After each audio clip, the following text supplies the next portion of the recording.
You're watching the 420 Pace, found at 420pace.ca.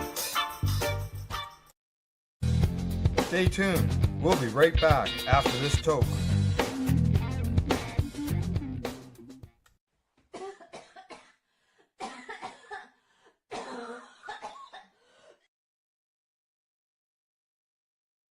You're listening to the Pace Radio Network here at paceradio.net. The views expressed by the individuals during this broadcast are their own opinions, and they may not be the same as those of their group or other organizations they may be involved with. All medical advice during our broadcast is not a medical opinion and should be checked with your medical physician.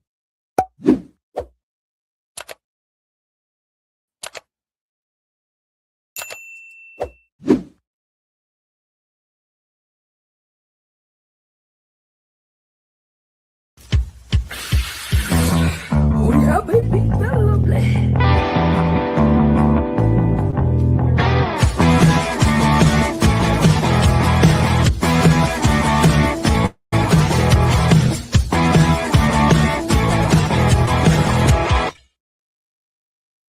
Good morning and welcome to Psychedelics and Cannabis Educational News for January the 23rd. I'm live here at paceradio.net and 420pace.ca. As you can see, Cindy's not here today. She has the day off, and I hope she's enjoying her day. Other than that, I have 5 stories in today's news. And before I get to those stories, don't forget to hit the like and share button, whether you're on Facebook or whether you're on YouTube. It doesn't matter. They've all got those like and share buttons, so might as well use them. So in today's news, I got some information on some hospitals that are going to allow cannabis use in them. What's happening with legalization in Finland. Plus, I've got 2 updates for today. One on a medical cannabis driving law and a patient there. Plus, where I'm going to start off with. And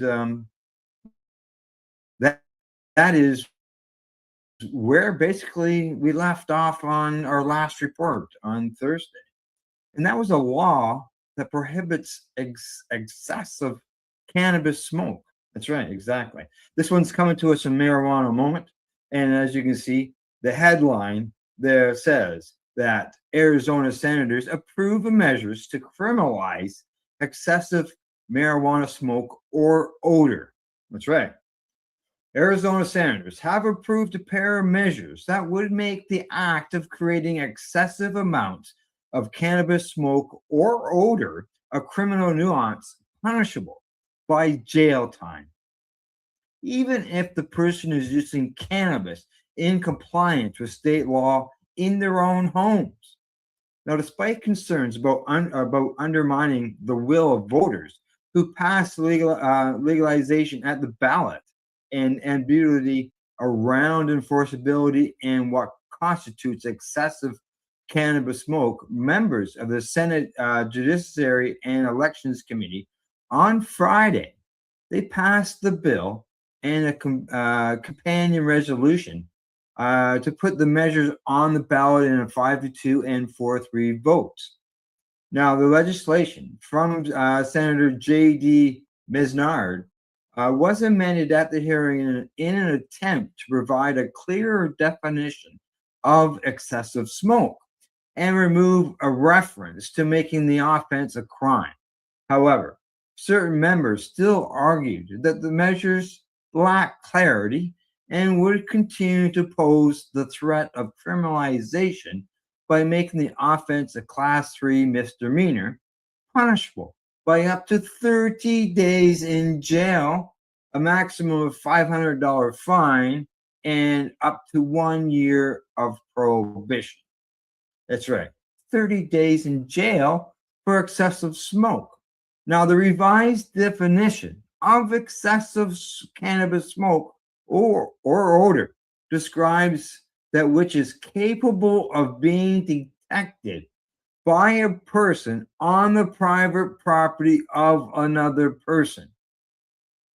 So, like you're in your backyard, on your back deck, enjoying times with your friends around the pool, or maybe you've got just a barbecue or whatever going on back there, and it's a slight breeze, and your cannabis smoke drifts over to your neighbor, and your neighbor doesn't like cannabis smoke, and then they file a complaint with the local police, and you could get 30 days in jail for that. It also adds presumption within the law that the creation of excessive smoke or odor is injurious to health, indecent to health, injurious to health, indecent, offensive to the senses, and an obstruction to the free use of property that interferes with the comfortable enjoyment of life or property and is a public nuisance. Do they have 30 days in jail for people who are smoking tobacco on their back decks that the smoke might drift over to the neighbor's place? Or is this just a cannabis related thing? Several members of the public testified in opposition to the proposals, arguing that it would unfairly inhibit the rights of adults to use cannabis under the state's legalization law and would be difficult to challenge in court to contest an allegation of creating excessive odor or smoke, for example. Now, the ACLU of Arizona also voiced opposition to the measures, with a representative arguing that it would undermine voter intent and that the issue of public smoking and odor has already been addressed by the courts, which have determined that the mere odor of cannabis no longer automatically establishes criminal activity.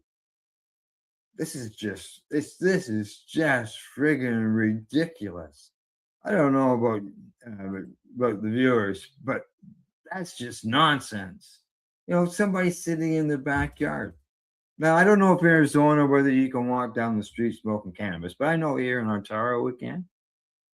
Just imagine just walk down the street and somebody's out in their yard raking their leaves or something, and next thing you know, you've got the cops on you because somebody wants to press charges because smell. Like, it's just sad. I thought Republicans were talking about legalizing cannabis or changing the cannabis laws federally.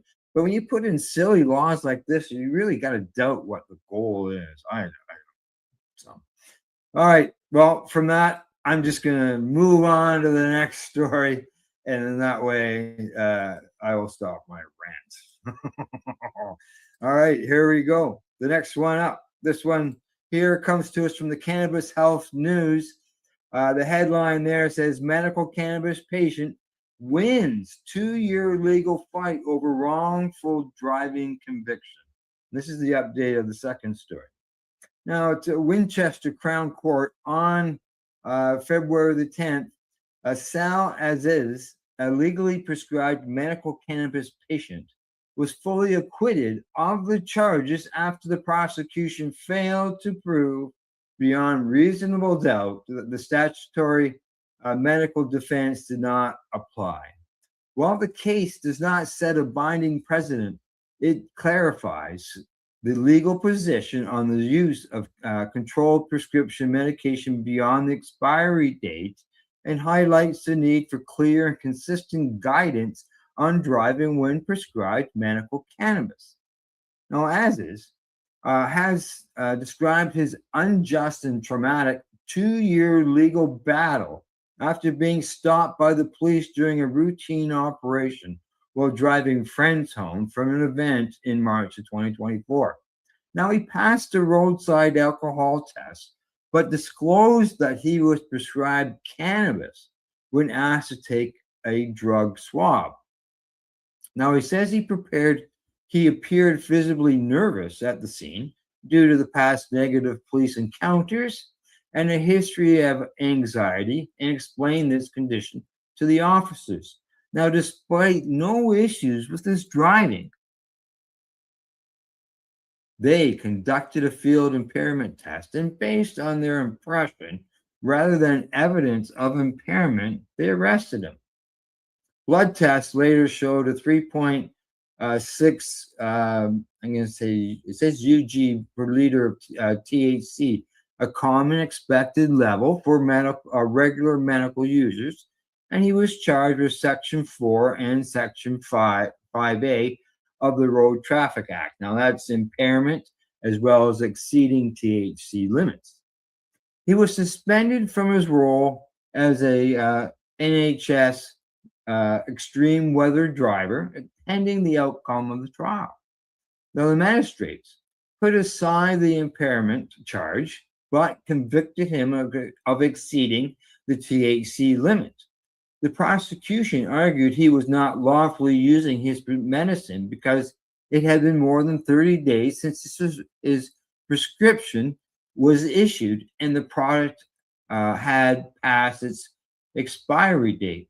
I didn't know that cannabis had an expiry date. Now, as is appealed the decision with the support of Coxwell, who was another person who was involved in this, and the case was escalated to the Crown Court. The judge dismissed the prosecution's case, and that as its prescription was not valid after 30 days, and that the medicine could not legally be used past its expiry date. There is no law prohibiting patients from using Schedule II controlled substances after 30 days. So the judge agreed, questioning the prosecution's assumptions. Well, other issues, such as unlawful possession, were dismissed due to the lack of evidence. Now, speaking after the verdict, as it says, this ordeal cost me almost 2 years of stress, travel, lost work, and damaged my mental health, all for taking the medicine I'm legally prescribed. If I didn't have the courage, support, and knowledge to fight it, and the amazing support of Guy and Umesh, other people involved in this, I could have been wrongly labeled a drug driver for life. No patient should face that. Exactly. It says that there must be greater clarity, training, and protection for the 90,000 plus medical cannabis patients in the UK. And this case shows how easily the system can fail us. So there you go. I'm glad to see that he's gotten beyond that conviction. They've thrown it all out. But unfortunately, it's only his. It's not a precedent-setting case for across the country.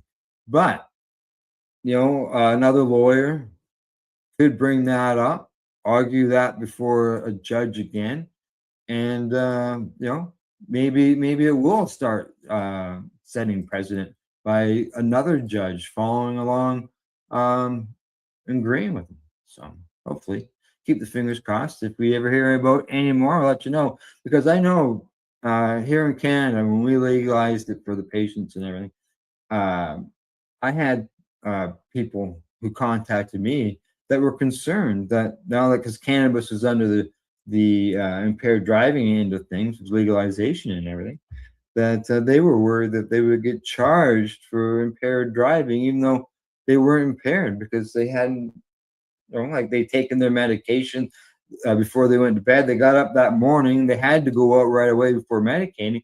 They could still be test positive and face, like this fella did, years of stress and anxiety. So, all right, from that, we're going to move on to another story. Unfortunately, it may not be as good. Here we go. Here's the headline, and it's coming to us from the International Cannabis Business Conference. Headline says, lawmakers in Finland reject cannabis legalization proposal. Lawmakers in Finland voted on a citizen initiative this week that sought to legalize cannabis for adult use. Unfortunately, the vote was not favorable, with 145 MPs voting against the measure and only 18 voting for it, and 36 MPs being absent at the time of the vote. Interesting. Why were they all absent? Now, it says that votes to reject the initiative came from a majority of the governing National Coalition Party, the Finns Party, the Swedish People's Party, and the Christian Democrats.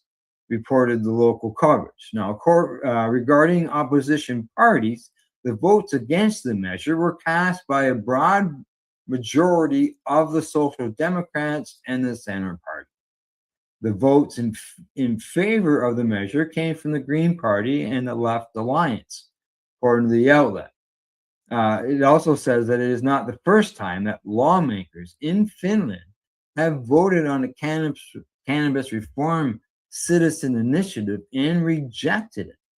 In 2022, cannabis advocates collected the necessary 50,000 signatures to place adult use cannabis legalization in front of the lawmakers, with a vote happening in 2023 and MPs voting against the measure. The cannabis decriminalization initiative also received significant signatures back in 2019, but the measure was also rejected at that time.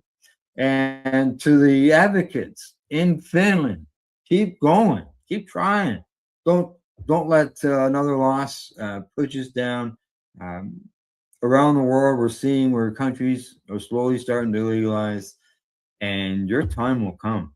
Your time will come. Just keep plugging away.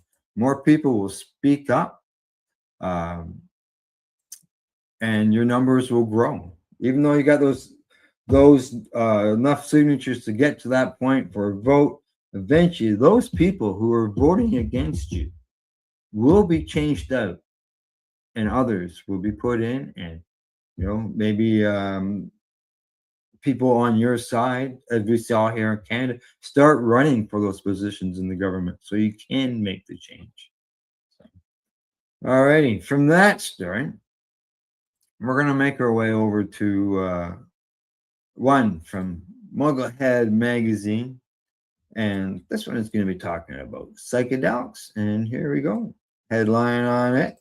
It says that nonprofit Heroic Hearts publishes psychedelic guide for veterans. Now, veterans advocacy nonprofit Heroic Hearts project has published a comprehensive guide on psychedelics. On February the 18th, the organization revealed on social media that Psychedelics, the Veterans Field Manual, is now available online via Amazon and Barnes and Noble. Now, written by Afghanistan Army Ranger veteran Jesse Gould, founder of Heroic Hearts, the book offers guidance to fellow vets interested in psychedelic therapies for overcoming trauma and mental health issues. It explains why veterans struggle and why psychedelic treatments have succeeded in several cases when nothing else works. Now, according to the posting in the launch, it says since 9/11, more veterans have been lost to suicide than to combat. Traditional treatments for PTSD, depression, and moral injury are failing, but a psychedelic assisted therapy is showing unprecedented success. Now, in Gould's new book, readers will find insightful information about psilocybin, ayahuasca, 5-MeO-DMT, ibogaine, ketamine, and MDMA therapies. Now, he founded Heroic Hearts in 2017 after completing 4 ayahuasca ceremonies in Peru for spiritual healing purposes. Gould now leads the organization's efforts in education, research, and advocacy. To date, the nonprofit has guided over 1,000 veterans to legal psychedelic retreats in countries like Peru, Mexico, and Jamaica. Independent studies, self-reported, show that 80% of those participants achieve significant improvements after one program. All right, Heroic Hero. That is excellent to see that that happening. Heroic Hearts are doing a great job, and making this therapy accessible for veterans is important. And as it said right there, they've already helped over 1,000 people with that.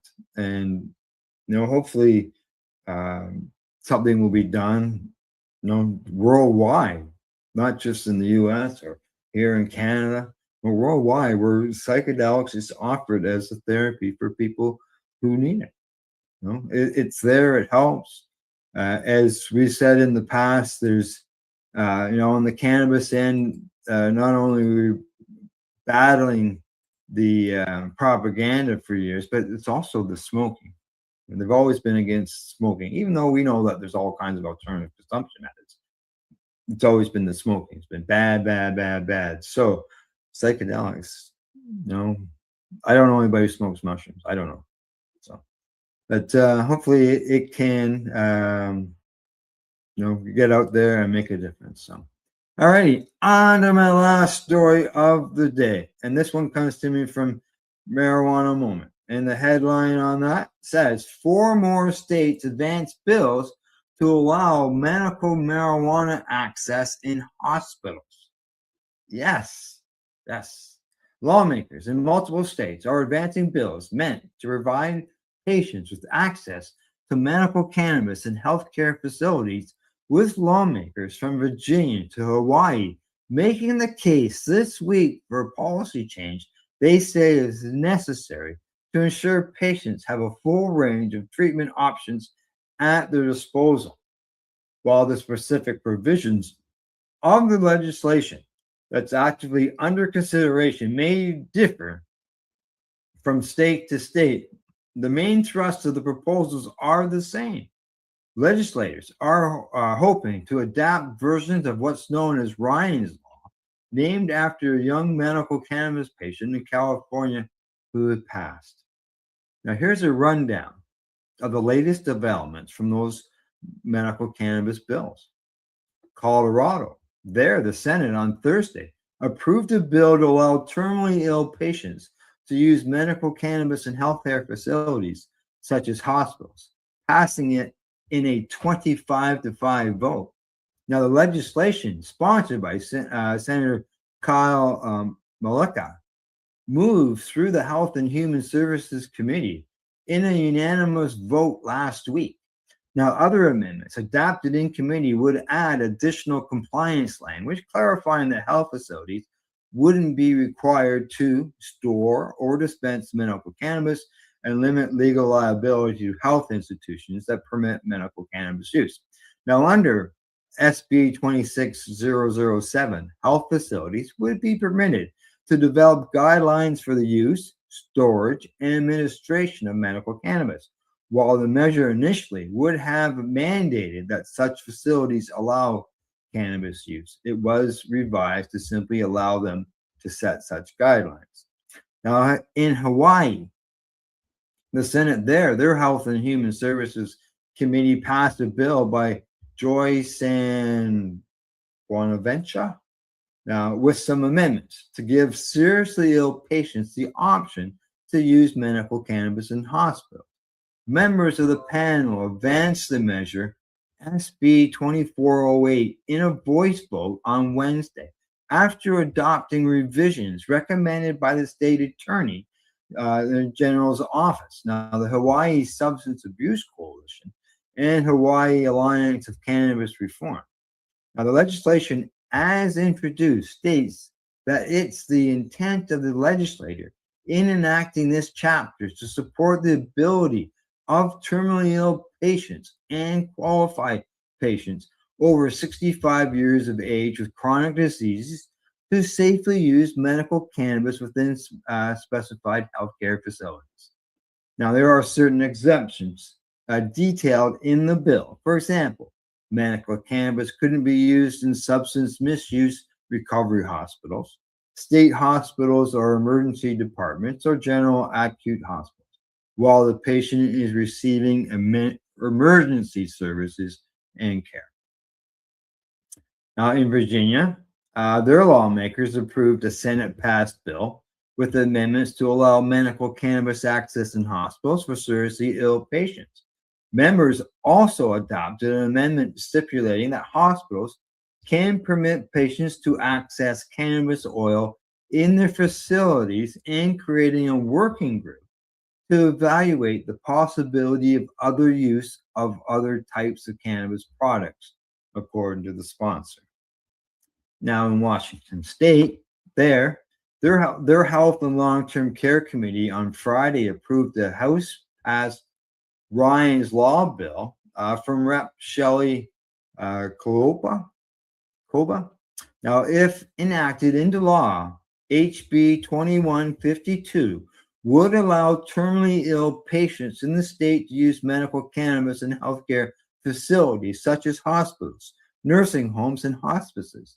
If cleared the full House last week, or it cleared the full House last week in an 89-6 vote, patients and their caregivers would be responsible for acquiring and administering medical cannabis, and appeared they would need to be stored securely at all times in a locked container. Smoking or vaping of cannabis would be prohibited, they say. So there you go. In the hospitals, they are making some change, which is very good. Well, it's very good to be seen. It hasn't said which hospitals yet, but at least the state's going to allow. So now it's up to the hospitals to act and get that implemented. Right now, it's for terminally ill patients, but hopefully over time that can be changed so that it can be expanded to all patients, because it has to start somewhere, and those things usually do. So, all right. Other than that, I am done for the day. That's it. That's all she wrote.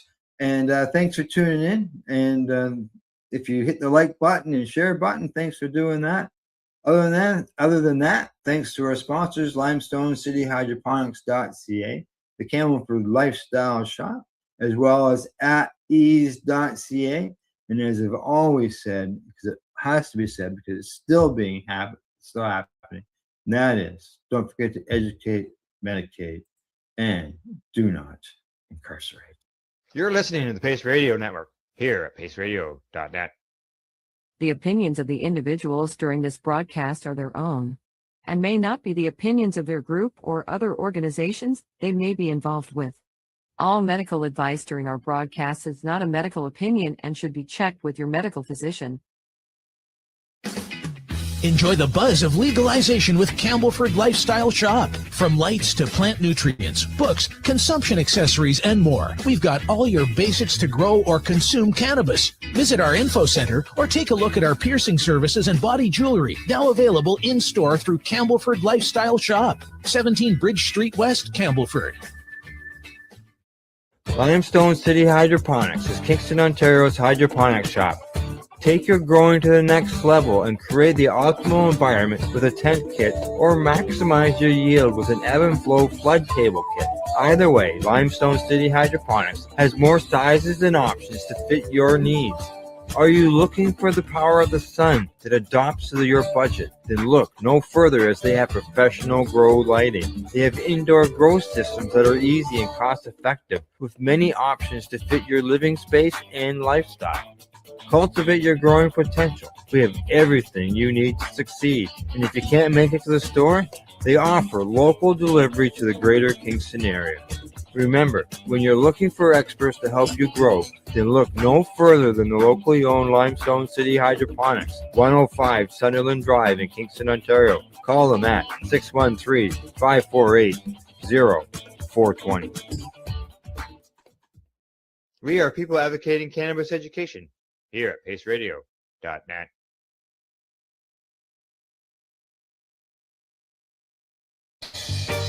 You're watching the 420 Pace, found at 420pace.ca. Stay tuned. We'll be right back after this toke.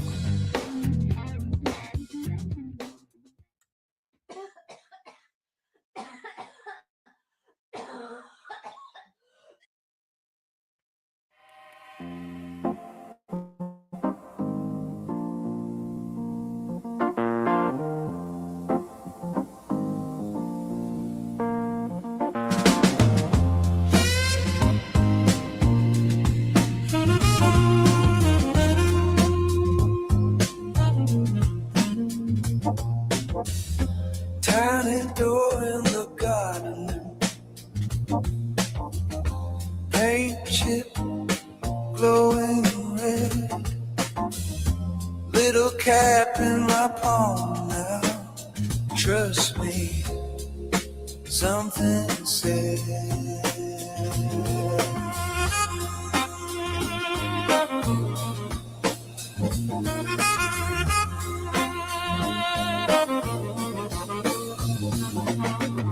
Chew the sun with my teeth.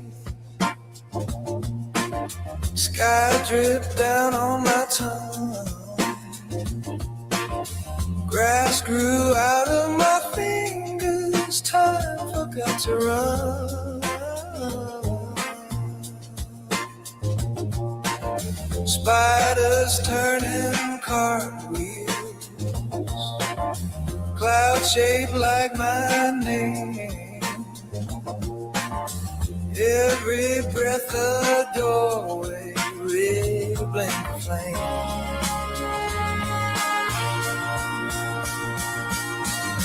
Magic mushroom bend my room. Walls breathe in and out in bloom. Floor melts down into the moon. I won't be back by morning. Magic mushroom, slow this tune. Rain pours color in my spoon. If I get lost inside this new, promise I'll return to you.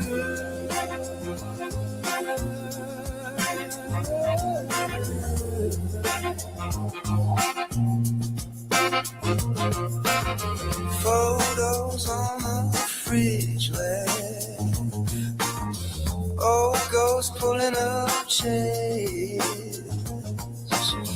All my ex-loves in crayons waving from the stairs.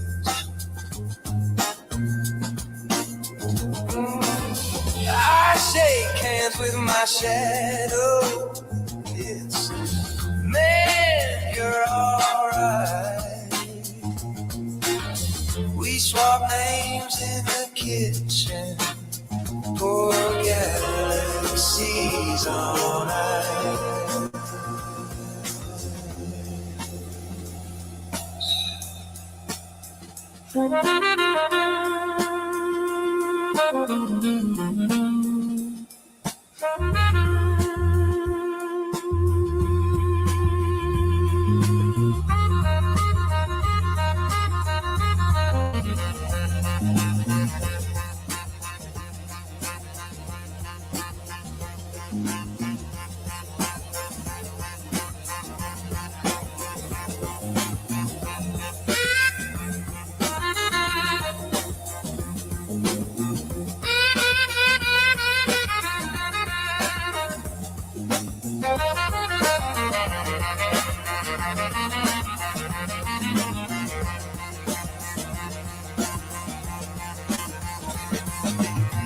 Who drew the lines on my body?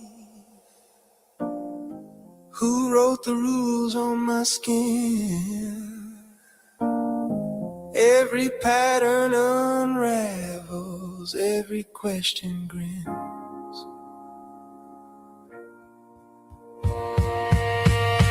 I float above the ceiling.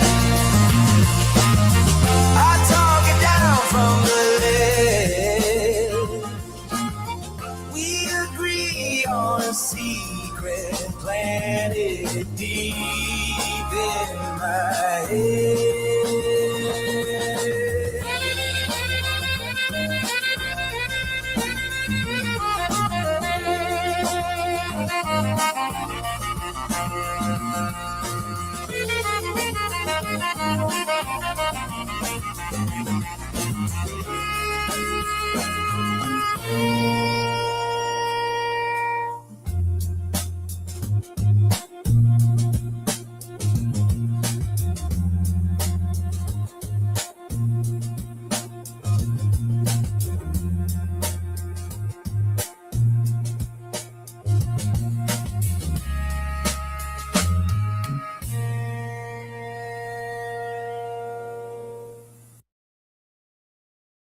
together than we're just. You're watching 420 Pace Network, found at 420radio.ca and paceradio.net. You're watching the Hi Guys podcast with Al and the other Al on the 420 Pace Project. The opinions of the individuals during this broadcast are their own and may not be the opinions of their group or other organizations they may be involved with. All medical advice during our broadcast is not a medical opinion and should be checked with your medical physician.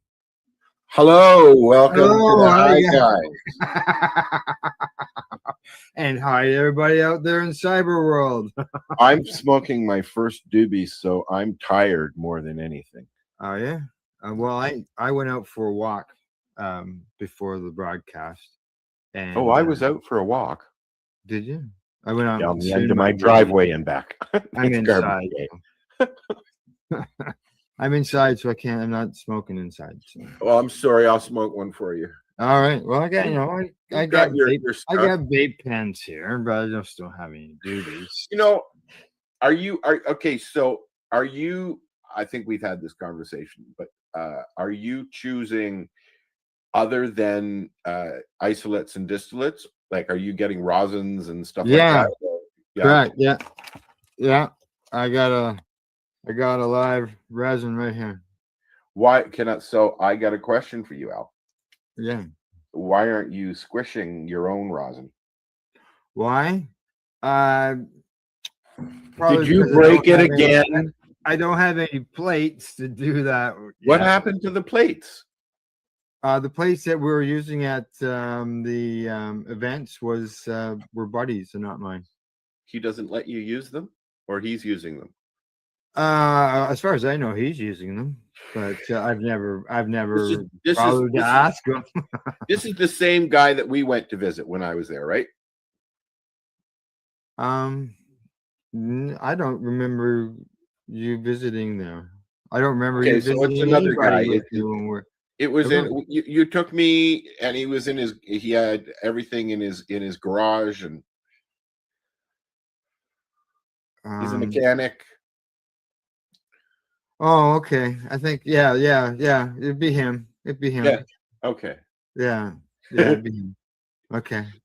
He's not a mechanic, but yeah, you could think that though. Yeah, I thought he was. Yeah. Oh, yeah. I can see that. I got the sun coming in today.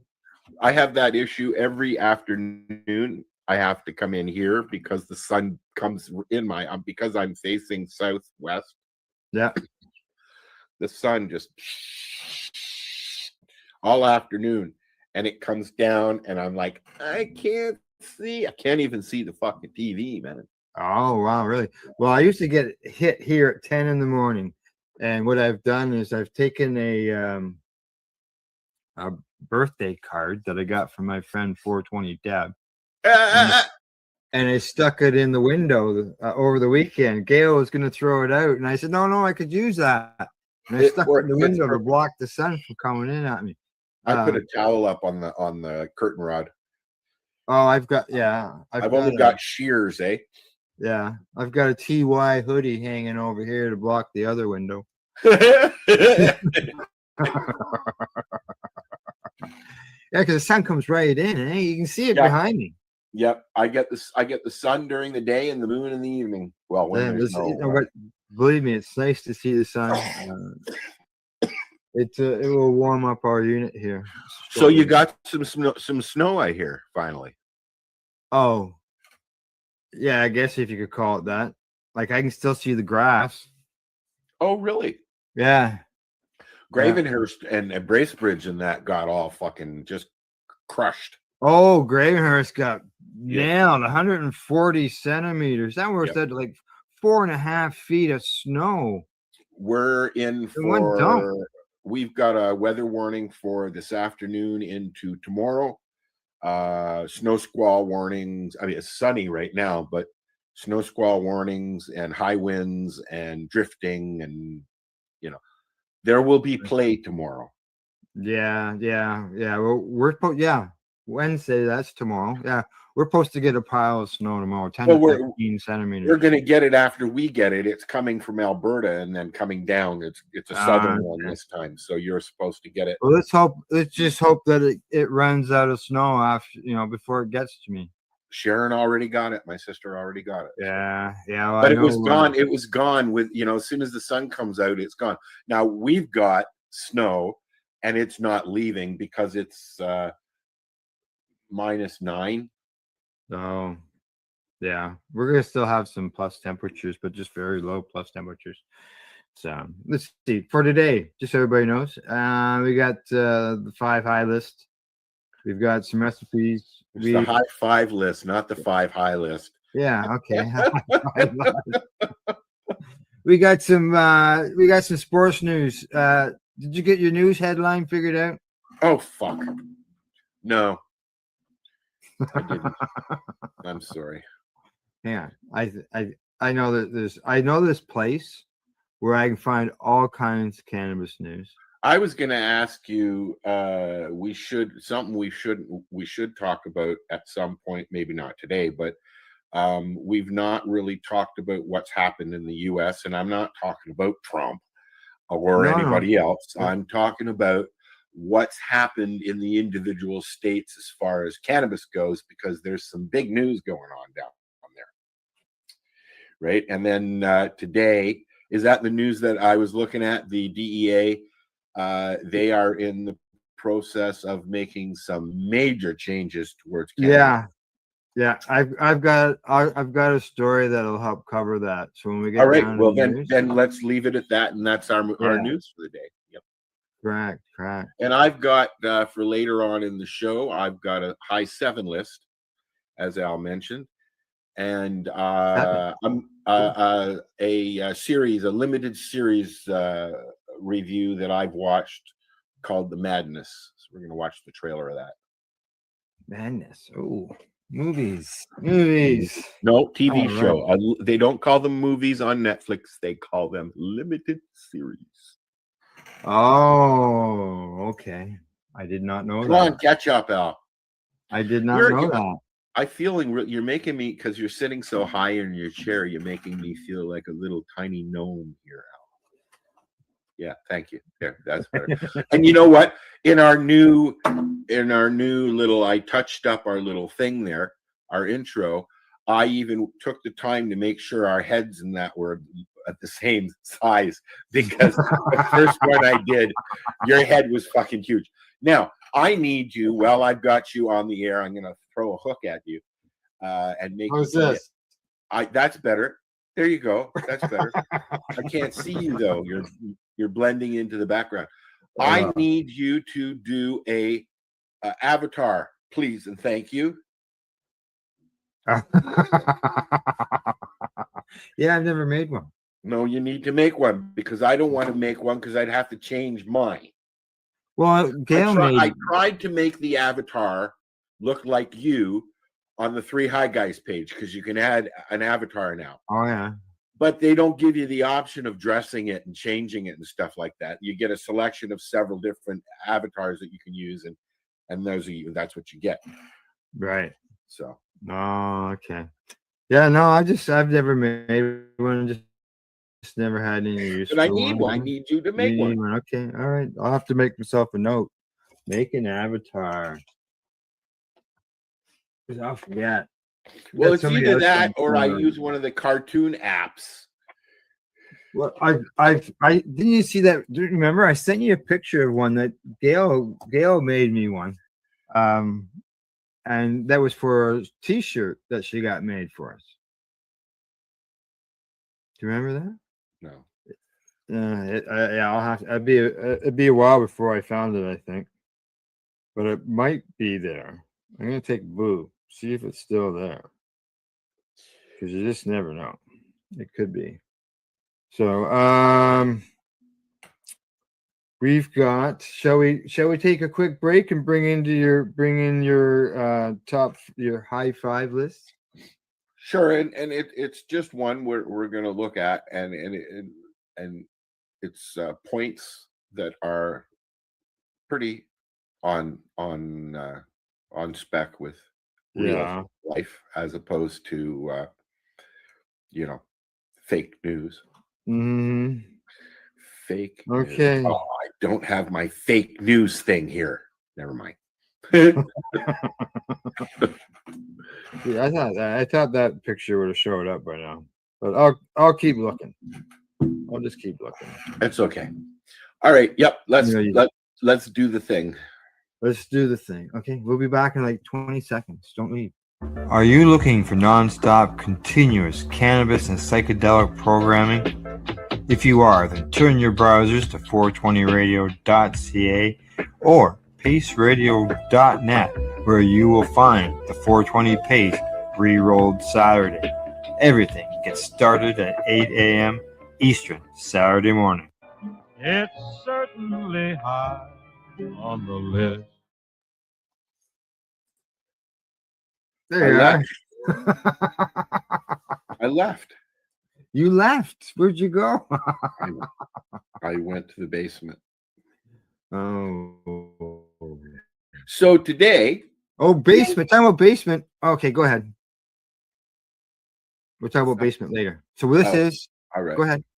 I can't even read it. You're going to have to read it, buddy. My eyes are that bad. Sorry. Okay. So this is 7 reasons hemp is the most powerful plant in the world. Which is true. It is also the most diverse plant in the world. Yes. Yes. So number 1. Well, let's start at the bottom. Number 7. Don't give me time to say number 7, would you? Okay. Number 7. Heart surgeon calls CBD oil the most important medicine ever discovered for cancer, diabetes, and heart disease. Now, I will agree with that, but it's not just CBD. Sorry. Okay. Although we're talking about hemp, so in that case, I guess it is. Correct. Now, yeah. Question before you go on to the next one. Yeah. Do hemp plants, hemp strain, which is generally a sativa, correct?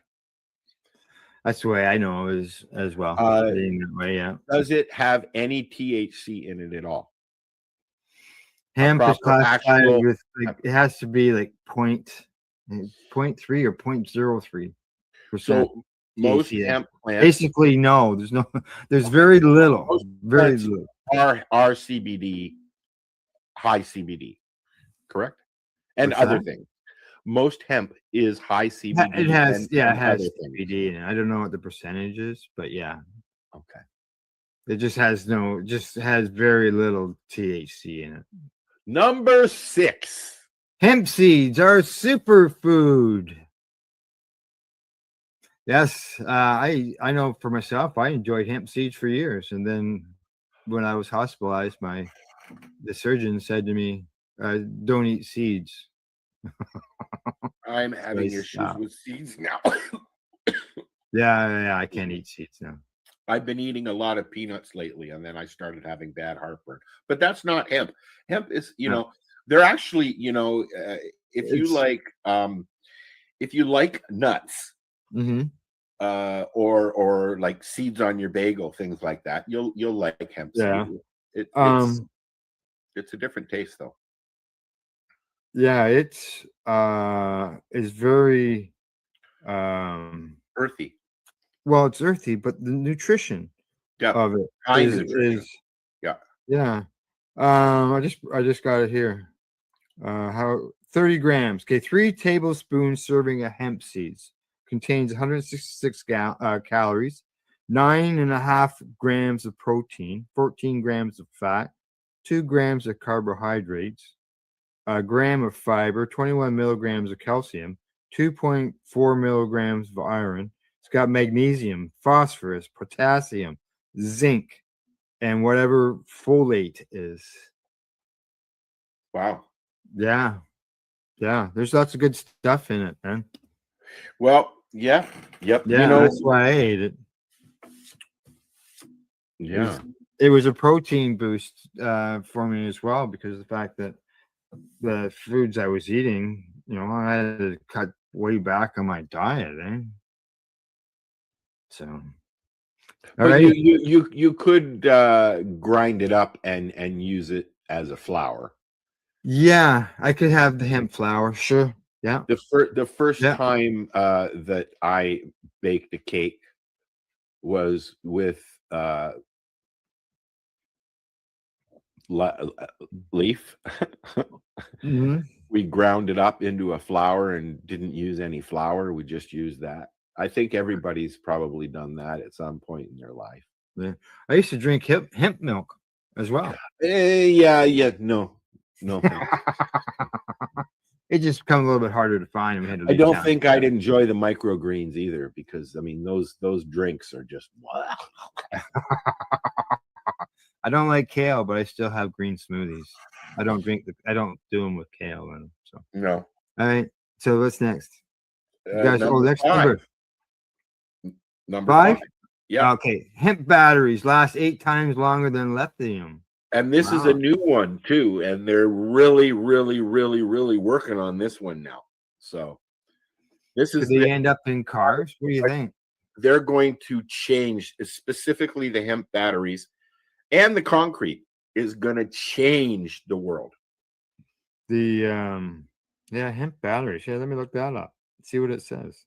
There's been a lot of articles lately, a lot of videos and things like that. It's more sustainable. It lasts longer. It's obviously easier to. They say that hemp batteries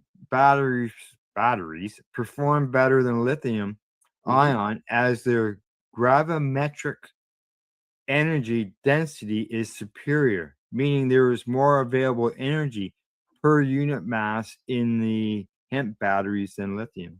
And they also last longer in the cold as opposed to regular batteries. Like I'll give you an instant.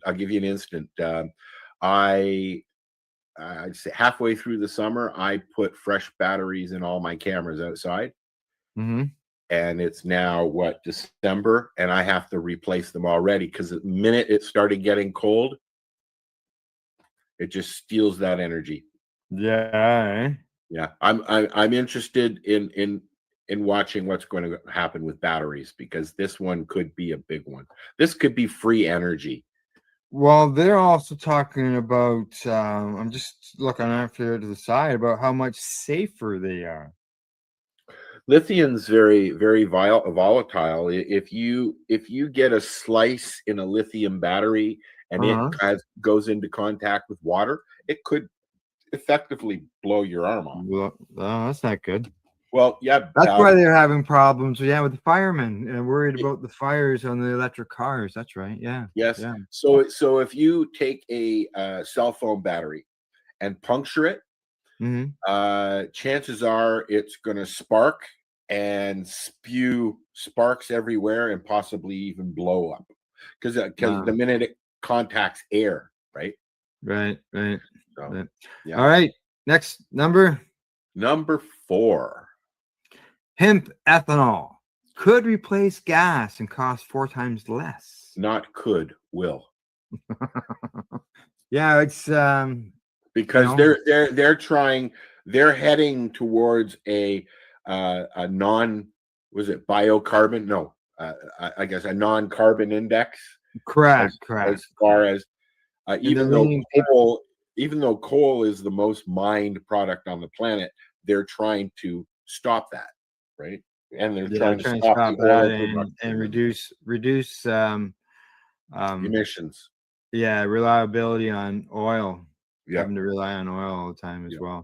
And now Canada's threatening to start keeping their oil and producing it ourselves, which is, Well, we only have like 1 or 2 refineries in the whole country. Yeah, but as far as I only know of the one, I'm just throwing the other one in there just in case. And so we got to ship all our oil all the way to the East Coast. Yeah, we have to ship it down south, but that too. We're the ones that have it. Yeah. Right. Yeah, we've got her. We used to have a lot of. Well, I think Canada has more natural gas than anything, but Texas is a good producer, obviously. Well, we can produce lots of hemp. We got some farm fields we can do that with. So I'm having a hard time producing cannabis, but I had no hard time this summer producing some hemp. So All righty. Move on. Number 3. Hempcrete is lighter, stronger than concrete. Yep. Now, I saw a comment in the original post of this that said that that's not true, that hempcrete is not stronger than concrete. But I've watched a few documentary things on it. And when you mix the hempcrete with the concrete, then yes, you get a product that's as strong, if not stronger, and lighter, considerably lighter. They're building, what they're doing now is they're building a Lego-like block. Yeah. That then they ship all the blocks to you. You take them and you put your house up like a Lego. You just build it. Yep. And they've also got 3D printed houses now too that are using the hempcrete product as well. Okay, is hempcrete stronger than concrete? That's a Google question, and it says. There we go. I should hook up Alexa for stuff like that. Shut up, Alexa. It says here, this amounts to roughly 17% of the strength of regular concrete. Despite this, hempcrete can offer other respectable tensile strength. So concrete is strong, correct? Okay, but I know that they are playing around with mixing concrete with hemp and creating a whole new product. But they're also putting the what do you call it, the fiber. Stock? No. They're mixing plastics and recycled plastics and concrete and hemp together, and they create. So I'll find a video for. All right. Okay. Let's move on. Number, I think we're at 3. I don't know. I can't see that. 2. Go ahead. Say 2. Oh, okay. No, number 2. Yields 4 times as much paper pulp as trees per acre. Well, this is a true fact. Yes. Yeah. We could be growing hemp instead of cutting down trees for paper. And I believe the U.S. declaration is done on hemp paper. The U.S. declaration is signed by George Washington on hemp paper.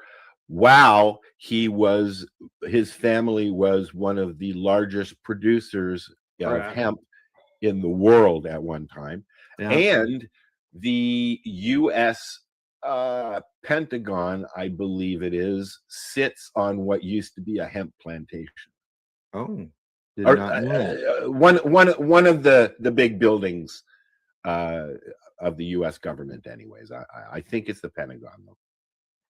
I know that I have hemp T-shirts and hoodies. The only reason I know these things is because the first project that I had to do in high school, well, I think it was public school actually, was about hemp.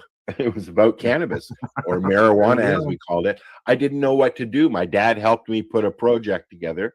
It had pictures and graphs and all that stuff. I wish I still had it. My dad might have pictures of it actually somewhere hiding in his house. Yeah. And number 1 yields twice as much fiber as cotton. I thought we were done. No. So there you go. Twice as much fiber as cotton. So for clothing, it's like I said at the beginning of this, cannabis sativa, as it's called, or hemp, is the most diverse plant on the planet, as far as I am concerned. You can eat it, you can wear it, you can build with it, you can. Yeah, you can. Yeah, exactly. You can fuel your car with it. You can build your house. You can kill insects with it. And why aren't we? Oh, because oil. Because it's nasty. It's oil. Yeah. Oh, yeah. I know. Oil. That's why. Yeah. The oil producers will not allow hemp to become the dominant product in the world. That it could have been and should have been. It will be, but not before the oil industry collapses. Yeah, They will not let it happen. The automotive No. industry won't let it happen, even though they're including things like hemp runners on interiors. trucks. Interiors and panels and things like that. There's a plastic hemp composite that they use in the automotive industry, and they have been for many years. I believe one of the first Ford vehicles was made out of hemp. Yeah. Right. Yeah, the Model T there, he had Henry had it hemp, and people were been able to drive across the whole continental USA using hemp oil. Yeah. Right? So, yeah. Hemp will rule the world Someday. That's right. That's right. It'll get back to where it should be. And let's just not forget about that burning plant, eh? Just saying. Yeah. Yeah. All righty. Shall we take that down and move on? Okie dokie, Smokey. She's done. She's gone. So hemp. Ouch. Get that stuff into you. She's good for you, nutrient wise, and she's Right. good for Don't push me. I'm working as far as I can here. I gotta roll some. Okay. How about if I give you 7 seconds then? I might be able to do it Because I've got to. You ever time yourself? To roll a joint? Yeah. I wouldn't say per joint, but I have timed myself to see how long it takes me to fill my doob tube, and that gives me an idea how much time I'm going to need to roll my joints in the morning if I was going to go someplace for. You lay in bed in the morning counting your times that it's going to take you to roll your doobies? No. I think. Good morning, Daryl. We got a message. We got a message from Daryl. Good morning, Daryl. Hello, Daryl. I think Gail would have a problem with that. Honey, what are you doing? Well, I'm trying to figure out how, if I roll 12 doobies for the day, how long is it going to take me? Yeah, well, like when you have to get up early in the morning and go someplace, you don't want to get up extra early. You know what I mean? I bring some with me and roll it there. Oh, no. Because if I only bring 5 or 6 doobies, although every time I go out and I do that and I take some doobies with me, like I'll take 4 or 5 doobies with me up to Thunder Bay if we go up to Thunder Bay, but I rarely come back with more than 2 gone. Yeah. Daryl is part of the. I believe Daryl is part of the CBK substitution program. The CBK. Cambrook Cannabis Substitution Program. Oh, okay, cool. Yeah, that's something that Tamara is running. Oh, I didn't realize Tamara would jump into that. Yeah. She has now. She has now for a few months now. So. I miss doing Hope in Hamilton. We used to have 200, 300 people come every Tuesday. Yeah. And that was amazing how quick that happened, Al. I mean, but then, we ran out of people who were donating product to us. Yeah. And we literally had to one day just say we can't do it, and we just went out and told everybody we were done, and that was it. Yeah, and that's what happens. Well, no, this happened after the business association started. Yeah, that's not good. Yeah. Well, we were using their little kiosk thingies, so right. But yeah, I'm glad that what Neil built is still going. Yeah. And I'm a big supporter of what Chris Packer is doing out east, because I've been helping out with the substitution programs here and there through it. Have you? That's good for a bit. Yeah. So I wish I had enough to do patients that. Helping patients. Yeah, I wish I had enough to do that, but I don't even have enough for myself. Yeah, I know. In my review we're going to do here later on, I'm going to review some of mine. All righty. What do you say? We move on to the next segment. You done your list? Anything else on hemp? I don't think so. I don't think Okay, there's okay. anything more to mention about that. Okay.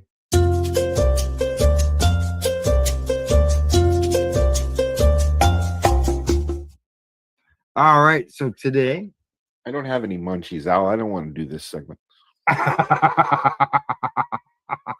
11 easy cannabis recipes to try at home. Easy recipes. So here we go. French toast. 11 easy recipes. Cannabis herbal tea. And I know I'm not going to go through each of the.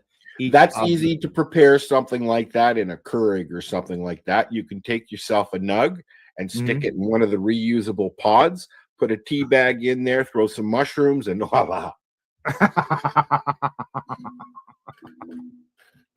Okay, number two. Have a Look at nice that, day. they got a quarter cup of Everclear going on in there. How much? Quarter cup. Dude, I can't even see that. Yeah, like quarter it's just cup. a blur. Oh yeah, still having eyesight problems, obviously. Number two, cinnamon and cannabis French toast. Yeah. Right now, please. They say to use 1.5 inch thick bread. The Texas toast, yeah. Yeah, yeah.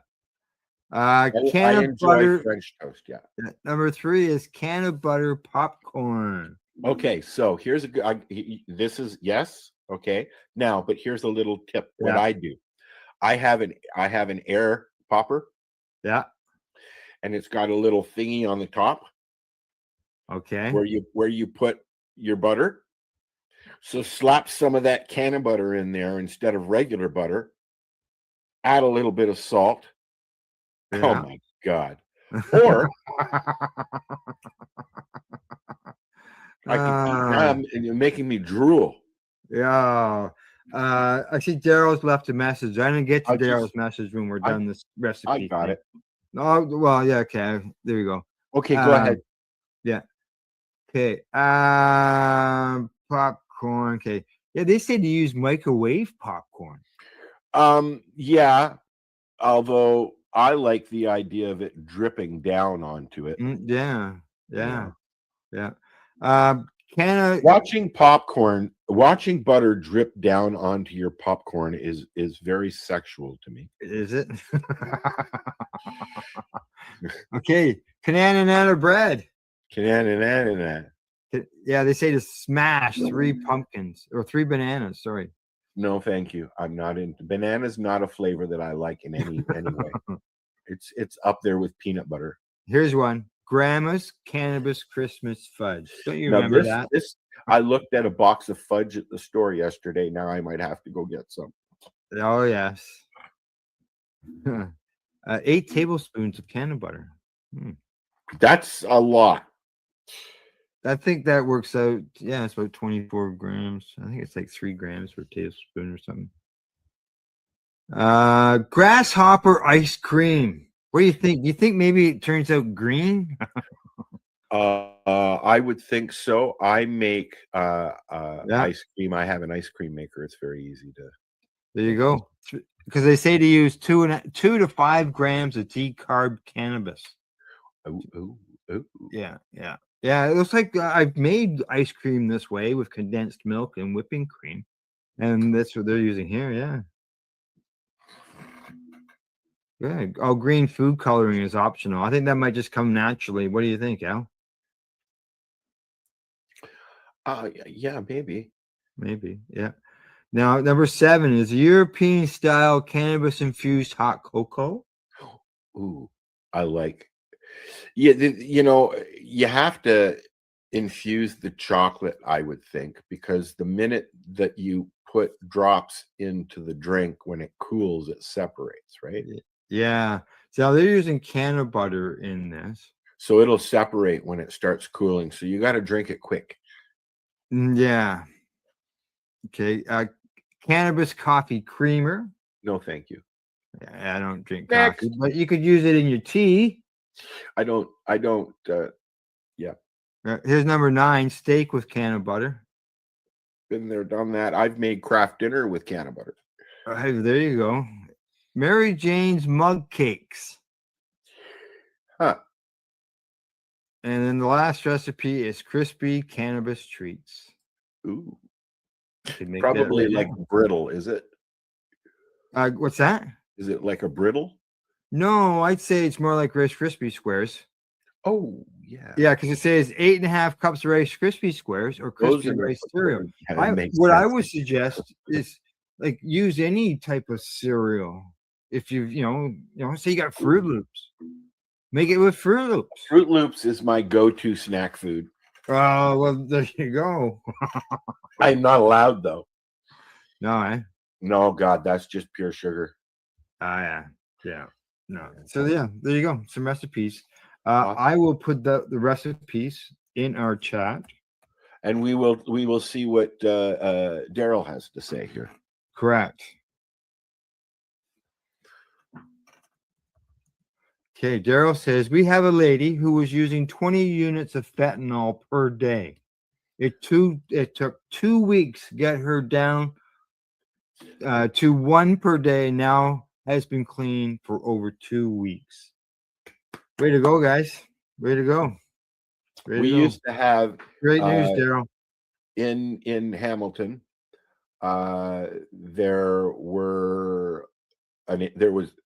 are several encampments down in the woods in Hamilton, and in out by the yards and that, and a lot of military guys have set up camp down there, and they won't walk in to the city to come to a Hope or a cannabis substitution project or anything like that.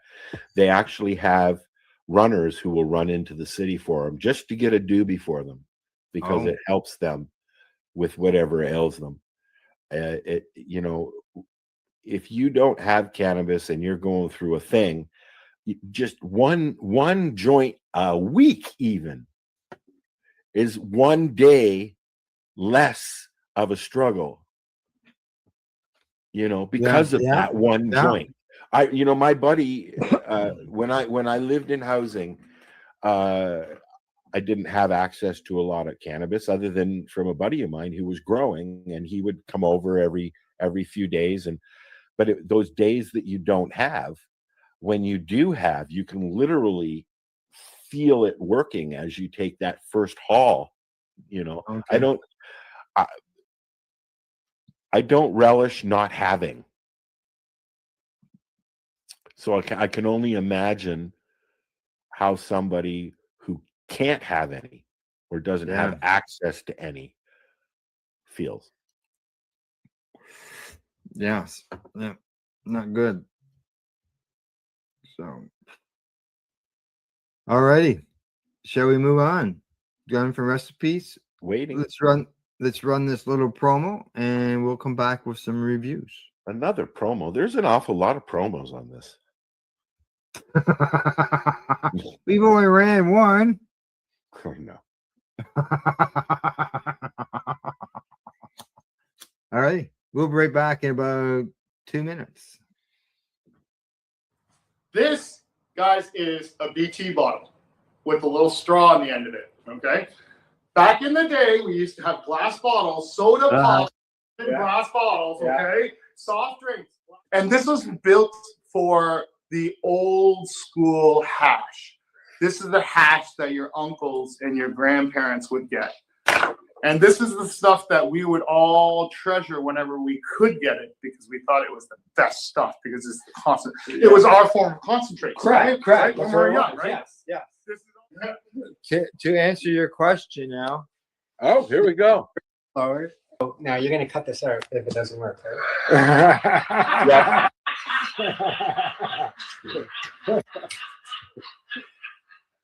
You just cut it out now.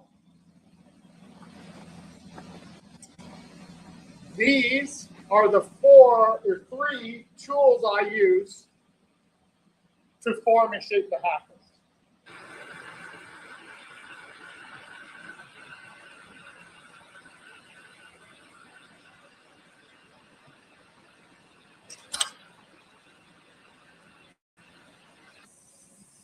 So now once the prep work is done over on the lathe, it now has to come over to me to put the mouthpiece on and finish off the top part. So first up, I just need to clean up and close off the top that's left over.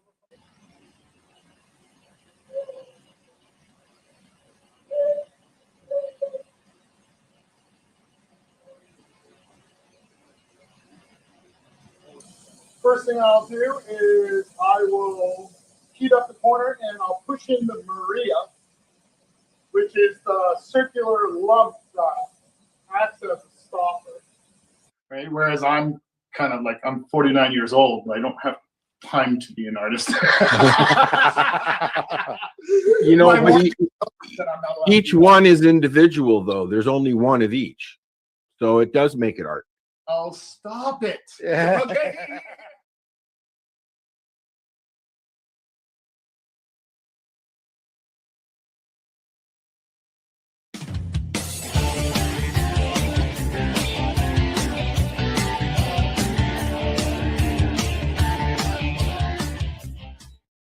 I got a question for you before you do your thing.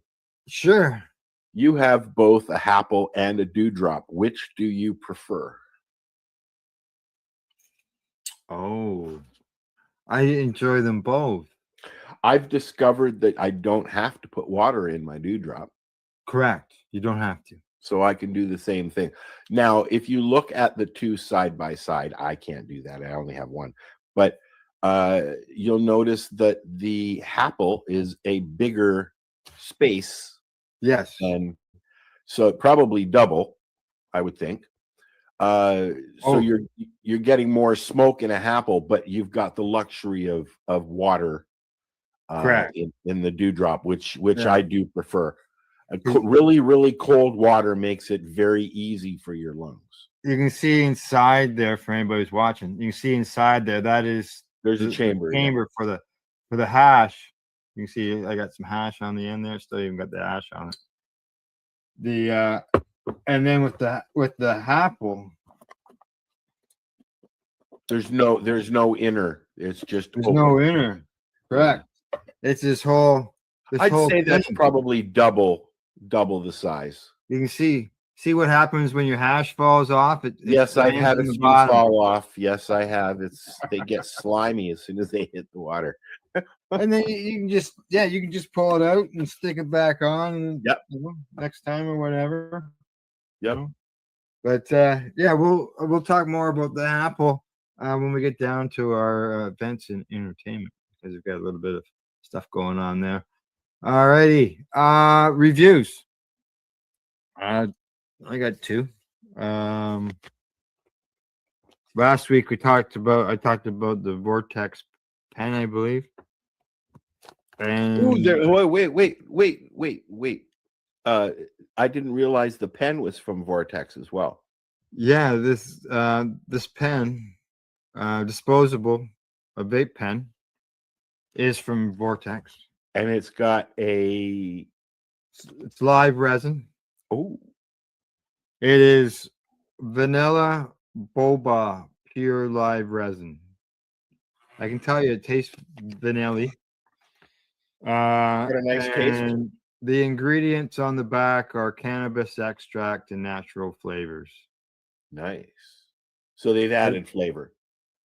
It doesn't use the words flavor agents. Yes. So I don't know what natural flavors are though. It's proper wording. Yeah. But yeah, it's rechargeable. It's got a little port on the bottom. But not reloadable. No, correct. It's a 1 gram. Got the little window on the side. So and how long does it last you? I don't know. I've had it for a little while. This is only the first one you've had. Yeah. Cool. And then I got some of their hash. Which I enjoy. They are the first ones that I found in the city when they it took a little while for the concentrates to come out. Right. Right. Yeah. So I've been buying. I bought some down at Legacy. Then I ran out, and I thought, well, okay, I just ran to the local store, and that's what they had. I like the Vortex because, like the Nugs, it's very soft, and It is soft. It is, and it burns like really well. I make snakes, and I roll them in doobies, or I put them in my dewdrop, and yeah, that's how I like it. I don't own a T-shirt that doesn't have a hole in it from hash, so I like doing the snakes because usually you can get away without burning your shirt. Yeah, well, hey, the dewdrop and the apple will save that T-shirt now. Yeah. Okay. Now as far as terpenes, the dominant ones are myrcene, linalool, linalool. Sure. Yeah, and I just while you mentioned linalool is the one that they're talking about now that helps with epilepsy. Oh, really? Yeah. Yeah.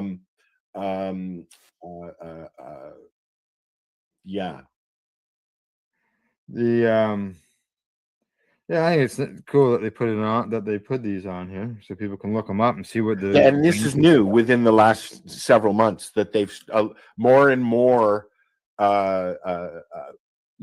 producers that are selling in the legal market are putting terpenes and other information on their labels now, and so I believe the indigenous industry is doing it as well. It says here that it targets the nervous system, offering relief from pain and tension.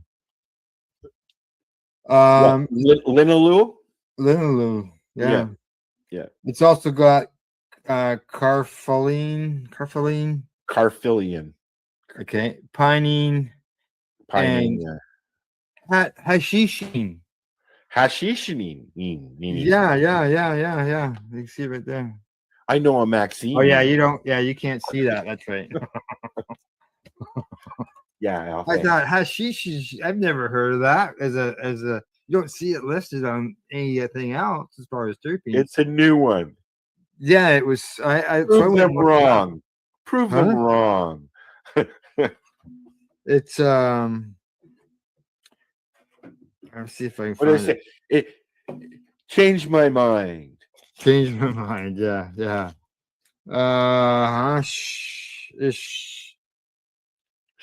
You shush. Don't tell me to shush. Hashishin. There we go. Jesus. It's a true terpene. Oh. I never heard of it. No, that was a website. There. It is the result. Okay.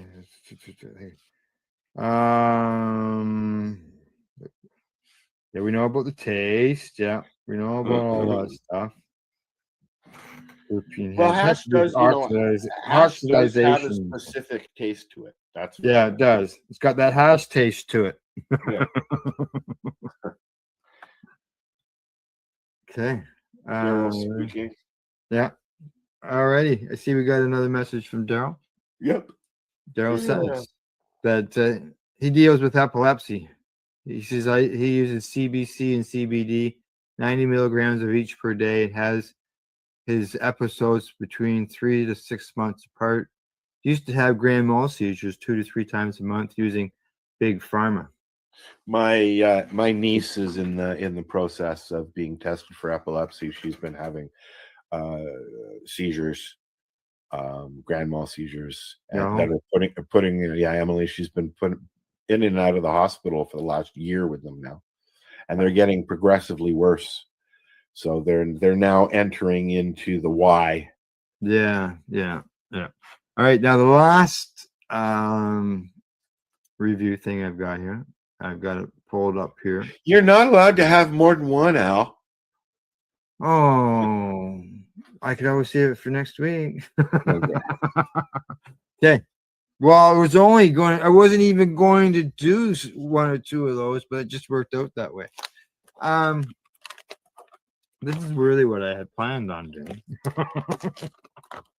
And so this is a strain of cannabis that I've got here that I grew this year. Oh, okay. This is yours. Okay, so you can see it there on the screen. It's Trophy Wife BX2. It's from 7 East Genetics.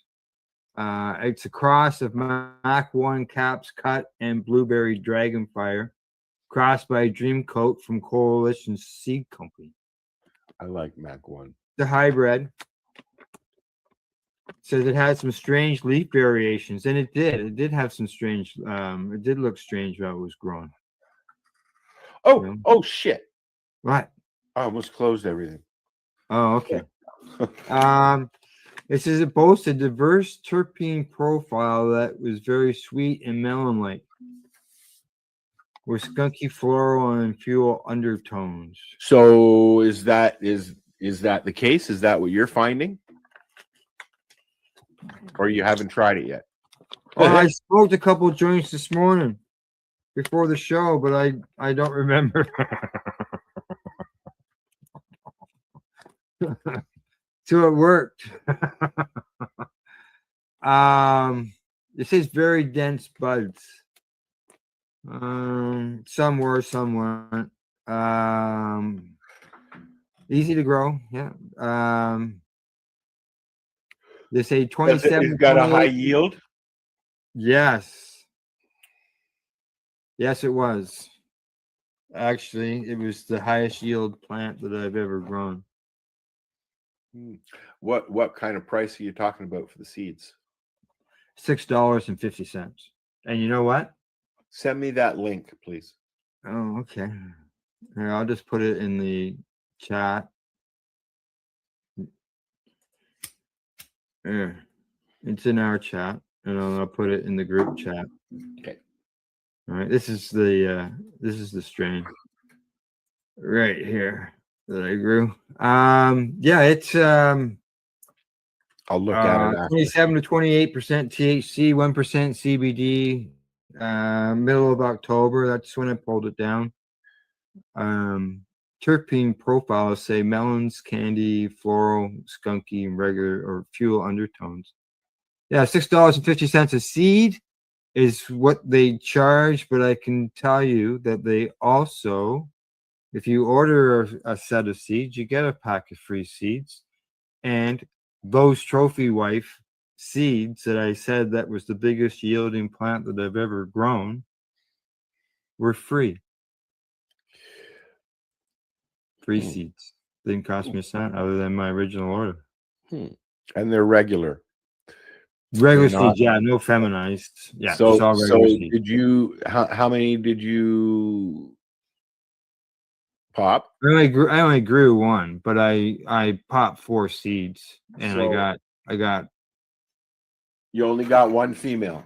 No, I'm trying to think whether I even got one male. I might have got one male. Why did you only use one seed though? Oh, why?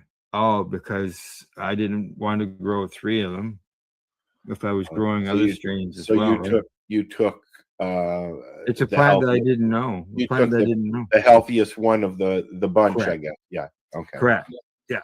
That's what I do. I pick one that is healthy, looks the healthiest, or growing the most vigor, or whatever. When it comes time to, reduce the numbers, that's the one that goes ahead. So I was glad that it did so well. So My new doctor is willing to sign everything for me, so I'll be able to have a nice, big, thick room. good. I used to say hi, Scott. He didn't leave a message, but I see he gave us a thumbs up. Awesome. All righty. Let's see. Anything else on the reviews? I think we reviewed enough things. Yeah, I Sounds got good? You got it. All right, we're gonna move on. It's that time. It's headline time.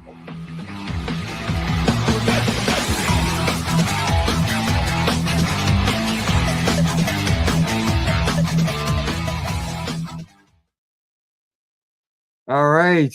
What do we got for headlines? I see we got something loading up there, Al. What's that? That's yeah, it's just waiting for us to do the movie thing. Okay. All right. Okay. I got a headline for us here.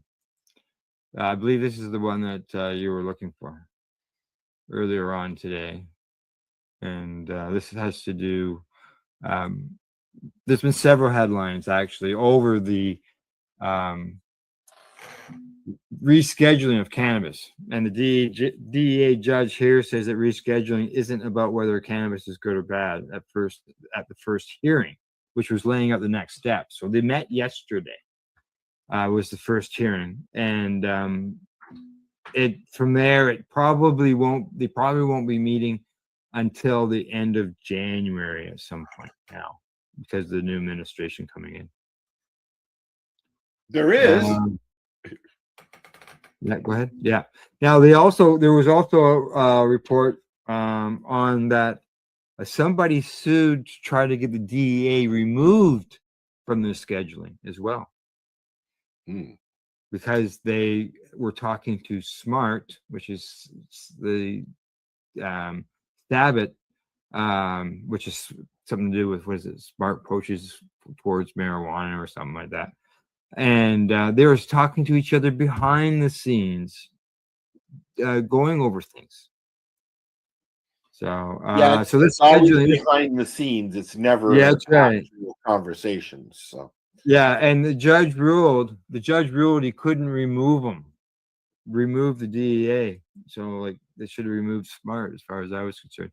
Now this is about rescheduling cannabis from Schedule 1 to Schedule 3.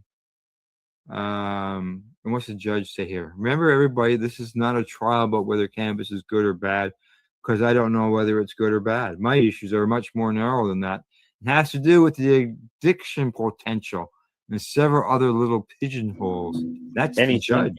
Anything is addicting. It's not the product or it. You can be addicted to fucking gaming, for God's sakes. Yeah.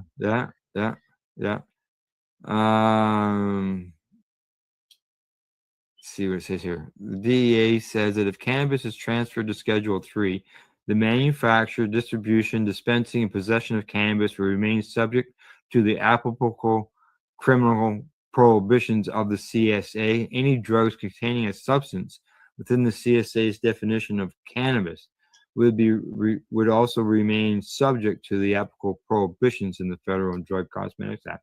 Yeah, because it doesn't make it legal. Rescheduling this to Schedule 3 does not make it legal in any way. It helps with the tax, the 280E tax form. Yeah, it helps with research, but it doesn't make it legal. Yeah. Now, it says here, judge responded. Okay, hang on. What's this here? It says here the government is apparently still compiling the exhibits. They have more attorneys here. Yeah, they had. Yeah, they don't have enough. They came out with a list of people who were going to come and speak, but most of the people were anti. There was only like one pro-cannabis group. The numbers were way thrown off sideways. The judge even went at that. There's the Veteran Action Council. There's a report this week that we did in the news. The Veteran Action Council that we're running here on the Pace Network. That once we get some more videos, but back to more videos where we'll be running them again. They have applied to try to get to speak, and they were denied the right to speak as pro-cannabis to the judge, and they feel it's because they're the ones that were there offering an alternative to 1 and 3. They're suggesting they go right to Schedule 5. And they're also the fact that they were also not being able to speak, and they were a veterans group. And they felt that they should be able to speak, and they speak all the time to cannabis events. Yep. Or like the UN, and they're always before government speaking. they're doing great advocacy, right? So, but yeah. And some people are so close-minded at the top of the hill there that they won't even budge. I mean, they do the same thing goes on here in Canada as well as it's a hot subject. Everybody's scared of it, and like the oil industry, the tobacco industry doesn't want it. Yeah. They say here that there's more paperwork to be filed. They say participants have until like January 5th to this evidence in front of them. And they say here that Mulroney also addressed motions seeking to remove the DEA from the proceedings altogether, in part due to the alleged unlawful communication with the president of one designated participant. The prohibitionist group's smart approaches to marijuana, signaling that he considered it statutorily complex and potentially impractical to force the agency to turn over its records on the reported ex parte communications.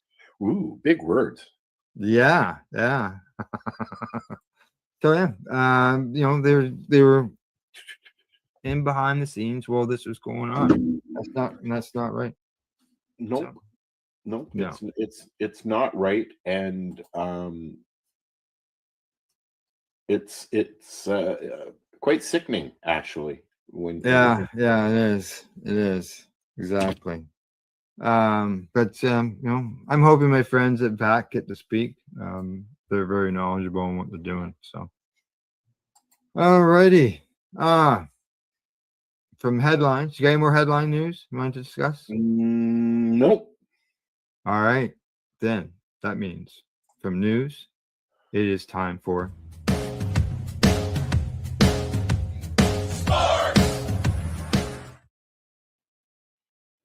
That's right, sports. They're not cannabis related sports, but they are sports. And being that hockey is on the go, I've got three little things that I'm going to discuss. Well, Last night, funny thing, we're in Canada, huh? Yeah. Last night, I'm a former hockey coach. I coached hockey for years. I was vice president of minor hockey in my town. Won all Ontario championship. But I haven't watched hockey in a long time, years. And I really noticed it last night watching the Toronto Maple Leafs game. And of course, I got to the game just like 1 minute before the intermission, so I had to wait 15 minutes before I could see any of the real game, which the Leafs won, by the way. But they're no longer the team of the blue and white. I've always known them as the blue and white. Their home jerseys have black in them now. Black. I go on like, what? That does it threw me off trying to watch the game because you're expecting something else. Yeah, years ago when I watched the games, their home jerseys were white. All home jerseys were white. And I know that they changed them over to the dark sweaters for the whole league. But I didn't realize that the Leafs had changed their blue and whites to putting some black in there. So I was a bit surprised. Oh, the Leafs have. Well, that just doesn't no. Yeah, No. I know. No. I know blue and white. That's all I know. That's all I knew too. Blue and white with the occasional red smear. Well, yeah, and then they had the jerseys that were the old jerseys that they brought back. I remember that. Yep. Yeah. They brought back those. I'm just seeing if I can find a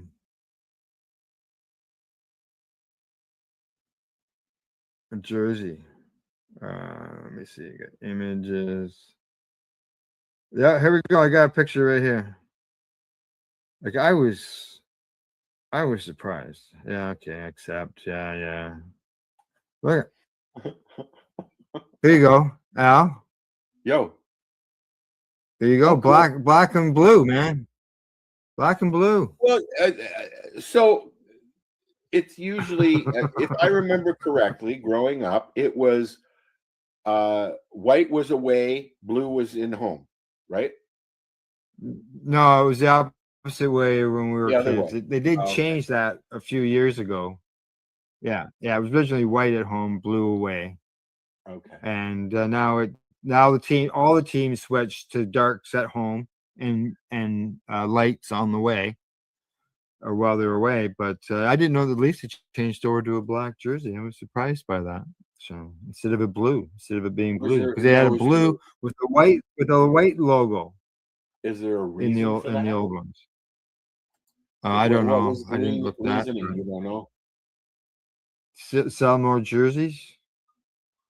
Huh. Everybody's got to buy a new one. Marketing. So yeah, there you go. Leafs got different jerseys. I didn't know. I don't know how long they could have changed it 3 years ago. I wouldn't have known. I wouldn't know. It's been a while since I watched a game. So, but yeah.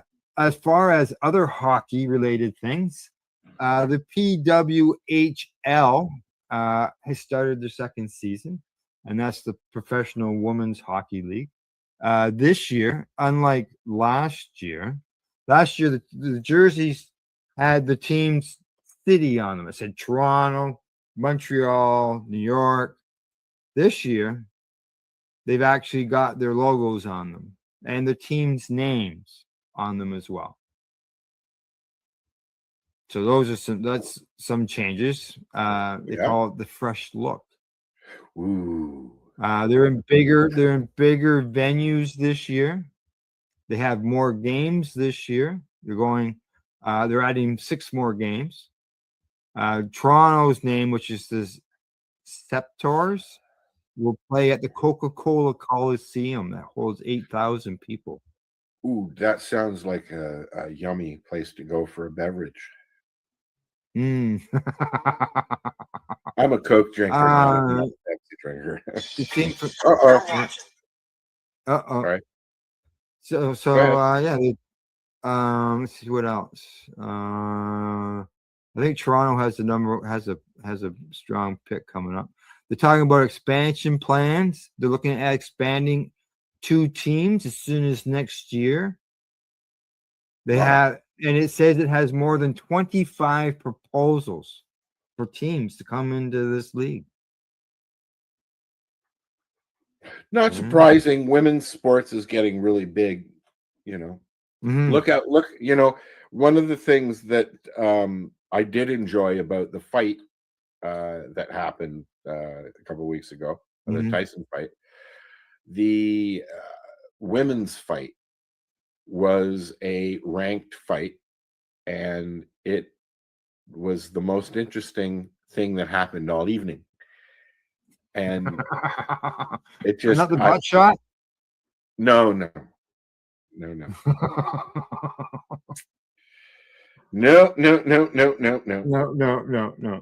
Okay, now so the women's league, it's back up and running, which is good. And another thing, this is a thing that I used to follow all the time for years, and that was the juniors. And this year, the juniors started up as normal. They got 7 players coming back from last year. They lost in the quarterfinals last year, so hopefully they do better. They got 32 players. They're in Ottawa, I believe, is where they are at. Yeah, they're in Ottawa. 7 back from last year. That includes the goaltender, as well as some forwards. They lost to the Czechoslovakia last year. This was played in Sweden. When they play here in Canada, they sell out. Do they? Yeah. Quite often. It's not very often that they don't make it into a championship round. Canada's had, I know one time they had a 7-year stretch of winning the championship. So they've done well over time. There's no doubt about that. So they're up and started. They'll be going to practices, and those games usually start right after Christmas. Usually they'll have warm-ups going into Christmas, and then after usually on Boxing Day, I think is about the first day of the tournament. That's what's in the past. I'm not sure what it'll be this year. So yeah. Sports. So when this is leading up to the Worlds, or the Worlds has already happened? Juniors. This is the juniors, and the juniors are like the 16 to 20 years of age, 21 years of age in that area. I think it's 20. Yeah. But they do have the World 20. Juniors, right? Or the Junior Worlds. That's what they're doing. Yeah, they're getting ready. They're leading up. They're leading up to the big match. Correct. One of the 32 players and cut 12 of them by the looks of it. One of the things that I always found interesting about world hockey and Olympic hockey and NHL hockey, the ice is all different. The size of the ice is different. It's bigger. World hockey is bigger than NHL hockey. Yeah. International ice surfaces. Yeah, they're bigger. A little further to skate. It's only I think 6 inches or so. It's not much, or a few feet, whatever. But it's not much. Yeah.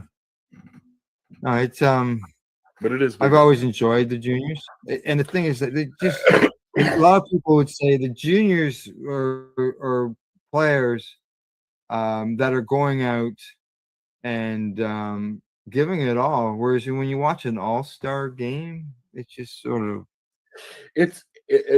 international hockey, the Worlds, it's a faster paced game as well. Yeah. Right? Like they're actually playing hockey. They're not looking for sponsorship spots, right? Correct. They're out there skating a little hearts out, and I haven't been to a hockey game. The last hockey game I went to was with my grandfather. He had regular tickets that he would get, and he would sit under the box where King Clancy and Harold Ballard used to watch the games from. And he used to sit there, and he knew them. You sit there long enough, you know them. I remember going the last game that I went to, and it was the Blackhawks in Toronto. Hey, same here. Really? That's the last time I went. Yeah. And so last probably game, we were probably at the same game. It was playoffs. I don't remember. I just remember that it was the last hockey game, the last thing that I went before my grandfather got too sick to. He had a bad stroke, and eventually that stopped his outings. Right. Okay. It was a playoff game, and we set the VCR, correct. I'm not mistaken. The VCR to record the game, and then we were gonna watch it afterwards when we got like the next day or the day after, and unfortunately somebody popped the tape out. Yeah, it was either they popped the tape out or they recorded over what you just recorded. That was the usual thing. Yeah, exactly. Well, I've got to go let the dog in. So what I'm going to do is I'm going to run a little clip here. It's like 1 minute long, and I'll be right back from letting the dog in. Unless you want to sit here and talk to people. I could just sit here and go. Now we'll run I talk to myself all the time, but yet I can't do it on the air. We'll be back in 1 minute.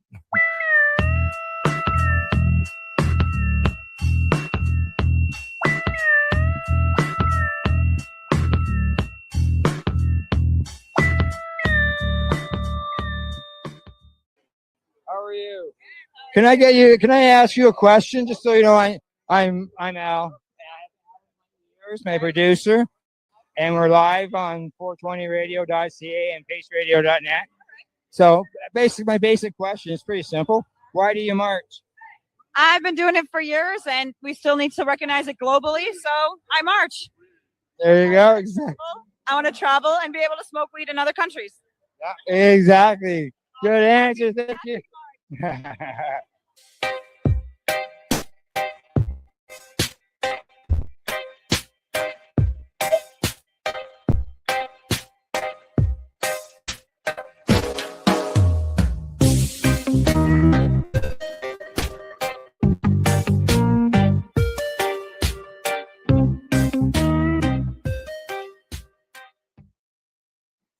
There you go. I'm gonna That go kind of around. stopped halfway through it. Did it? Yeah, it started stalling. Oh, I don't know what was going on there. I got up there to let her out, and she waited too long. Went back into her chair, and she said, "No, I'm good now." Rosa doesn't go out for very long because it's like -7 out there, and she does that paw thing, the dance. And people, and every time I post a picture of her outside, you should put some boots on her. Man, you don't know my dog. They would get eaten. Sometimes those dogs don't like boots. They would get eaten. Yeah, that too. So, all right, into our next segment. You ready? Here we go.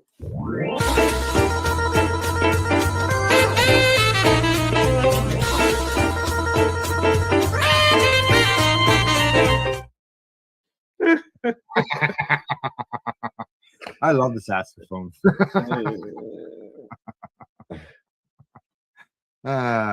So you said you had some clip there you're going to run? Yeah, like I said at the beginning of the show, I've been watching The Madness, and so I pulled out the trailer for it, and then I'll tell you what I think of it. I watched the whole thing already. I spent an afternoon and watched it. You know, when something catches you, when something grabs you, you watch it. Yeah. So, all right, here we go.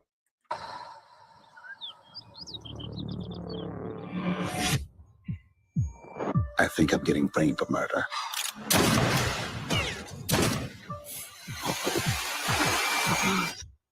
You think I'm making this up?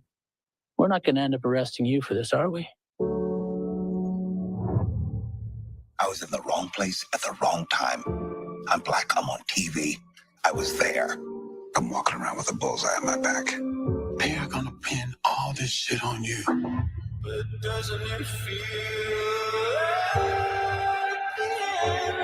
it's murder of a notorious white man. The man was the Jesse Jackson of white supremacy. I think we're not prepared. Did you do something to him? This ain't no fight or flight. It's just flight. Do you see what they're doing to me? I ain't running. Something's coming for us. They're going after my family. So I need you to extract me from the equation.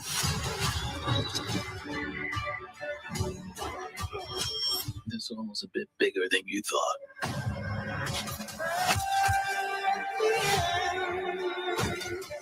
The police are looking for a story they believe. You're out of moves. What are you going to do? Get my life back. And something's coming for us. I'm not a criminal. With all due respect, my brother. You sure acting like one. I think we're not prepared.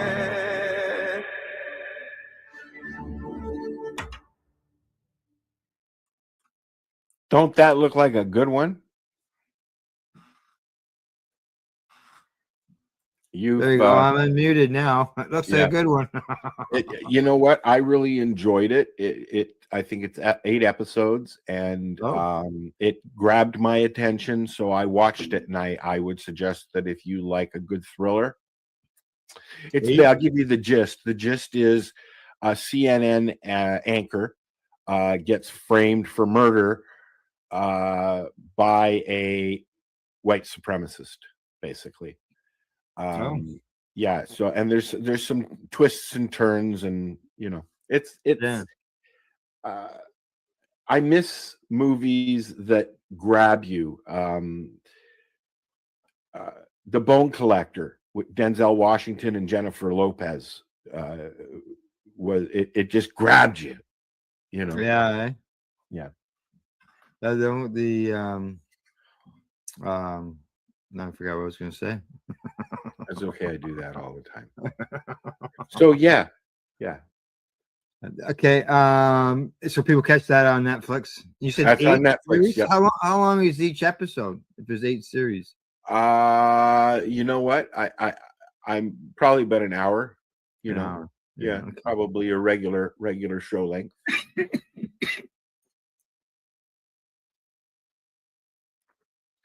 Al's coughing. I'll fill in. La la la. Coughing music, please. La la la la la. Yeah, that one came out of nowhere. It's actually get a little bit of teary-eyed here, trying to catch the breath on that one. Yeah, sometimes the dewdrop takes that breath away from me. I tell you. Yeah. Okay, now as far as events, I went looking for some events. And I come up with some stuff that was, there's an event, BizCan, MJ BizCan 2024. It's going on down in Las Vegas, so it's obviously not here in Ontario. There's a Cannabis Human Resources Leadership Summit, whatever that's about. It's about motivating cannabis leaders. Holiday Cafe. There's a cannabis grow house, which is an auction for growing equipment. Ooh. Yeah. There's the Canada Drag event celebrating Canada Drag's 1-year anniversary. And that is, where's that happening at? I don't know. It doesn't say. Saturday at 6:30. Oh, more details. A secret location. So can't help you out there. And secret location, man. A live winter hot box, live music, real talk, and 420 friendly. And it's fun with the disciplined stoners. You know who the disciplined stoners are? Yep. Okay. Right. Yep. They are involved in this. Yeah, I'll just bring it up so you can see. There we go. Improvised whatever music by 11. Yeah, he does like all freestyle stuff where he just comes off the top of his head. Yeah, And he's doing stuff like that at Can Expo. Thank you. Can Expo. Yeah. Yeah, and then Winnie, his partner there, does comedy. Yep. Yeah, a holiday hot box. Okay, so here we go. More information. 420 friendly event. Don't miss out. Location. There we go. Berkeley Street, Toronto. Meadow Milky Way. You know where that is? No. No, either do I. Yeah. In Toronto? I'm going to assume so. Yes, I think I know where it is. I think it's downtown. Yeah. Okay. There's a map right there. There's a map right there. Get directions. Yeah, let's get directions. All these different places. So that must be it right there. Dollarama's nearby. Queen Street. There's a lot of venues popping up downtown, which is really cool. So there you go. There's that event, and I'm not done. Not done. I got to jump that back so I can find my list again. Oh, here's something. This is happening on December the 14th. I should go back and let you know that that other one that 11 was out. That is on the 13th. So that's in 10 days. All right. Oh, Discipline Storms. That's on the 7th. Sorry, 7th. Got too many events in front of me now. On December the 14th, I have got here listed the Great Hash Showdown 2.0. Right there. Great Hash Showdown. Santa Claus is going to be present. And it's on the 14th from the 1st or from 1 o'clock to 7 p.m. Ooh. Only 100 judge kits are available. Judge kits include judge sampling kit and dinner. Over $5,000 or $4,000 in prizes are available. How much is a kit? I don't know. We'll find out as we go along here. It's a Can of Kick It event. Event details. Let's see. It says here the Great Hash Rosin Showdown is a competition that celebrates excellence in hash rosin production. Participants showcase their skills in creating high quality hash rosin, and entries elevated by a panel of judges. Join us for the Great Hash Rosin Showdown, where the best hash rosin producers compete for glory, recognition, and incredible prizes. The premier event showcases the artistry and innovation of the cannabis history. Huh. It's got a bunch of sponsors there. Tickets from on Saturday. Can I kick it? Location to be announced. Yes, they wouldn't give that out right now. Yeah, correct. So there we go. Awesome. Great Hash Rosin Showdown. Never heard of it. No, well, there you go. Now you have. There you go. Of our viewers. Okay, I think there's one more event that's coming up. Okay, all right. That's on the 14th. That's on the 14th of December. Okay. Now, also on the 14th of December. Okay, this is one you'll probably know about. Canna Crawl Winter Festival. Used to go with Ira and sit on the stage all day long. There you go. December 14th, festival, music, food, exhibitors, door prizes. Hamilton from 2 till 10 p.m. Location to be announced noon of the day of the event. Early bird tickets are $5 or $10 at the door. Yeah, although it's probably at the community center. Usually is. 40 exhibitors showcasing community bands, local artists, delicious food options, amazing music with a live DJ, sponsored raffle draws. Yeah, it's too bad it's 3 hours away. Plus, you gotta drive. Yeah, even when I was in Toronto, dude, that drive, I do not miss that fucking drive into Hamilton. Yeah, just think I'd be on traffic right from, let's see, like basically the east side of Oshawa all the way, man. Like pretty much. Yep. Yeah.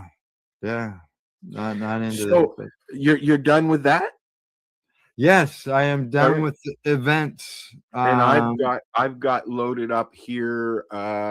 Sherry Ann went to Kind Winter Fair. So this is, I don't know if I've even seen this one.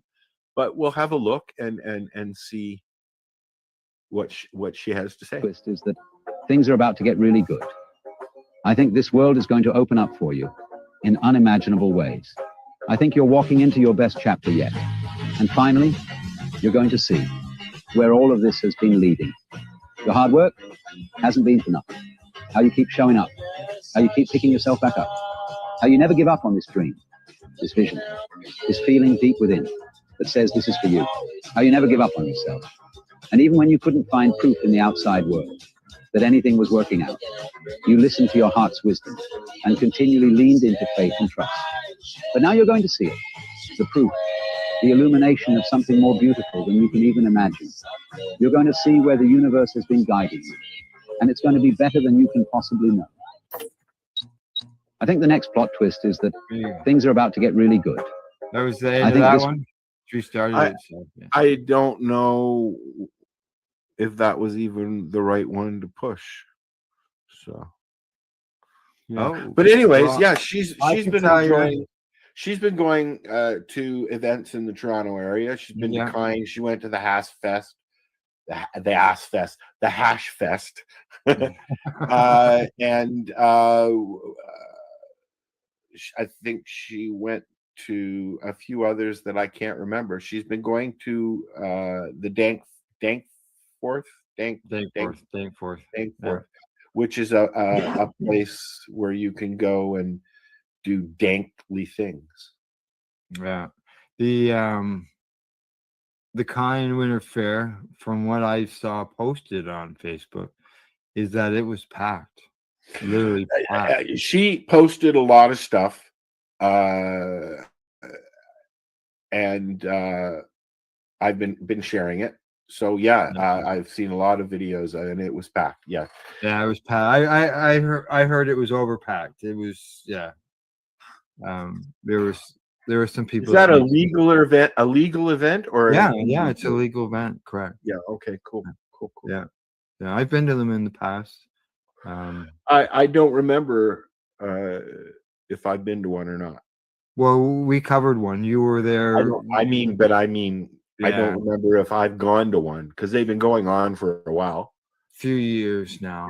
Yeah. I'm thinking like maybe 3 or 4 years now they've been going on. Yeah, there was a few when I was in the city. I just don't remember if I went to them or not. Right. Yeah, no, it was crowded. So I'm just crossing out on my calendar that we've had a successful number 14. Oh, okay. Good. Does that mean that we're done? You got anything else you want to add to the events or entertainment or anything? I guess I got one thing. Go ahead. Okay. Earlier, we saw the Apple promo. Just to let everybody know that the video has actually been released. It's available on YouTube as well as Facebook and Blue Sky, where people can. Did you sign up on Blue Sky, Al? Yeah, I'm on Blue Sky. And are you liking it? It's a spot where I'm posting some stuff I've been going through. It's like the old Twitter. Like it's like you can't Can you go live on there? You can't stream to there. Okay. And you can only post videos that are a minute long. Huh. Yeah.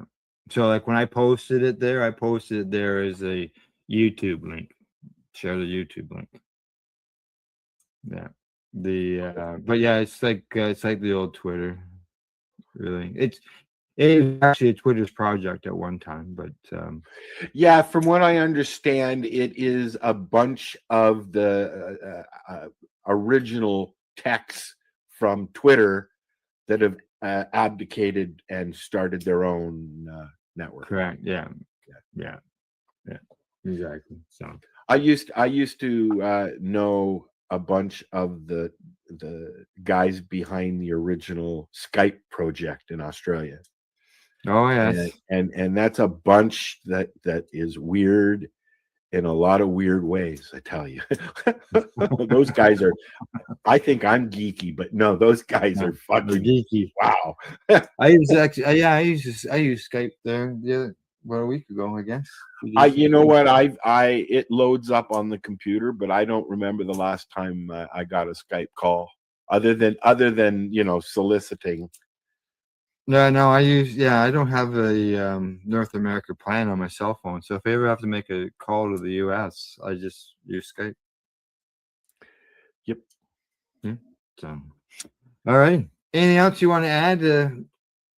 No, that means we're done. I bit my tongue earlier this week because of the dewdrop. Oh. And I really bit my tongue. Oh, did you? Oh. Yeah, I still have it was 4 or 5 days. How would it get you to bite your tongue? I have a tooth that's got a chip in it. Yeah. And as I was sneezing, I clamped down right there, and it created a little welt on my tongue. Yeah. And every now and then, while I've been talking, I'm like, ah. So Yeah. Okay. Well, I guess that's it. We're done. Yeah. I've got to get some lunch into me, and then I've got to get some wood into the house. We're expecting some I snow, don't as have you that know. issue, as I know. Yes. Yeah. All right. Alright. Say good night, Al, or good Say good- afternoon, Al. It's only 11:30. All right. Say good night. Say good afternoon. Bye bye. We'll see you all next week.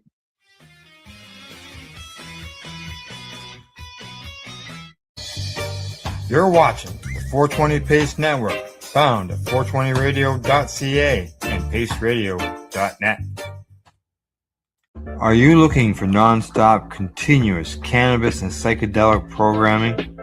If you are, then turn your browsers to 420radio.ca or paceradio.net, where you will find the 420 Pace Re-Rolled Saturday. Everything gets started at 8 a.m. Eastern Saturday morning. You're watching the 420 Pace Re-Roll Saturday.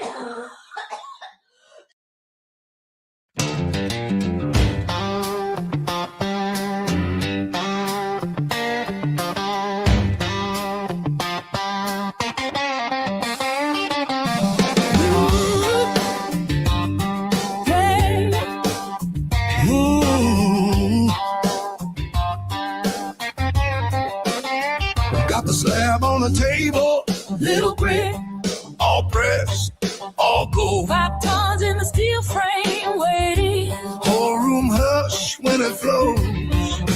Ross and back, That custom mold, fill it up, tuck tight. then load and press. We just trying to keep lungs still shining. Do it calm, do it clean. He makes the trichome flow. Slow drip, let the pressure go. From the flower to the glow. Solving free, keep the spirit in me. High in the mind. All that for harm reduction. Yeah. But the method low key. He makes the trichome flow. Loading on the paper like honey on the snow. That's a 710 code. Ooh, see it packed in the mold. Put it into the Rawson bag. First squish, then the shine pulls through. Little river on the parchment flowing. Big flash, Clear drop. that hue. Wait out. Take a breath. Think twice. Dose right. Keep the bag in view. We just squish. We don't strip. We don't rush. Treat the plant like it's part of you. He makes the trichome flow. Slow drip. Let the pressure go. From the flower to the glow. Solving free, keep the spirit in me. High in the mind. All that for harm reduction. Yeah. But the method low key. He makes the trichome flow. Golden on the paper like honey on the snow. That's a 710 code. Smooth as silk. Brittle like glass. Creamy like milk. Put in your rig. Light the torch. Or push the button. Get you medicated like nothing. He makes the trichome flow. Slow drip, let the pressure go. From the flower to the glow. Solving free, keep the spirit in me. High in the mind. All that for harm reduction. Yeah. But the method low key. He makes the trichome flow. Golden on the paper like honey on the snow. That's the 710 code. Feel it in your toe, feel it in your head. The body temperature. Up it goes. Forehead sweats. Where's the bed? Things calm down. Body sweats disappear. Wow. Memories of their first dance. Ooh. He makes the trichome flow. Slow drip, Let the pressure go.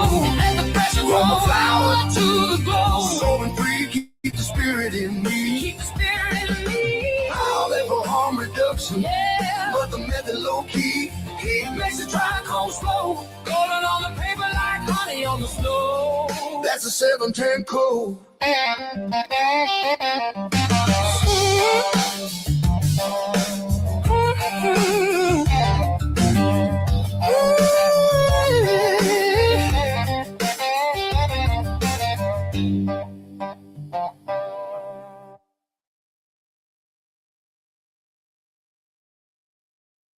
You're listening to the Pace Radio Network. here at paceradio.net. The views expressed by the individuals during this broadcast are their own opinions, and they may not be the same as those of their group or other organizations they may be involved with.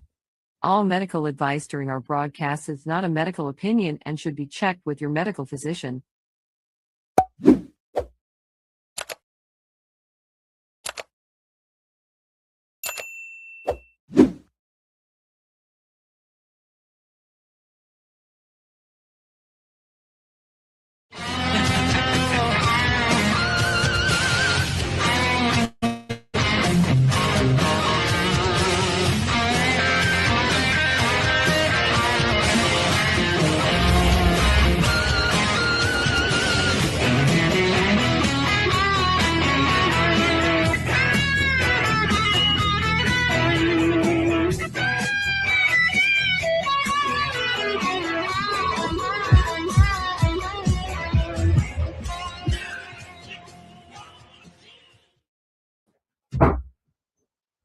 What happened there? Well, looks like I'm on my own. Good day and welcome to the Sweet Pea and Mayhem podcast for Tuesday, February 24th, 2026. How you doing today, John? I'm above ground. That's always a good thing, especially in my books. I don't know about yours, but it's always a good thing in mine. We were just coming live and we noticed somebody was walking up to the door and I had to go and tell them, busy, bye. So thus just being a little bit late. So welcome to the Sweet Pea and Mayhem podcast. This is our second or third? No. Second one. And today we've got in a guest that introduced me to podcasting, actually. I guess introduced us really to podcasting and having the podcast. So and Al from Pace Radio. Well, we want to give kudos to Al. Yeah. Al would be a good guy, I think, to take camping and do mushrooms with. Hey? He probably would. Why would you think that? Well, if we got lost in the wilderness, we'd have something to eat. I bet he's tasty. Probably. I'm going to name Al Snack. Well, I don't know. I think he's got chicken legs. Oh, I like chicken legs. Well, I think that's the first thing I'd eat would be the legs. We better be careful. We'll get shut off here real quick. I wonder if Al tastes like chicken. Al's new name is hors d'oeuvre.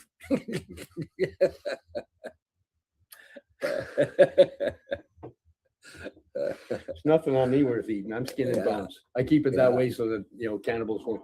They always go for the weakest in the herd. Oh, geez. Well, I might get taken down. Okay. So we've got Reverend Cindy on here. I'd like to ask Cindy a few things before we get into certain things. So, well, let's make it happen. Yeah. Why don't we bring her on, introduce her to the crowd, and ladies and gentlemen, put your hands together for our good friend. There she is, Cindy. Yeah. Good morning. How you doing, Cindy? Hey guys, I'm well. How about yourself? You're good. Now you're a reverend. Now, are you a religious reverend or are you just a JP? Well, I'm kind of both. I became an ordained minister because I wanted to be involved in marrying people. But here in Canada, you can't be just an ordained minister. You have to be involved with one of the churches to be able to do it through the church or through being a minister. So I had to augment that with becoming a justice of the peace to be able to marry people.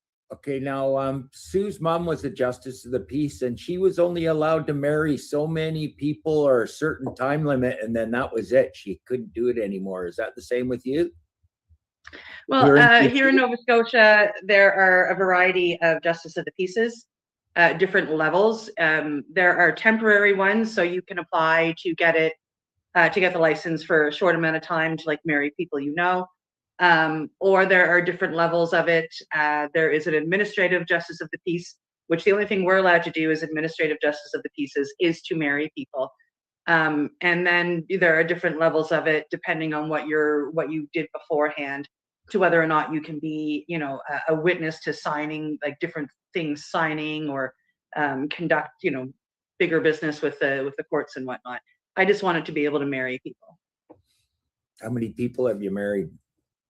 I've only conducted 2 ceremonies. Oh yeah, I think Sue's mom was only allowed 50, and that was Oh, it. wow. The whole career? For the whole career, that was 50. I think she was temporary. It was either 5 years or 50 people or something. She couldn't do it after a certain amount of time. She could, and she loved doing it too. So yeah, but yeah, just wondering why you were called Reverend, and if I ever got married, you'd be the one to marry Again.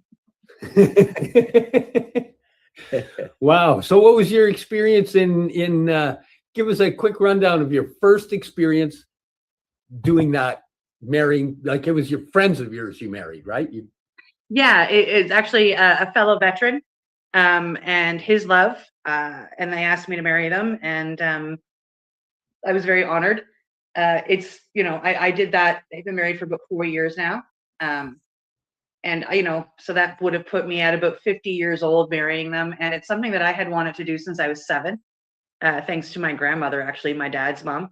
My grandparents were ministers, and my nanny once told me that her favorite thing to do as a minister was to marry people because you get to be part of their day and their love. And to me, that just sounded so beautiful. So it was something that I had dreamed of doing for 43 years by the time I got there. So for me, it was very surreal. It was something I never thought I was actually going to get done or, you know, actually accomplish. So when it happened, you know, as a justice of the peace, as a minister, I was happy for the couple and I didn't want to take away from their day. But it was really hard to not jump for joy for myself as well, because when it was done and some of the celebrations were done, you know, I was going to stay, like a bunch of us had a very large, beautiful Airbnb, but I had to go home just to be with my own joy and not take away from theirs even one iota. Did it make you cry? I bawled like a baby, Steve. You know, we were deep in Nova Scotia country. There were no street lights. I decided to leave and drive home about, I don't know, I'd say 11 p.m. So it was dark out. It was in October. And I stopped along the side of the secondary highway and I just left my headlights on and I cranked music and rolled down my windows and got out and danced in the headlights. And it was the best feeling ever. Nice. Yeah. Nice. So you got introduced to Steve through microdosing, right? Yeah, it was your guys. It was the documentary that you two were part of. It came out just, you know, it was 8 months after Dosed came out. And I knew that I had to walk towards iboga somehow. That's what, you know, that was the main focus of these two documentaries. And I had been trying to find iboga, and the documentary that you guys were in came out.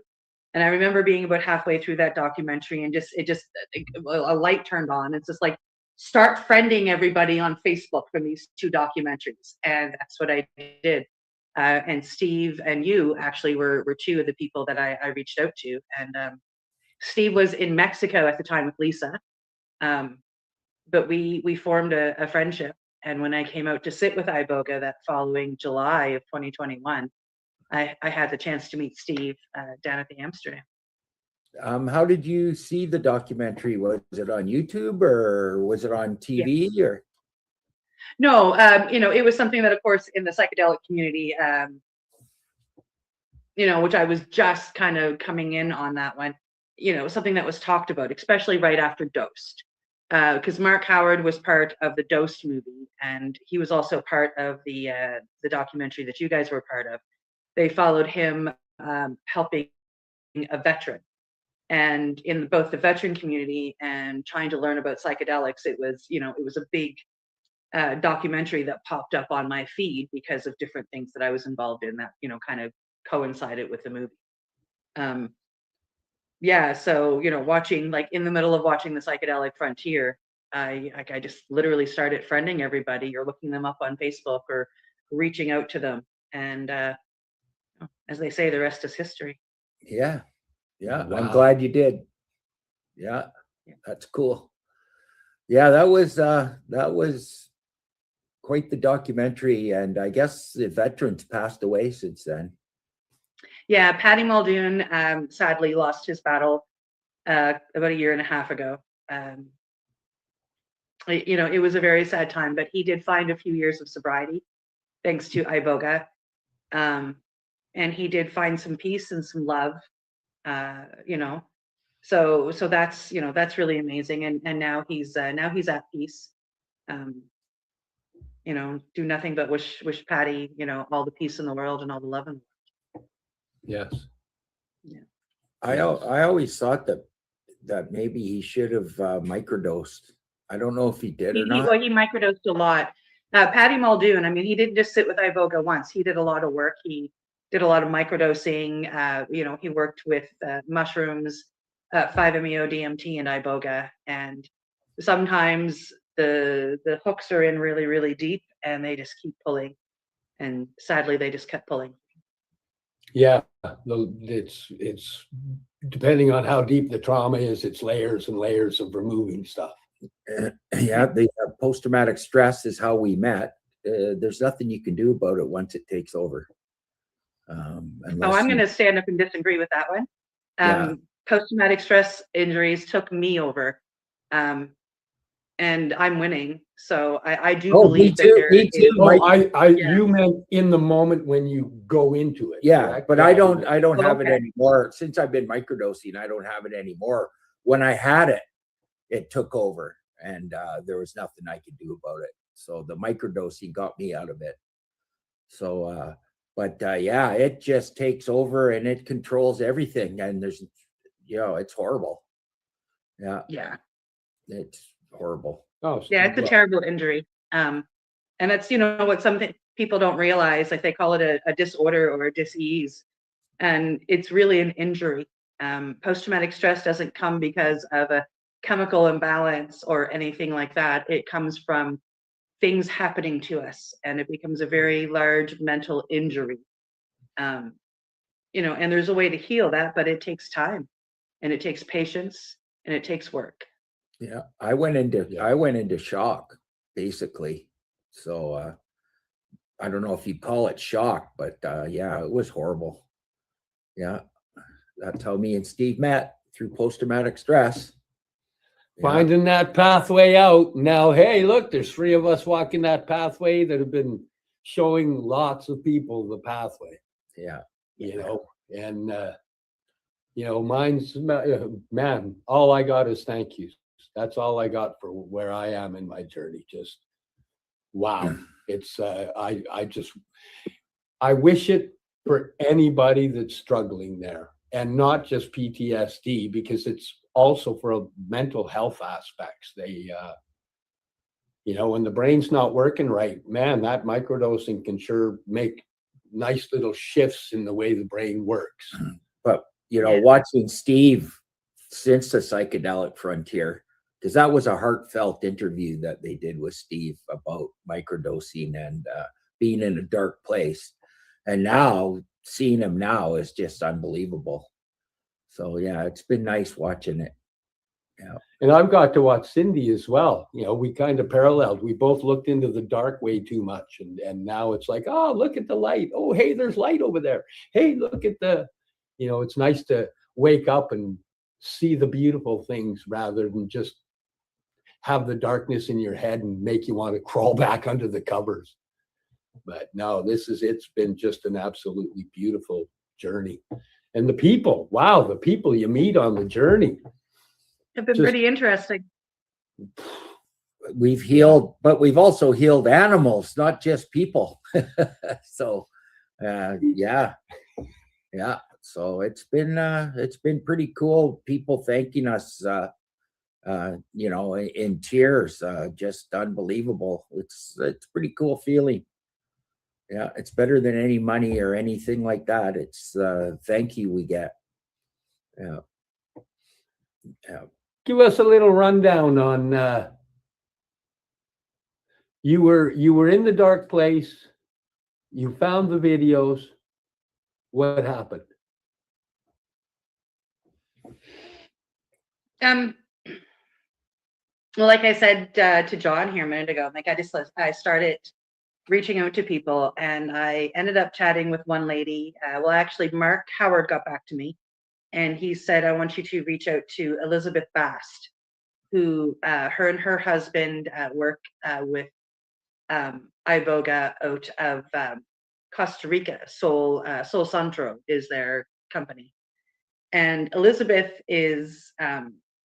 I did a discovery call with her. And, after half an hour of speaking with her, she said, the person that you need to sit with is Gareth Moxie. Out of all of the iboga people that she knew, she said, I want you to go sit with Gareth. So she sent me out to BC. And it took a few months of, setup and conversations with Gareth. And I got out there in July of 2021, finally. And sitting with Gareth, and sitting with iboga, and then following that up with 5-MeO was, you were there. The conversations that we had at the Amsterdam afterwards, you had just gotten back from Aya, and I had just finished with iboga. And for the first time since I was probably about 8 years old, I didn't feel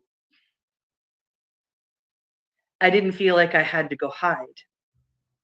I Now, also didn't was feel. Gareth in the same documentary as us? Is that the No. same guy? Oh, okay. That's Mark Howard. Oh, that's Mark Howard. Okay. Gareth was in Dosed with Mark in the Dosed documentary. Mark is the one that came over and was in both. Yeah. Yeah. Okay. And so I went and worked with Gareth. It was incredible. Like walking with iboga is a blessing, and I got to heal the part of me that was first hurt, and I was introduced to 5-MeO through that retreat as well, which is a toad medicine. Just for anybody that's curious to what 5-MeO is. That's the one where they burn a pattern in you. No, that's Colombo. Oh, that okay. Yeah, 5-MeO is considered to be the God molecule. It's something that we smoke or vape, and it's a spirit walk medicine similar to ayahuasca or iboga or peyote, except for being, between 8 to 36 hours long. It's a 15 to 20-minute trip. So there's a big difference. You can get just as much healing out of 5 as you can out of the others. And they all work together really well. So yeah, watching the documentaries, knowing I had to walk that path, and then sitting with iboga finally, like for the first time in 44 years I didn't feel the pull to be numb afterwards. And that was huge. And, then I augmented that with working with mushrooms over time to help heal the pathways that were broken by my addiction and my trauma. And then I came across Combo in my journey, which is a detox medicine, both for, the spirit, the mind, the body. And I've been able to detox some of the negativity, fear from my brain with that. Yeah, and it's been we're 2026 now, so it's been almost a 5-year journey since I walked into Gareth's place, just trying to heal. And somewhere along that journey, I thought,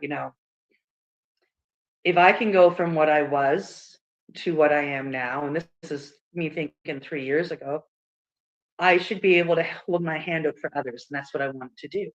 Yeah. I should be able to flash that flashlight for somebody else and go, hey, take my hand. I have some wonderful tools that I can teach you. I can help you walk your path and find your own healing, because we really do heal ourselves. Nobody does it for us. The medicine doesn't do it for us. Everything helps us, but we have to walk our own path and do our own inner work.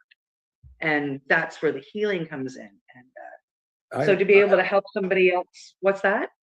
I always thought of it as kind of leaving your body and looking at yourself.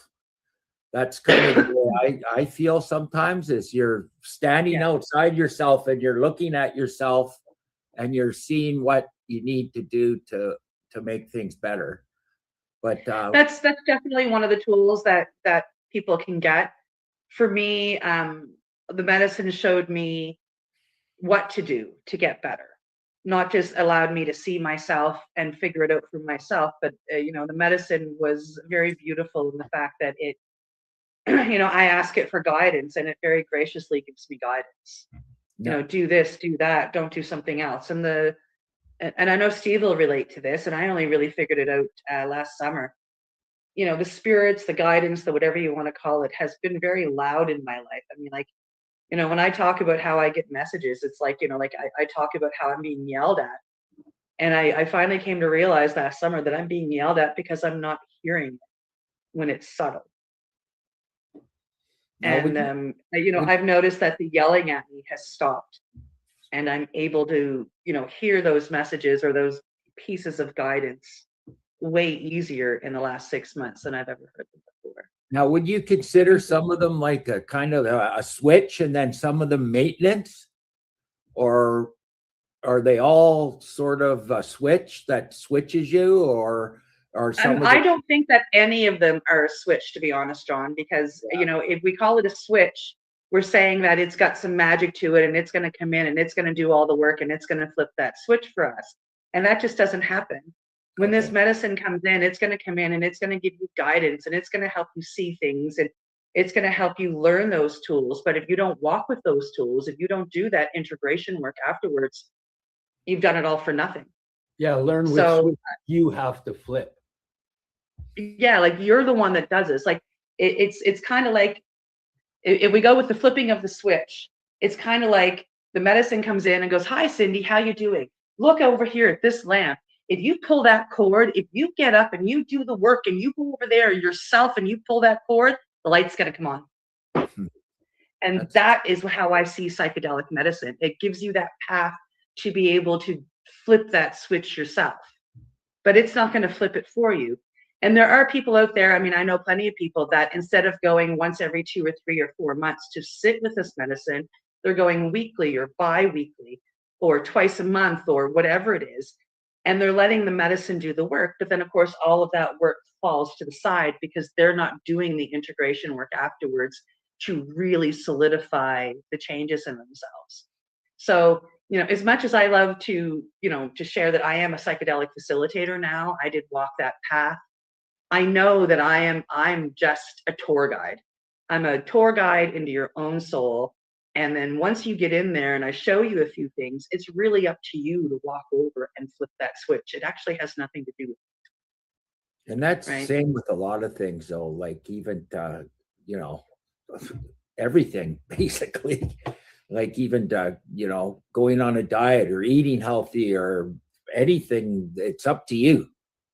Yeah. It's not up to anybody else or anything. It's you wanting to do it. Yeah. So before we get too far, I wanted to point out something for the viewers that you had said earlier. You reached out to Mark, who is an Iboga practitioner. Correct, and yeah. One of the best.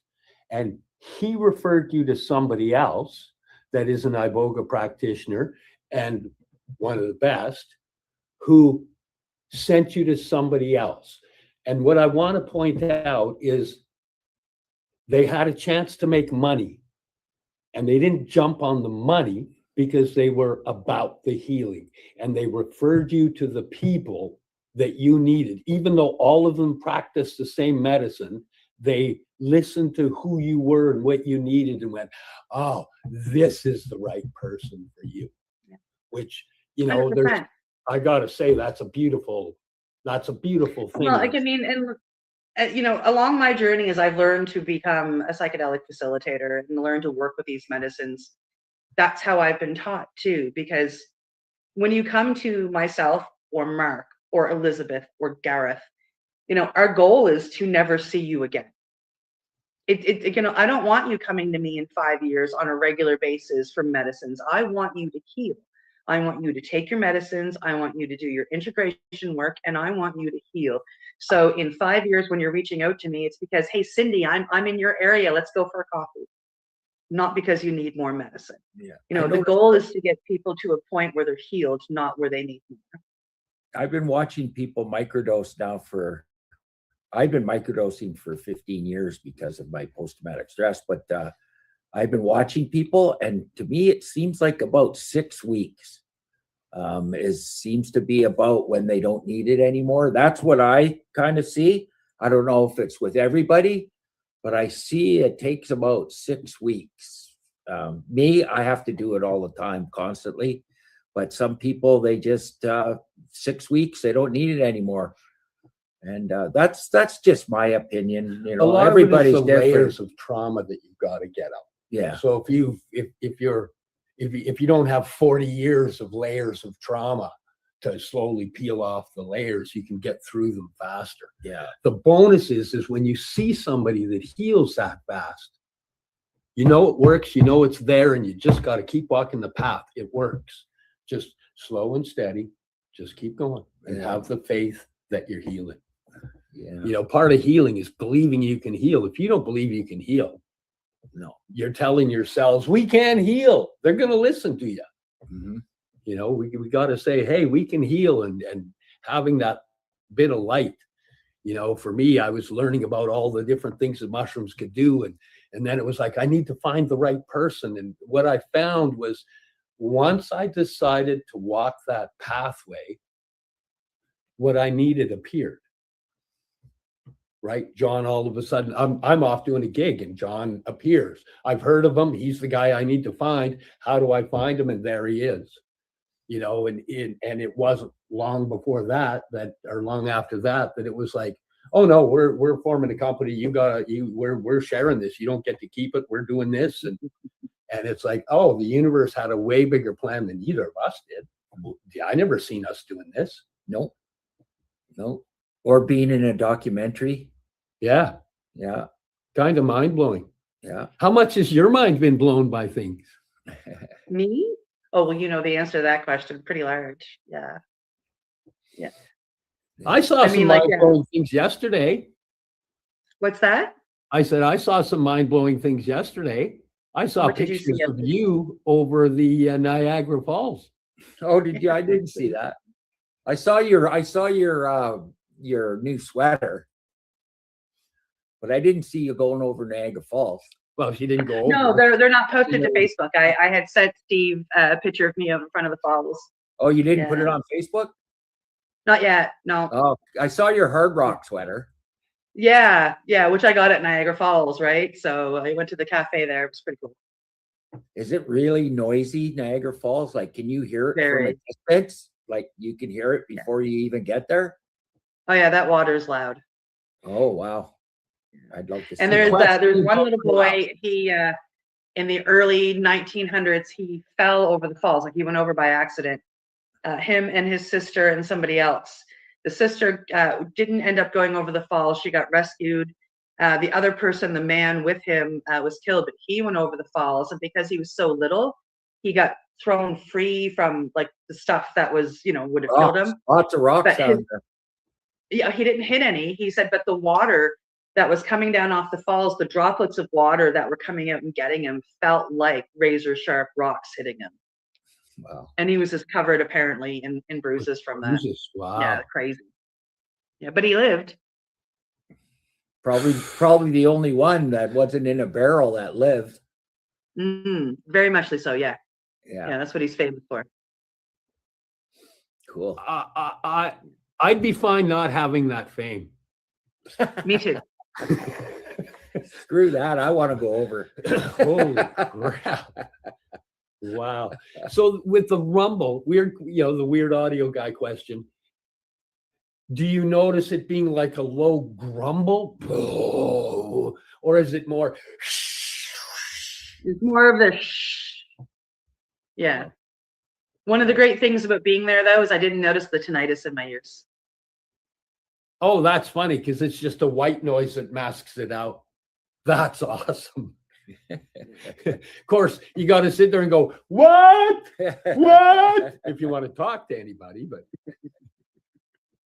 So what? Oh, yes, absolutely. I agree, Tanya. Oh, what was that? I missed it. Tanya made a comment about how beautiful the falls are. Okay. So now you do other mushrooms besides psilocybin. Oh yeah. Do you do the 7 mushroom blend? Yes. And lion's mane? Yes. Okay. Do you actually notice that the lion's mane is calming? I wouldn't call it calming. I would call it focusing. Oh, okay. Yeah. Okay. Yeah, because it's I find it, like lion's mane is known, of course, for being the ADHD mushroom. It helps to bring you to the focus, so you can focus on one thing versus swirling.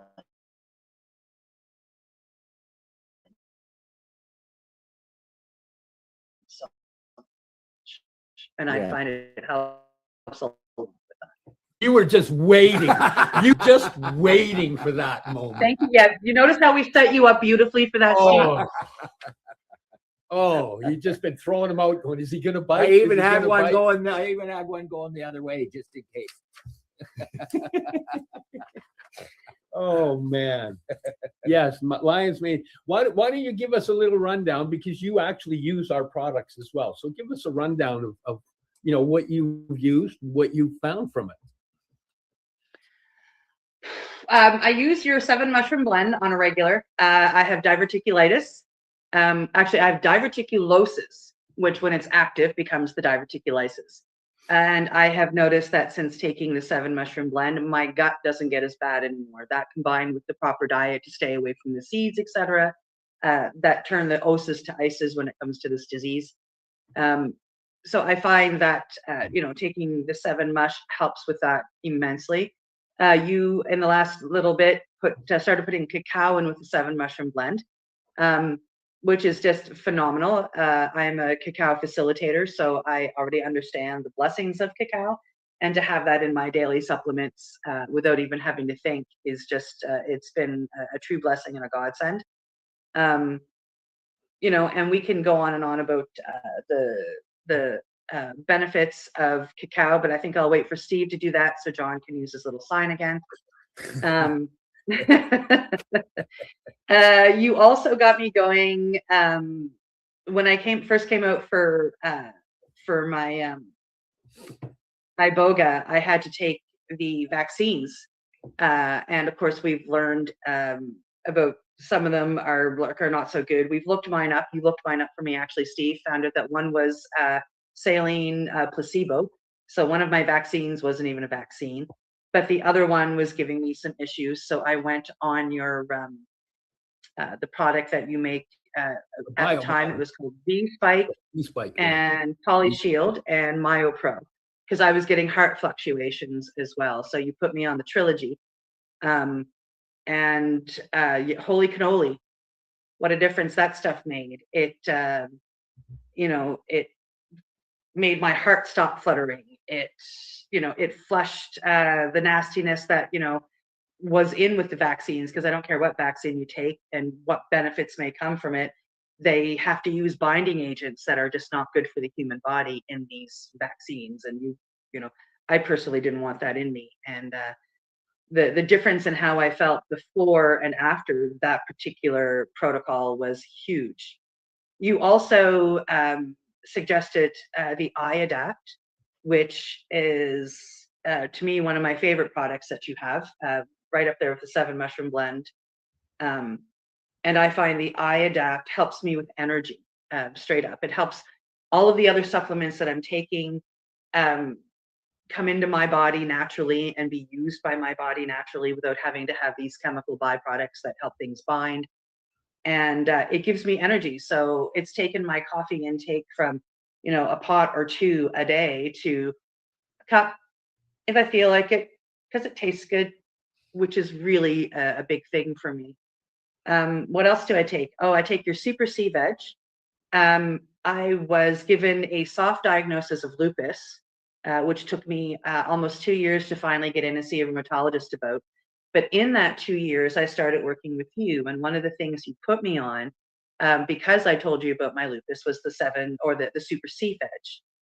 That and the Inflammaclear, because with these autoimmune diseases, we swell. So you got me going on those 2 products. And by the time I got to see a rheumatologist, there were absolute 0 signs of any autoimmune disease besides the diverticulosis, which is huge, because I had doctors telling me left, right, and center that, chances are you have lupus. We got to get you in to see a rheumatologist. Like, all this is telling us you've got lupus. And then by the time I got to see the specialist, my ANA was perfect. I didn't have any inflammation, and life had changed. So Did I have lupus and did we put it into remission? Well, we're probably looking at an 80% yes on that one. Again, thanks to these supplements that I got put on. They've been keeping an eye on my thyroid for years. And, you know, we finally stopped doing blood work for that because everything's been coming back perfectly level the past 3 years. So yeah, that Super C-Veg is monster for working for this thyroid and getting the hormonal balance happening. It's a monster for that. I think the cacao's been the best thing for me as far as my heart, because 100%, John. I have a genetic heart condition. I'm on my 4th pacemaker, and since I've been taking the cacao, we'll get you up to 10 pacemakers. Yeah, I hope so. But since I've been studying the gut biome and natural healing and all that, we're going to have shows on all sorts of stuff. But I've been adding more and more stuff to my smoothies and my tea. I got cloves and star anise in my tea, and ginger and pomegranate in my smoothie now. Yeah, I'm getting there. Oh, wrong way. Oh, damn it. No, that was right.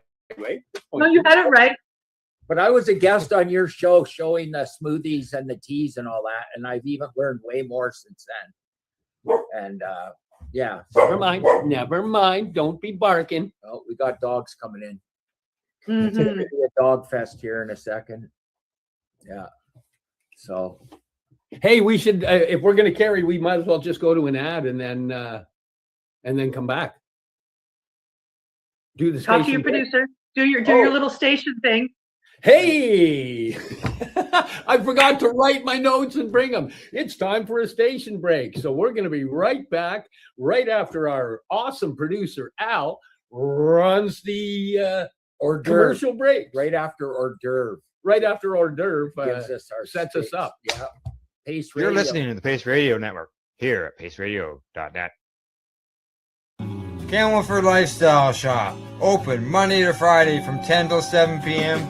or by chance. Check out our flags, our t-shirts, plus our hats, and look of that supply of rolling papers, plus much more. We've got bongs and your favorite herbal vaporizers. Look at all the incense we have, as well as for those who collect knives, check out these knives in our collection. And while you're here, stop in to see Shay at the Piercing Room, where you can get poked by Shay. Daily deals, check them out. Camelford Lifestyle Shop, 17 Bridge Street West, Camelford, Ontario. What do you find at paceradio.net? People advocating cannabis education. I'm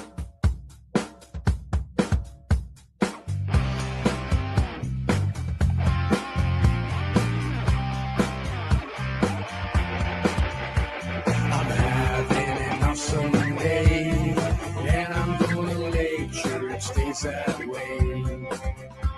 I'm having an awesome day, and I'm gonna make sure it stays that way.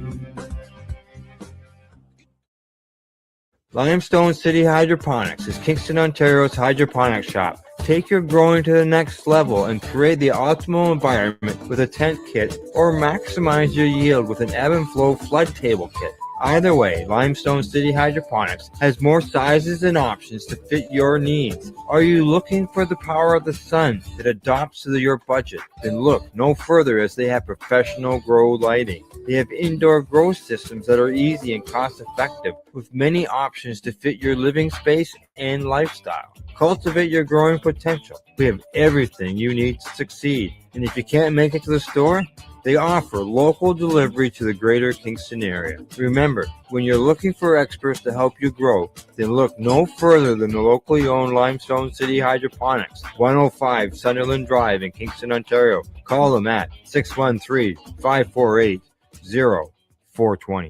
Rerolled Saturdays. Check it out. Nothing but non-stop cannabis and psychedelic programming. Find it at 420pace.ca. You're listening to the Pace Radio Network here at paceradio.net. Welcome back to the Sweet Pea and Mayhem podcast here on paceradio.net with our special guest, Rev Cindy. Special thanks to Al for letting us have the podcast on this awesome station. And thank you for being our producer today. Yeah. Well, Cindy was supposed to be the producer, Steve just said, but you couldn't, you were having technical difficulties. Yeah, and I'm having technical difficulties right now, but at least I'm still here somewhere. Yeah. Oh, you can't see you? We can see you. Yeah. Well, I'm glad that you guys can see me, but yeah, I can't see anything right now. Everything went dark. All we can see is your mouth. No, just kidding. Yeah. So I think we're going to have different shows on different natural healing, not just psychedelics and mushrooms. I think we're going to get into. She must have got bounced out. Oh, we're going to have shows on gut health, brain health, aging health, how to extend your life. Yep. Foods that fight cancer. Yeah. Plants that fight cancer. Different foods that fight different ailments. Natural healing. I'm not supposed to say healing, am I? Natural prevention. I don't know. Natural products that help you heal. Yes, and live longer, and not just stuff you eat. Certain tricks and tips that you can do to feel better. Yeah. It looks like Cindy's technical difficulties. Yeah. And that means she's not coming back. And then I'm going to talk about my diet, the BBC diet, bacon, beer, and candy. Oh, and salty snacks. So it should be BBCSS. Beer, bacon, salty snacks, and candy. Yeah, bacon's one of the make notes for that. Yeah. Once I started studying about the gut biome, realizing how bad bacon is for you, it's one of the worst things you can eat besides sugar. Oh, don't say that. People are going to yell at you. You know how many times I get yelled at when I try to tell people that bacon isn't good for you? It's one of the worst things for you by far. Any processed food with the nitrates in it is going to kill your gut biome. And yeah, there's certain meats that are bad, certain meats that are good. You know, we're going to get into all of that, and the difference between carbs and protein, and you know, just all that kind of stuff. We're going to bore you with nerd wrong talk. way. No, that one's gone. Oh, she's back. Hi, Cindy. There we go. Where were you? Oh, technical difficulties. Oh yeah, you were in the digital cloud. I was running around the internet. Could you hear us? No. Oh, she was really? probably trying to log back on. Oh, good, because we were bad mouthing you. No. Hey, do you know if Al has another show he has to do coming up really quick? No, he normally records when we're on live on Tuesdays, but he doesn't do that. So he's here. That's why he's here producing for you guys today. Okay, because I was thinking, man, if he's got another show, we're gonna have to blow out really quick here, and whatnot. Yeah. So I think you're okay for a few more minutes. Oh, good. Okay. Cool. So let's throw the floor over to you. Yeah. What do you have to tell the people about healing and medicines and food? He's talking like a circus barker. We only have 12 minutes left. I don't know if I can answer all that in 12 minutes. Straight up, I was having a conversation with a young fella the other night, who is, he's had the first part of his life was pretty okay from his memory, and then he ran into some troubles, which took him down a road he didn't want to be on. And now, he's in his 30s and he wants off that road and he wants to live a quote unquote normal life. And he doesn't see how it's possible. And, I told him that anything is possible. I was 37 years old and I was a cocaine dealer. among selling other drugs, but the cocaine was the big one for me, and I was selling it to use it. And at 37, 37 and a half, kind of, sort of, I decided that I wanted that normal life. And I started walking towards that normal life with sobriety. First cleaning myself up from cocaine, quitting cigarettes, quitting alcohol. I got addicted to pharmaceuticals, and I eventually quit those. So I got myself sober, and then I found medicines, and I got myself healed. And I truly believe that healing is a lifelong process. Nobody is 100% healed. I mean, it's just the way we wouldn't be human if we were 100% healed. There's always things that go on. There's always triggers that hit us, whether it's physical pain, emotional pain. But there is a light at the end of the tunnel. And so when it comes to medicines and healing and walking this path, what I would tell people is to just keep walking it.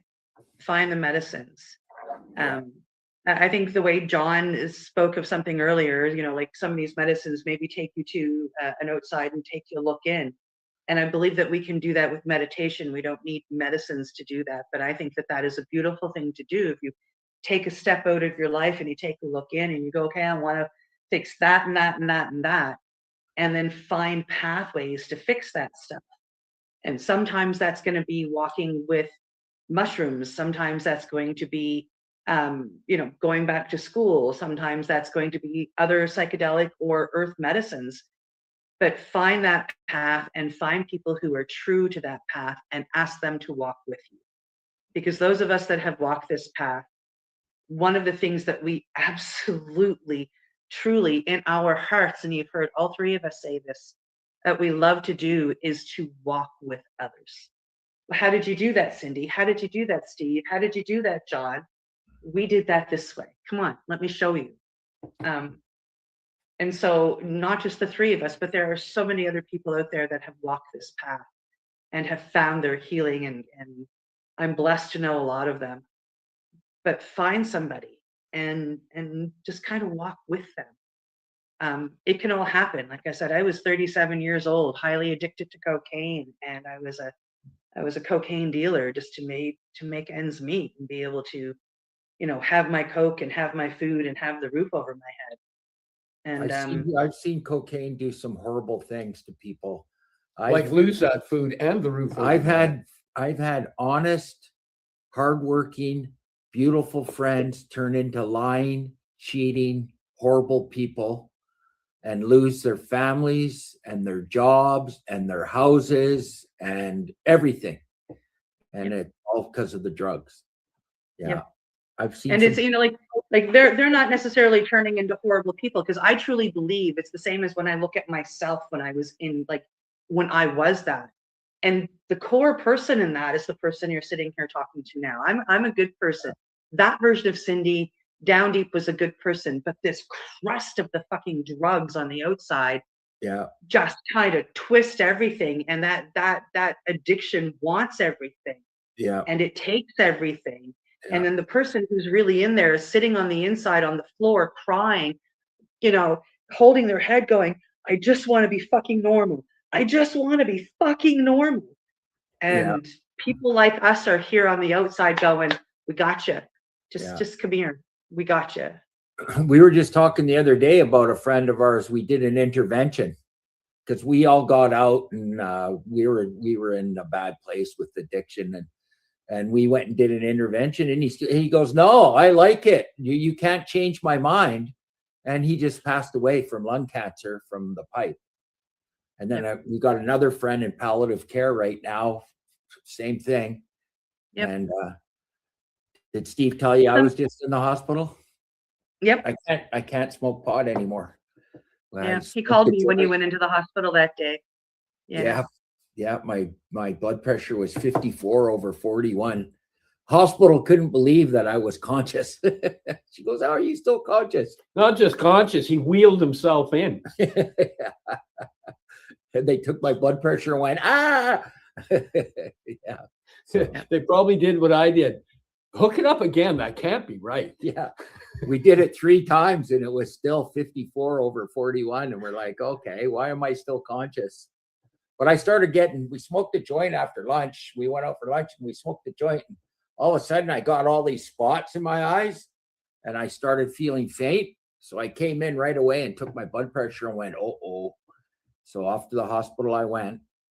But yeah, I've got one friend in ICU right now, another friend in palliative care. Then I was in there. So there was 3 of us, all buddies, in the hospital at the same time. Yeah, it's weird when you roll in with John because everybody just goes, "Hi, John." I says the new St. Paul's Hospital better name a wing after me. Yeah. I've got my artwork in St. Paul's and I'm hoping to get some more in the new hospital. So that'd be nice. Yeah. Sorry, I can't see, so I'm going to lean forward here just to see the time frame of where we're at. Okay. You have 9 minutes. Thank you. My glasses only read up close and it's just at the distance where I can't focus. It's like, oh, wow. So are you religious, Cindy? I'm spiritual. Yeah. Okay. It's a big difference. Yeah. I think there's a big difference. Yeah. I don't follow organized religion.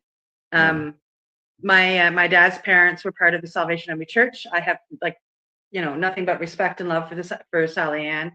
Yeah. But I also, my mom's side of the family, my mom was Indigenous. And her ancestors, of course, my ancestors, but my maternal ancestors, when the colonizers came over, they decided to assimilate instead of fight, so they didn't have their children taken from them. Yeah. So I'm very much, because of what happened to my ancestors, not into organized religions. Well, if that makes sense. Yeah. My grandfather was a Protestant minister, and we used to get sent out to Roland, Manitoba in the summertime. I absolutely hated it. It scarred me for life. Going from North Vancouver with the ocean and the mountains and everything to the prairies. Oh, yeah. Oh, I get you. Okay. So, and my grandfather quit the ministry or whatever, but my grandma was hardcore religious and we had to go to Sunday school and everything. And when I was 9 years old and we were going to Sunday school and my grandpa was in the kitchen and I go, "Grandpa, how come you're not coming to church?" And he reached down and he grabbed me and he goes, "It's all bullshit." I went, "Oh, okay." And that's when I became an atheist right there at 9 years old. But atheism is something I can't understand, because atheism is believing in nothing. But that's believing in nothing is agnostic or agnostic or whatever. No, that's atheism. Oh, is it? If you believe in spirituality, you would be agnostic. Oh, okay. I'm a left-wing atheist tree hugger. I'm a right-wing nut job. I couldn't find the words to throw in there that would be the opposite of what lumberjack. Yeah. No? Yeah. No, not working. Okay. Yeah. Never mind. Let's go back to Cindy.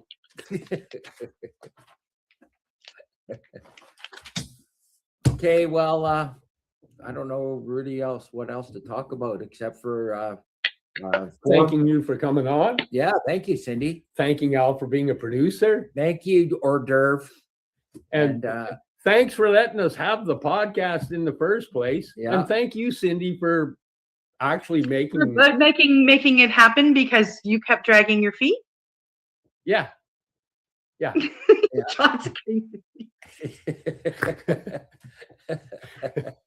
Yeah, basically. And then I stopped using the nickname Sweet Pea. That was my biker thing, but I figured that would be a cool title for a podcast, Sweet Pea and Mayhem. But once I started getting serious about art, I couldn't sign my art Sweet Pea. So I went back to, I told everyone, just call me John or whatever, because if you Google Sweet Pea, my art does not come up.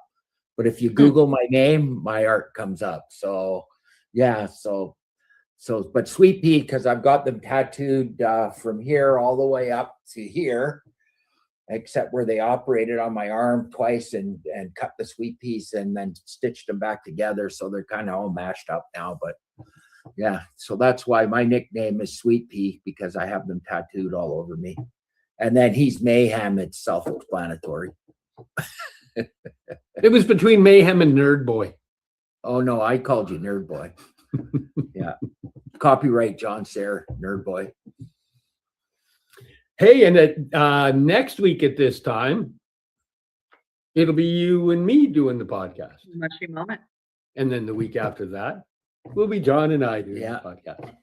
And I don't know, I think we're going to have to break our podcasts up into different types of natural healing and then have different guests on. And especially I want to have guests on about the animals that we've helped with, because I'm an animal lover and I don't like people. So I'll probably be doing pushing more towards the animal healing part, and Steve could do. You do realize that you're going to be interviewing people about the animals. You're not bringing the dogs on, so you better find a little bit of love for those people. Because if you keep telling us that you hate us so much, no, I don't hate you either. Straight up. No, but like, why am I here if you hate me so much, right? I consider people a virus on this planet. I don't hate everybody. I just love animals more. But I don't hate people much. It's just yeah. So hopefully I can help heal only the people that I like. I say heal everybody, because you'll find more people you like. Oh, I know. They're way better when they're healed. Oh yeah, for sure. I'm just kidding about hating the people or whatever. I like people. And on that note, we should probably say bye, and then we can run the credits and etc. Thank you very much for coming on the show, Cindy. Yeah. And actually, you're our first official guest. Yeah. Cool. Thank you for being our first official guest. That's nice. That's cool. incredible. We love you, Cindy. Yeah. Hey, you're not on his hate list. I'm at the top. No, you. Mid-level. Okay, so we should probably say, because I don't really know what I do here, so I think I say, any last thing you want to say before we say take it away, Al? Hors d'oeuvre. Take it away, hors d'oeuvre. Yeah, if you're looking for that healing path and you want somebody that has kindness and compassion and empathy and understanding and won't judge you, come see me. I would be honored to help you find your healing tools and walk the path that I am so blessed to be. You just said my favorite word, empathy. I love that word. It's my favorite. Yeah, there's not enough of it in the world. But there's more happening as people heal. Yeah. Maybe that's why I love animals so much, because I have so much empathy towards them. People. But I'm pretty sure we're gonna switch those words around, and I'll end up being Sweet Pea and you're gonna end up being Mayhem. I'm in. Yeah. Hey Al, take it away, big buddy producer. You're listening to the Pace Radio Network here at paceradio.net. The opinions of the individuals during this broadcast are their own and may not be the opinions of their group or other organizations they may be involved with. All medical advice during our broadcast is not a medical opinion and should be checked with your medical physician.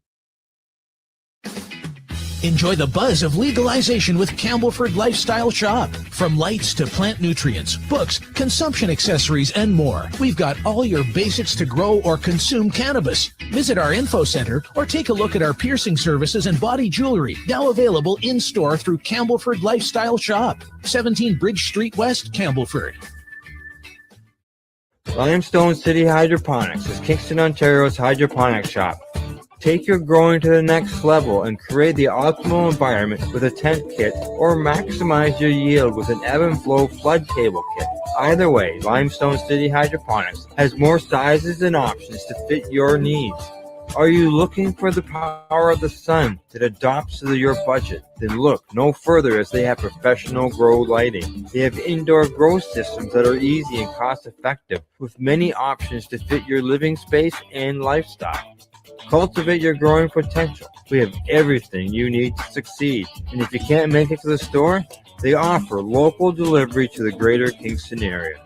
Remember, when you're looking for experts to help you grow, then look no further than the locally owned Limestone City Hydroponics, 105 Sunderland Drive in Kingston, Ontario. Call them at 613-548-0420.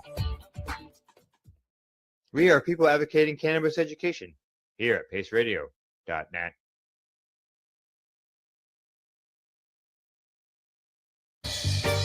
You're watching the 420 Pace, found at 420pace.ca.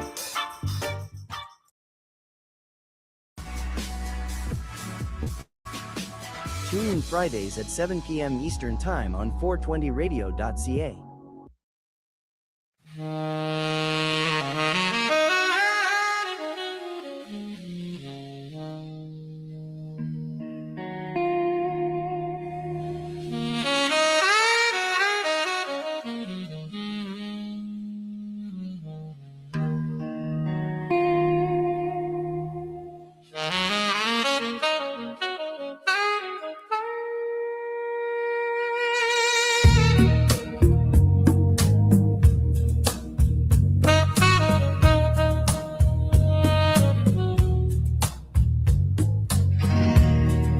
Hash on the table,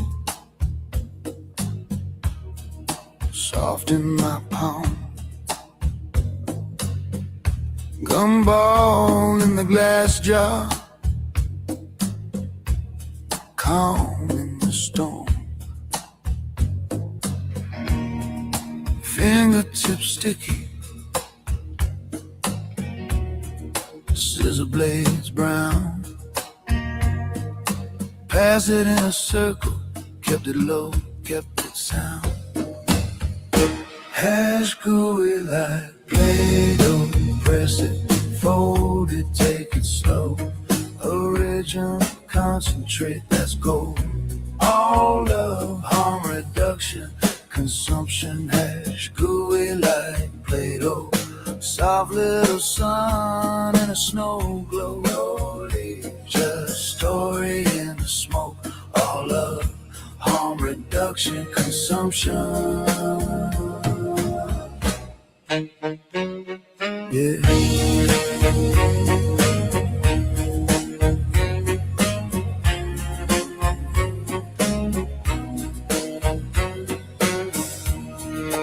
Hash ball rolling, warm from the hand. Soft little planet, spinning on demand. Talking about limits, water and ice. Treat your trick homes gentle, never aim for the edge. Hash gooey like Play-Doh, press it, fold it, take it slow. Original concentrate, that's gold. All of harm reduction, consumption. Hash gooey like Play-Doh, soft little sun and a snow glow. Noli, just story in the smoke. All of harm reduction, consumption. Roll it like a worm, break it up, smoke in a joint. Smoke it in a joint, it's a go. Blender in the ice, broken track, chrome head. Hash bags with micro screens, a solvent less concentrate like Play-Doh. Press it, fold it, take it slow. Original concentrate, that's gold.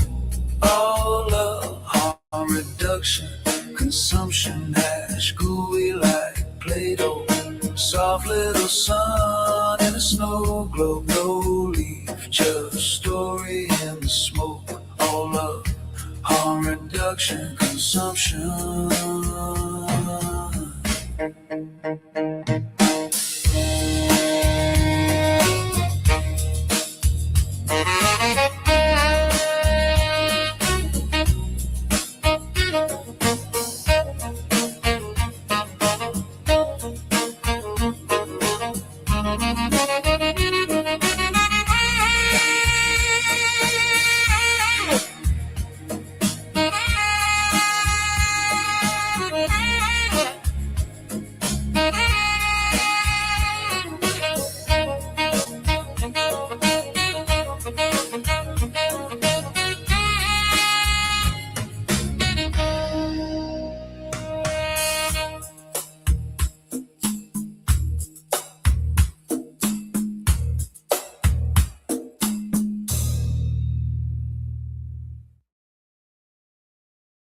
You're listening to the Pace Radio Network here at paceradio.net.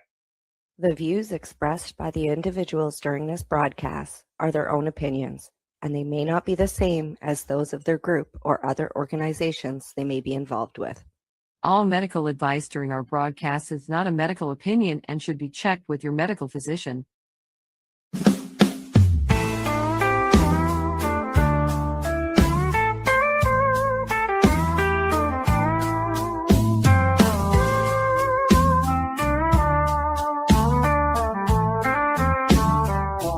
Look at all that money, yeah, the money that they've spent.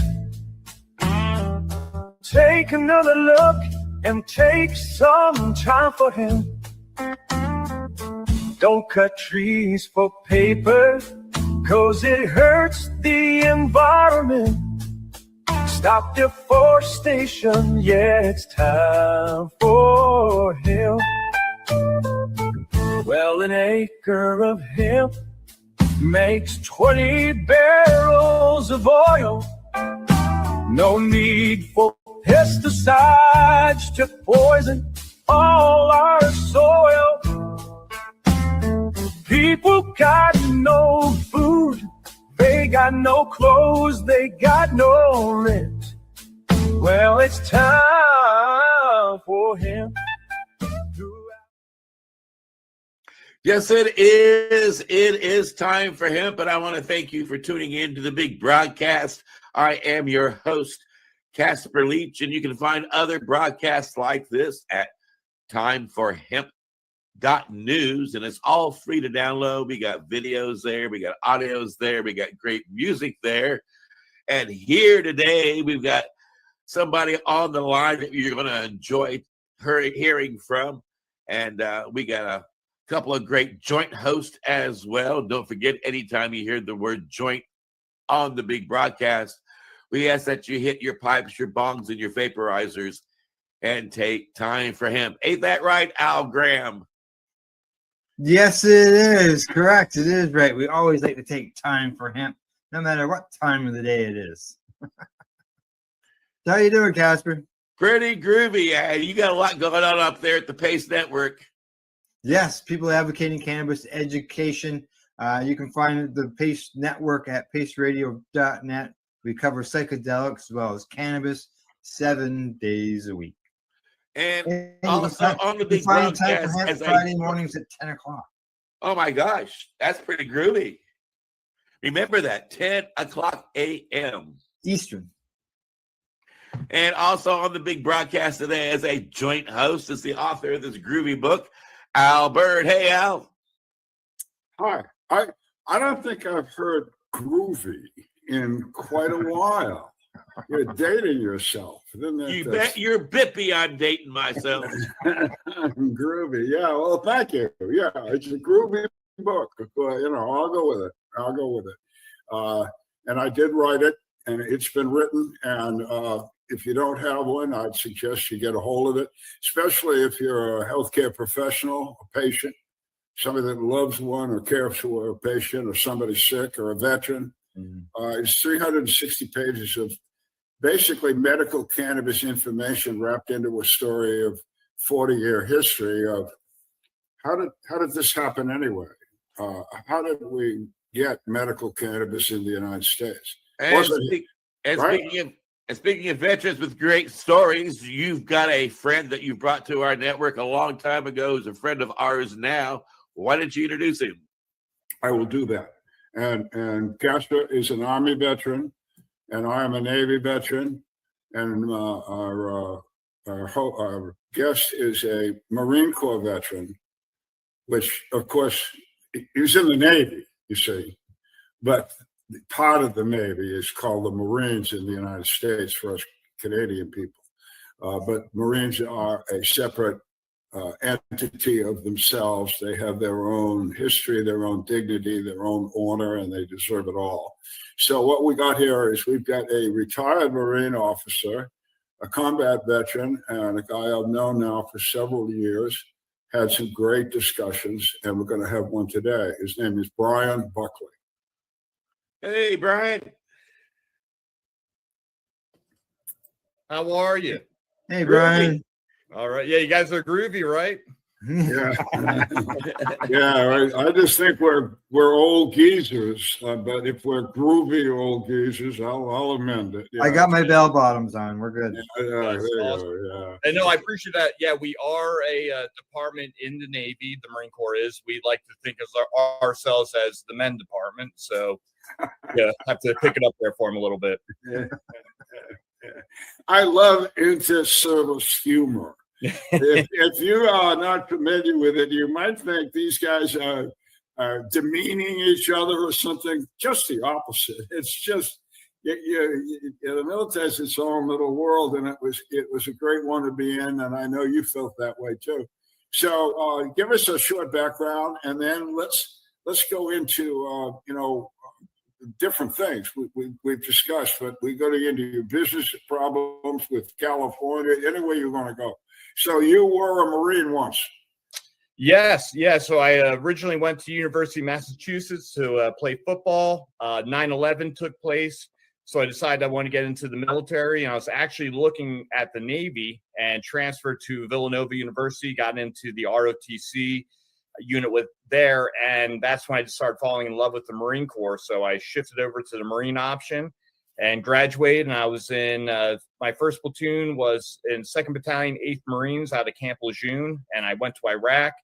Came back from that deployment. They gave me an opportunity to try out for Marine Reconnaissance. Made that, so they gave me orders to 2nd Reconnaissance Battalion, also at Camp Lejeune, and did another deployment to Iraq. And then around that time, the Marine Corps got into the special operations world, and we established what is now known as Marine Raiders.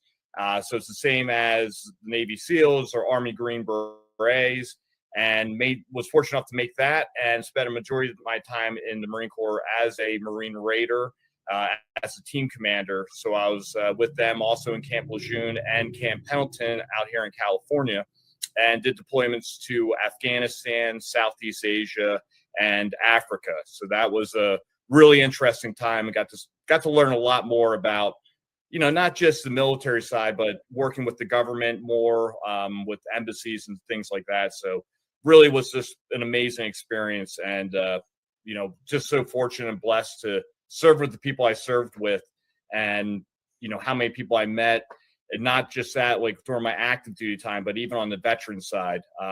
Still obviously heavily engaged with veterans, and just some really amazing patriots. So yeah, I could talk for days about that. So well, you got a huge slice of the world. I mean, the environment that you were moved around in allowed you to see a variety of aspects of poverty, pain, human nature, culture, that probably opened your eyes to a new way of blending the human race together. Sure, absolutely. It was just very interesting, seeing all these different cultures. It really made me feel so blessed, winning the lottery, being born in America, and just, obviously we're not perfect. There's a lot of things we can improve upon, but I still think one of the best experiments out there is the United States of America. And I just kind of reflect on some of the places I've been and the people I've met, and I've seen the very best in people, and I've seen the very worst in people. Definitely eye-opening. It's some of the worst in people that you've had to deal with that has now brought you into the environment that you're working yourself into now, your own organization and your own approach to dealing with the problems that society hands veterans when they leave the military, and they have a lot to deal with, a lot of baggage. Yeah, that's for sure. And, one of my friends one time told me, I think it was during the November time frame, and obviously that's big with, Veterans Day and the Marine Corps birthday and all this stuff. So I was like a centerfold or something in High Times, and my buddy's like, whoever would ever think we would see Brian Buckley like in the High Times magazine and all that stuff. But it's been a very interesting ride, and, never really dealt with anything on the cannabis side growing up. But now being a veteran and dealing with the things I'm dealing with and seeing what other veterans are dealing with, it's just amazing what cannabis can do for people. And, we're making progress, but still it's kind of baffling at times where we're not making fast enough, I think, improvements that we could to our But health. you've reached the understanding that cannabis brings peace of mind to those who have to wrestle with a lot of demons. Absolutely, both not just on what you're going through like everyday life, but also on like the physical side of the pain relief and things that cannabis can do versus opiates. It's an amazing Swiss Army knife, if you want to put it that way. I think you've done at least 2 positive actions to get involved with the things you're talking about. Why don't you tell the audience about the foundation, your growers association, whatever you are. Yeah. So what originally was around the 2016 timeframe. I think that's, I got out of the military in 2013 and was just kind of head down in the corporate America world, just making money. Right. And, not only was I dealing with some demons, but I started kind of seeing what was happening with veterans. So I decided to start a nonprofit called Battle Brothers Foundation. And originally I was just using it to, help out veterans with their VA disability claims. And it just kind of grew from there. And again, saying I was dealing with some demons, one of my friends said, "Hey, why don't you try some cannabis?" Obviously a little bit apprehensive at first, but, I kind of felt desperate. I'm like, "Hey, I'm willing to try it out." And I'll just never forget the first time I had some cannabis. It was the first time I went to had a full night of sleep in I don't know how many years. I went, wow, this is pretty remarkable, and kept having positive results. And it just led me to talk to more veterans about it and hearing how well it was helping them. So I decided to say hey, why can't I go to the VA and get, 15 pills of opiates or whatever like that? But it seems like this cannabis plant can answer so many issues I'm dealing with. And sat down, met with some members of Congress and said, what would I have to do to get cannabis into the VA system? And after they were done laughing at me, they said, listen, if you can go out and, get data and have it backed by American doctors, you're going to have a very positive argument. So I was at a UCLA cannabis symposium one night, listening to doctors speak. It was all well and good, but the most provocative part of that night was during a coffee break. And I met a gentleman named Alon Blot, and Alon is an Israeli, and he has a medical firm called Niamedic Healthcare and Research Services.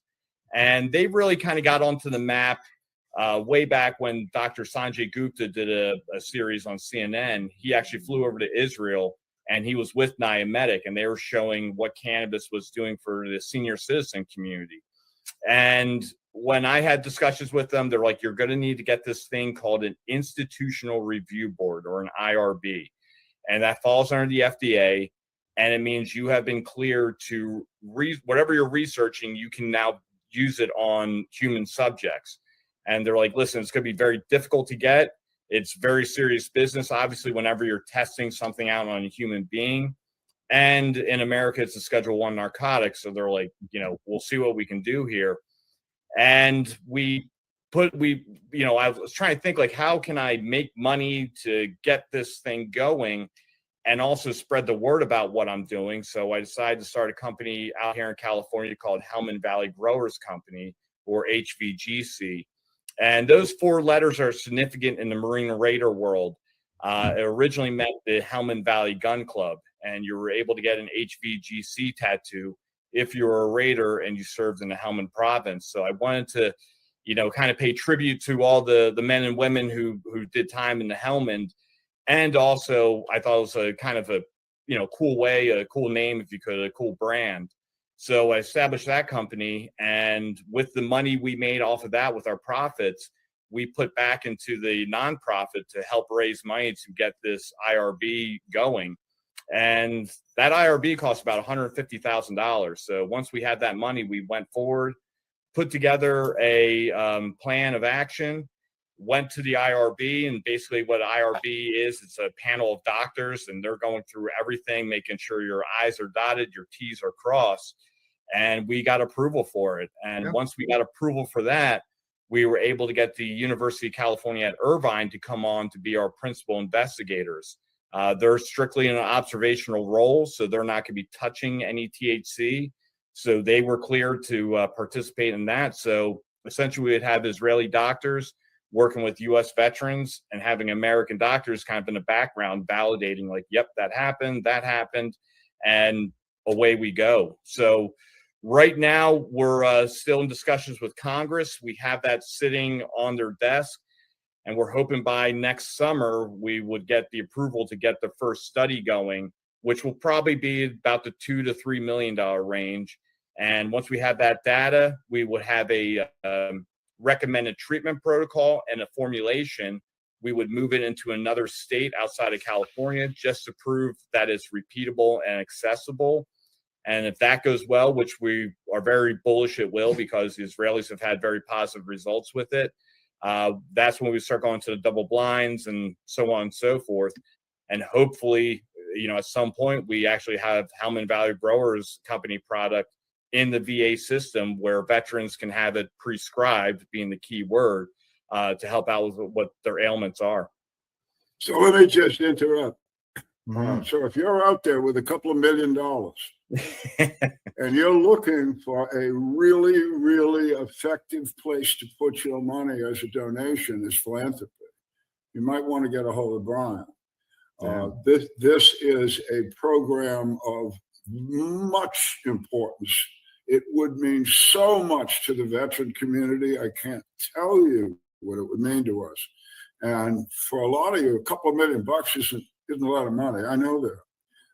And if you could reach out to Brian or me or somebody, we'll be glad to take this money. And I'll tell you, I know this man. It will be spent appropriately. Any idea what state you're looking at next? We've looked at Colorado. Basically what I've learned is kind of how the VA systems are broken down. They essentially have like districts, and one area in Colorado, they're trying to become a more progressive VA system where not just cannabis, but they also want to look at the psychedelics as well and see how it goes. And they're actually, more or less recruiting medical professionals who are open to that idea of cannabis and psychedelics. So that might be a spot we would like to go next. But we've had this plan, like I said, since like 2016. So here we are, almost coming up on a decade. So I think once we get through that first study and we show this is what we did, I'm hoping we have a lot of options and VA systems raising their hands saying we would like to try it out here. Well, I know one of our joint hosts is pretty much into psychedelics, aren't you, Al Graham? Yeah, yes, we cover psychedelics on the network. But and it's great. The stuff I'm seeing in the news with the veterans and psychedelics and getting, going through the process. I think it's fantastic what we're seeing.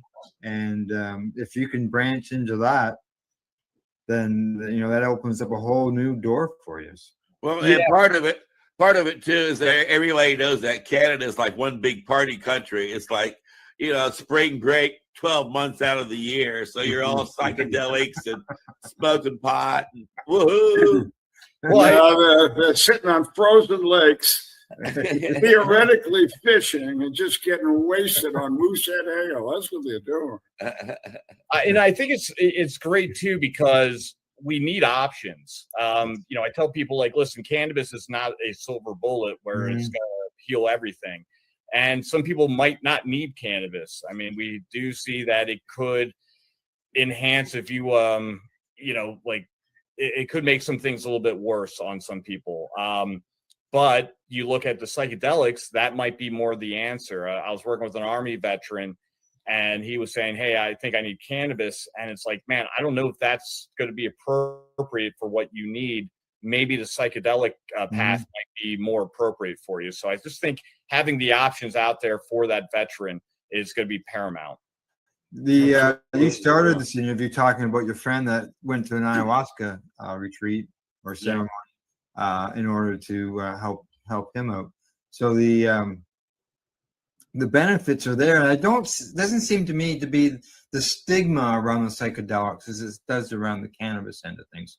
Whether it's just because it's not smoking or what, I'm not sure. But I think you're going to see the psychedelic end of things accelerate. I agree with you. It seems like that has more momentum, and I'm not sure why, but whatever. That's all good. But it seems if I had to pick which one will get across the goal line first, I think it's going to be the psychedelics would be the first thing to kind of get that big approval here in America. And then I think cannabis would shortly follow after that. Well, I told my story before, but I had these terrible migraine headaches, and I tried cannabis to alleviate it, and it really didn't do anything at all for me. They call them cluster headaches. The pain is freaking incredible. And they had it for 20 years. They gave me all kinds of pills. I used to carry around an oxygen bottle. I had one in my truck. And that would help. If the thing was coming on, I could feel it. If I got enough oxygen in, but nothing worked. And then a doctor that we all know, a buddy of mine, called up and said, "Listen, have you tried psilocybin mushrooms for your cluster headaches?" And no, it worked. I had one dose of psilocybin mushrooms, and these incredible headaches I'd had for 20 years were gone. And that was 20 some years ago. So I'm a believer. If it can help anybody anywhere, especially a veteran, the VA, as Al says, there is a move in the VA to push this forward. Thank goodness. I'm with you, Brian. I don't know why, but I don't care. That's what they want. I'm into it, you know? Yeah. Exactly. Like, Al, you're proof of it working with Dan. Yeah, that's right. Yeah. But, you said you did it 20 years ago. And you're still. Well, I'll back up my story. So the doctor that told me this, you guys know his name, Ethan Russo. Yeah. So Ethan calls me up. How the hell did it go? It's fine. It's great. It's fine. Wow. So he's in Missoula, Montana. And he says, "Listen, I got a buddy of mine, an MD, that's got the same problem. Can you send her some of the same mushrooms that you use?" Well, it's illegal, Ethan. So I did it.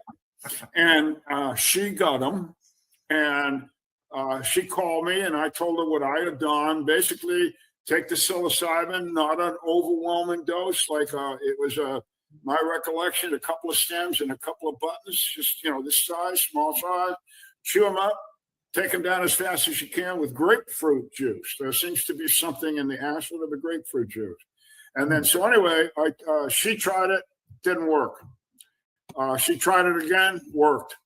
Hasn't had a headache either. So it took her twice, took me once, but it's back up. And it wasn't just those mushrooms. It was like mushrooms are the key.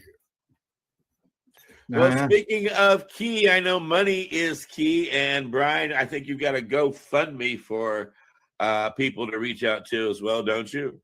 Yeah. I know it's going to come up here on the show. I was fortunate enough to meet up with a guy named Jason Baldwin, who was at a ceremony. I wasn't at this one. Well, I've never done one before, to be honest, but he linked up with a couple of buddies that I have and talking about this great movie that he put together called Tourniquet. And it's an amazing script. I think he got motivated after the, I say the quote unquote withdrawal of Afghanistan back in the late summer of 2021, which was a really rough time for a lot of veterans. And it's just, I think we really got an issue that us veterans know about, but I don't think society has really understood of how big of a problem we're having with the suicides in the veteran community. And listen, that's the teaser, see, because we're going to come back with Brian in the next show here that's coming up really pretty quick. Yep. And we're going to lead off with this veteran suicide. Mm-hmm. And veteran suicide is a problem, and we're concentrated on it. But suicide is a problem. And so whatever we can learn from our veteran community can be directly applied to everybody else. And I think that we'll talk about this, but in states in the United States where cannabis has been recreationally available to everybody over 21, the suicide rates in every one of those states has dropped dramatic, like 25%. So anyway, that's a teaser, but we want to come back and talk about cannabis and veterans and movies and Hollywood and how Brian Buckley is about to become a star, and you saw him here first. Well, and with that said, Al Byrne, you want to give them a quick reminder where they can get this groovy book? Yeah, and Brian is not in my book. He was outside the parameters of the history book that I wrote. But everybody else says that meant anything to medical cannabis in the United States, in the world. This guy like Ethan Russo, he's all over that book. Again, if you want to know the history, who really did this stuff, including the guys on this screen, it's in that book. And if you want some really good medical information, stuff that you still haven't heard, even though you think you have, it's in that book. And for all my friends up in Canada, here's some 3D TV. And Al Graham, what you remind people about the groovy network you got up going up there? Yeah, you can find the Pace Network at paceradio.net. We cover cannabis as well as psychedelics. We have broadcasts that go out 7 days a week. And I want to remind people that if you go to timeforhemp.news, you get all kinds of free downloads. You can get music, podcasts, newsletters, find blog posts, lots of great things to share with your friends to let the whole world know just how important it is to take time for hemp.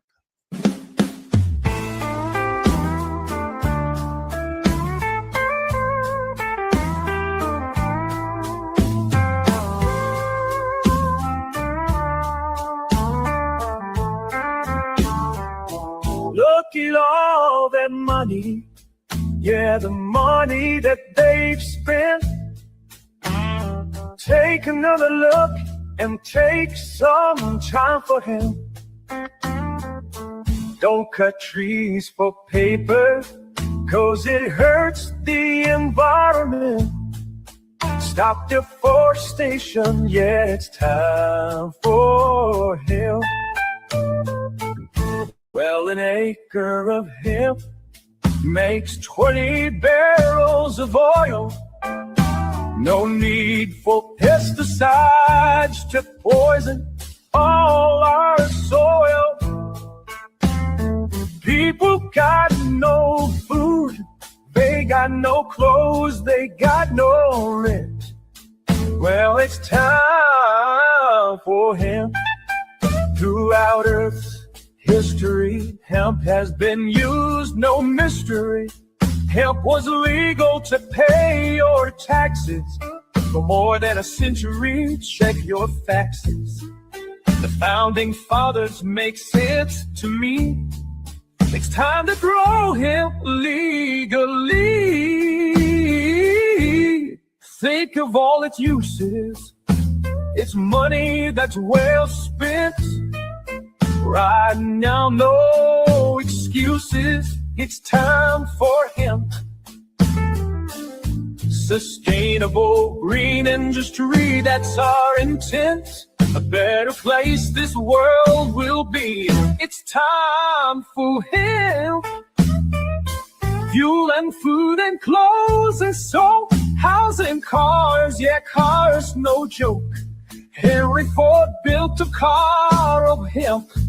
It's time for us to do it again. People be employed with balanced farming as it's meant. Right now, it's time for hemp. Hemp is a true necessity for the wealth and protection of this country. These are words of Jefferson Thomas. He grew hemp, why not us? It's time to lift the hemp ban. It's time to lift the hemp ban. Yes, we can. I know we can. We can make a difference. Yes, we can. Yes, I know we can. We can work together and lift the hemp ban. Look at all that money. Yeah, the money that they've spent. Take another look and take some time for you. Don't cut trees for paper, 'cause it hurts the environment. Stop deforestation. Yeah, it's time for hemp. Time for Hemp is a Pace Radio Network content provider. You're listening to the Pace Radio Network here at paceradio.net. The opinions of the individuals during this broadcast are their own and may not be the opinions of their group or other organizations they may be involved with. All medical advice during our broadcast is not a medical opinion and should be checked with your medical physician. Enjoy the buzz of legalization with Campbellford Lifestyle Shop. From lights to plant nutrients, books, consumption accessories, and more, we've got all your basics to grow or consume cannabis. Visit our info center or take a look at our piercing services and body jewelry, now available in-store through Campbellford Lifestyle Shop, 17 Bridge Street West, Campbellford. Limestone City Hydroponics is Kingston, Ontario's hydroponics shop. Take your growing to the next level and create the optimal environment with a tent kit or maximize your yield with an ebb and flow flood table kit. Either way, Limestone City Hydroponics has more sizes and options to fit your needs. Are you looking for the power of the sun that adapts to your budget? Then look no further, as they have professional grow lighting. They have indoor grow systems that are easy and cost effective with many options to fit your living space and lifestyle. Cultivate your growing potential. We have everything you need to succeed. And if you can't make it to the store, they offer local delivery to the greater Kingston area. Remember, when you're looking for experts to help you grow, then look no further than the locally owned Limestone City Hydroponics, 105 Sunderland Drive in Kingston, Ontario. Call them at 613-548-0420. We are people advocating cannabis education here at paceradio.net. You're watching the 420 Pace Reroll Saturday.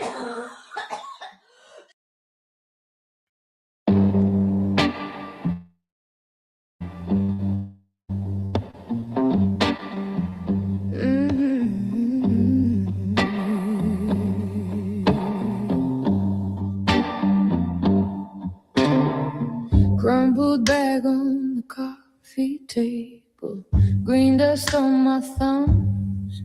You laugh, say my eyes look ancient. We ain't even started to run. Past the grinder, past the time. Ashtray full of last week's plans. You light up, I watch the flame dancing in your shaky hands.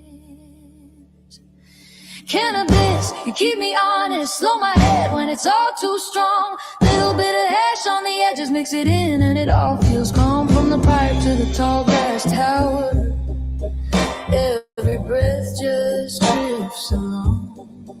Spark it up, let it burn, let it burn.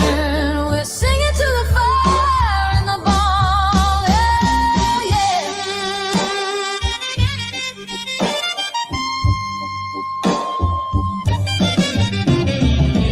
Couch got dance with our names in it.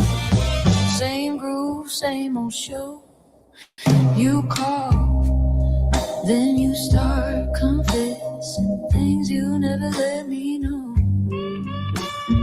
Cherry glowing in the dim, whole room smells like late July. I lose track of every worry. Watch the circle climb and die. Cannabis, you keep me honest, slow my head when it's all too strong. Little bit of hash on the edges, mix it in and it all feels calm. From the pipe to the tall grass tower, every breath just drifts along. Spark it up, let it burn, let it burn. We're singing to the fire in the bong,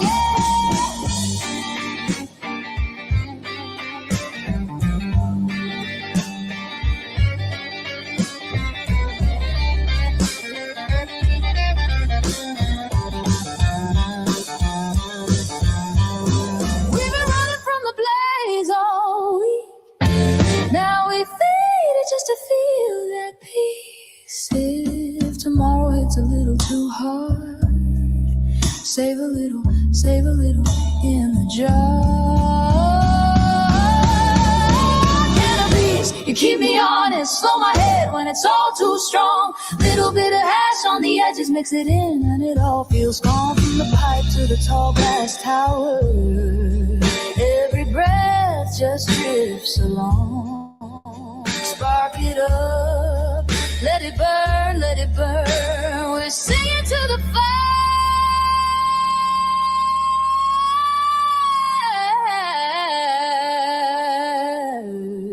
in the barn.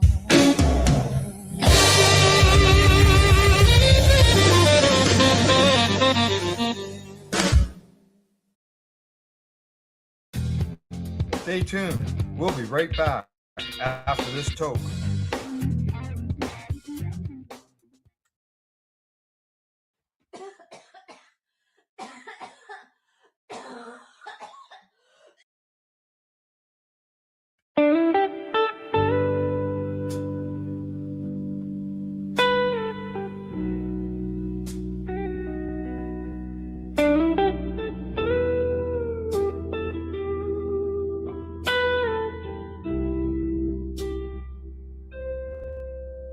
Clipboards, sneakers,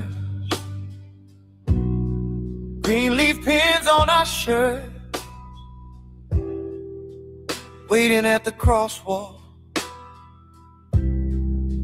counting out the hurts, name tags, diagnosis, stories written on our skin. They call it a crime, call it medicine. We walk for our medicine, feet on the ground like a heartbeat rhythm. Patience teaching, patience again. Pass that truth like a torch in the wind. We walk for our medicine, risk on our backs, but we still step in. If care is a crime, then here we are again.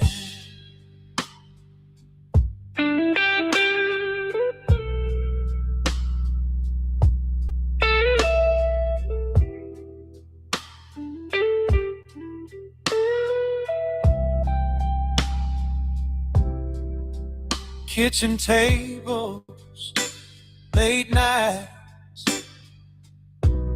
printed studies, highlighted lines,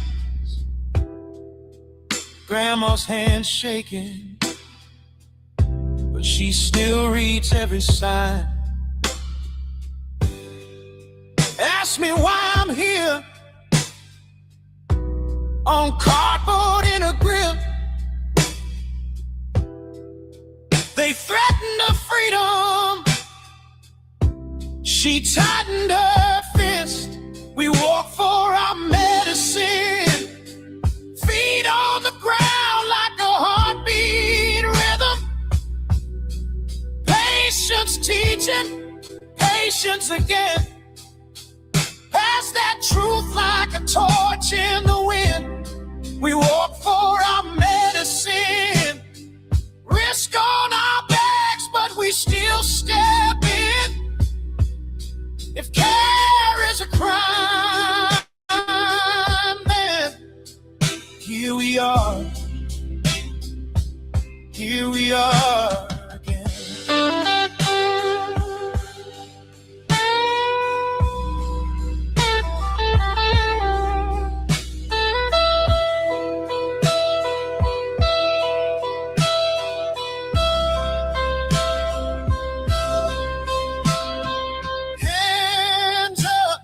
Sleeves roll, scars out, stories told.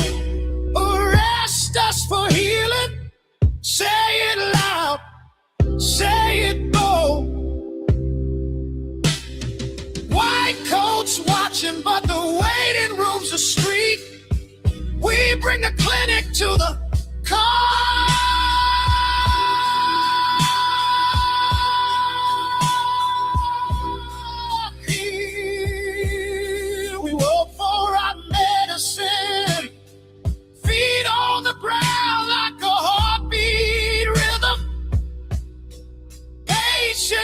teach it patience again. Pass that truth like a torch in the wind. We walk for our medicine. Risk on our backs, but we still step in. If care is a crime, then here we are. Here we are.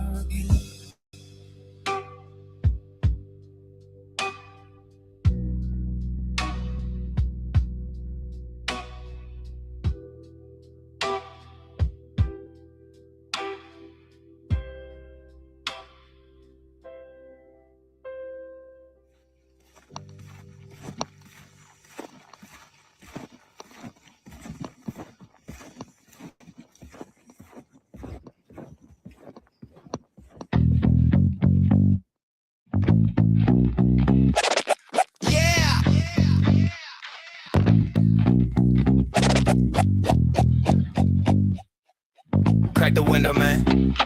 Crack the window, man. It's funky in there. Got that loud in the jar smell hitting through the glass. Pass once, eyes low, whole crew finna crash.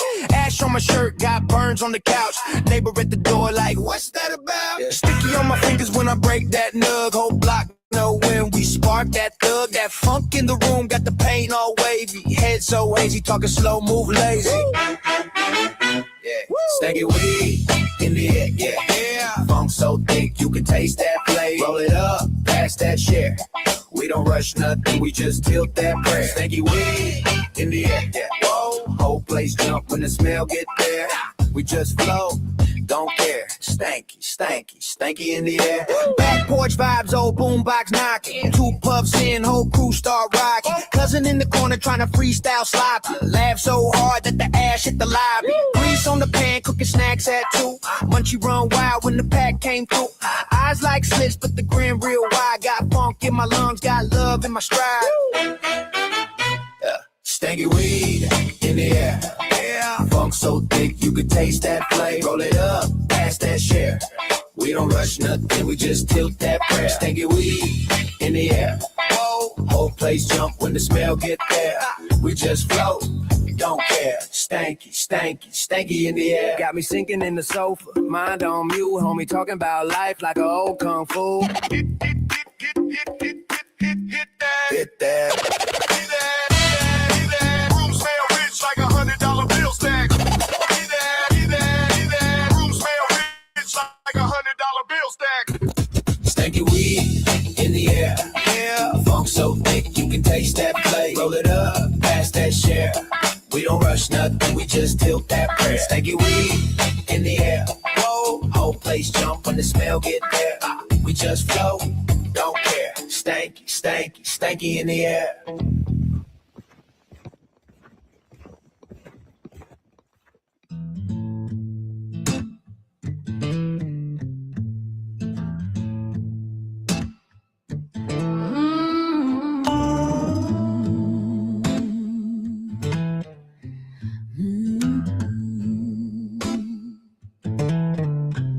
Got my hands in the mix, call it living store gospel. Top dress love on the top layer. Every crumb got a story in it. Warm cast rain, little black gold bag while I'm night shift working. Horse herd turned into plant fuel. Micro life having quiet meetings. Organic tea in a 5-gallon swirl. Bubble up. That brew keep breathing. Chemical free in the small ass room. Just faith, just fungus, just feeling. Growing cannabis, praying to the compost. Every leaf singing thank you to the earth. Salt free, clean feet, Bruce doing long throws. This is living organics. This is what it's worth. Oh yeah, growing cannabis, talking to the worm slow. Every pot of planet turning under my feet. From the shit to the shine. Watch the buds glow. Watch the buds glow. This is living organics. This is what we told. Cow milk, sea breeze, berries in a paper bag, potassium boost when they start to sag. Little cow Mac fix when the fans look tired. Nitrogen rich when the stems on fire. Blood meal sprinkled like a secret spell. Seabird guano straight from the swell. Green sand, rock dust, deep old bones, forest touch. Turn or leave in a I just water, just wait, just trust the blend. Let the soil do the work. That's the best kind of friend.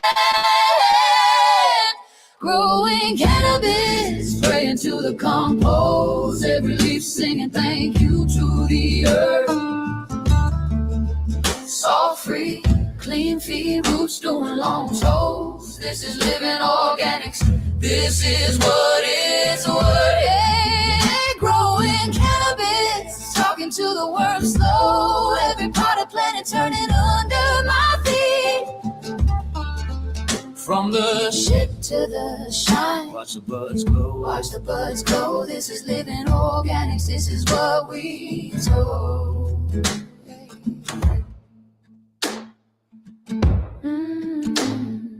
Oh yeah, yeah. Growing cannabis.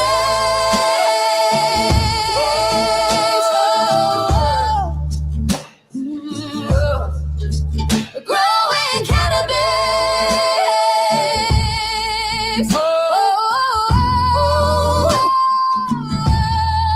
Yeah.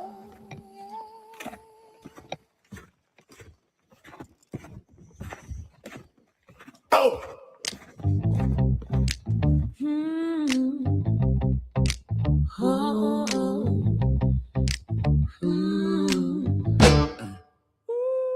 Boots in a rose, sun on my neck, yeah, it's running low. Green on my gloves, sticky little fingers where the scissors go.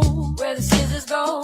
You laugh, You look wreck. I say, baby, that's the whole project. We got jars in the shed, and the sky smelling sweet over our head. yeah, sticky fingers in the summer.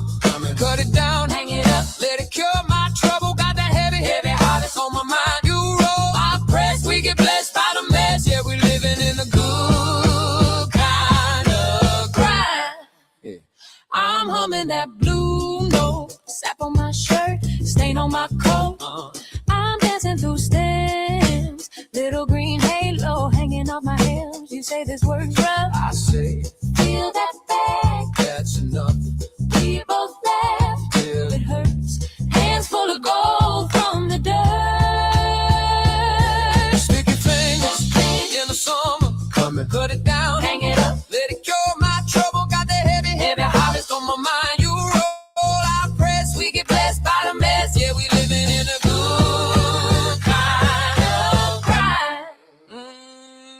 Fingers tacky, lips all cracked, but the whole damn field got our back. You say it smell like getting free. I say That's just how it's supposed to be. you tremble, I press, you curse, I bless. we talk our talk. In the roast till dark. Let the funk hit the barn like a spark. Let the funk hit the barn like a spark. Hey. Sticky fingers in the summer. Cut it down, Hang it up, let it cure my trouble. Got the heavy harvest on my mind. You roll, I press. We get blessed by the mess. Yeah, we living in the good kind of grind. Yeah, yeah, we living in the Good kind of grind.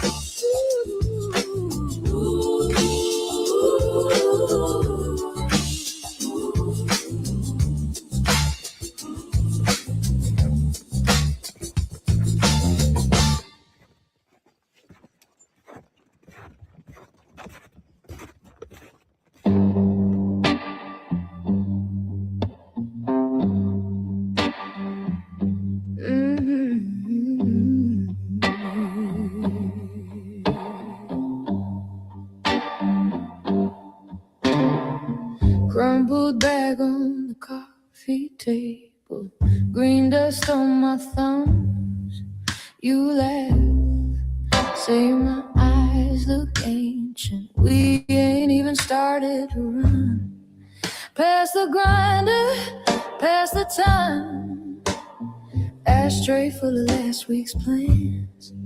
You light up, I watch the flame dancing in your shaky hand.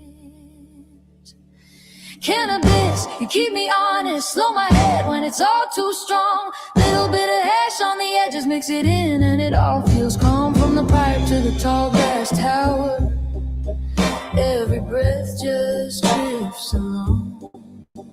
Spark it up, let it burn, let it burn. We're singing to the fire in the bong. Hell yeah.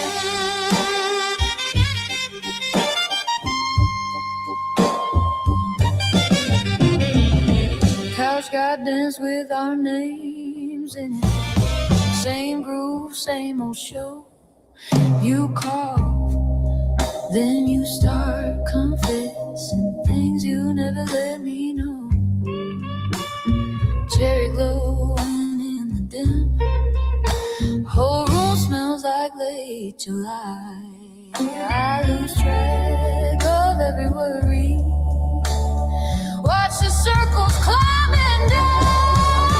Cannabis, you keep me honest. Slow my head when it's all too strong. Little bit of hash on the edges, mix it in, and it all feels calm. From the pipe to the tall glass tower, every breath just drifts along. Spark it up, let it burn, let it burn. We're singing to the fire in the bong,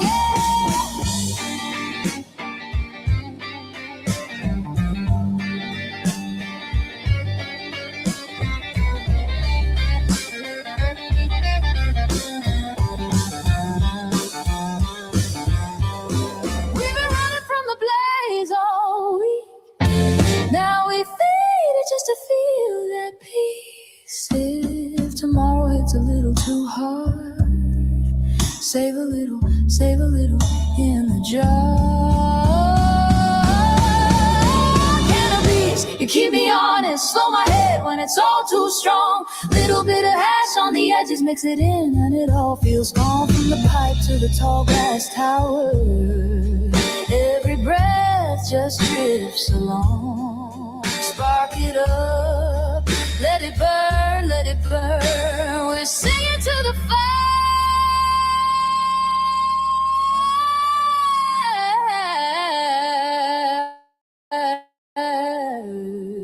in the bong.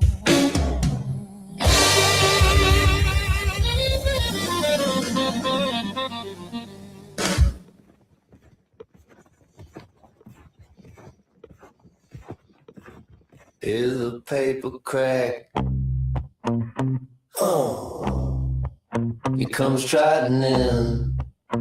Click clack. Tuxedo suit, little French stash, wide low, wobbling down the track. Oh. Tail up like a flag in war, gold eyes locked on my floor. Her motor rumbling, hungry roar, already acting like he owns the door. Steven the stoner cat comes running when he smells that track. Jumps up, parks where my heart is at. Burn like a spaceship, loud and mad. Steven the stoner cat, big white, tiny little stairs, screaming like a siren when he wants it back. Yeah, Steven the stoner cat.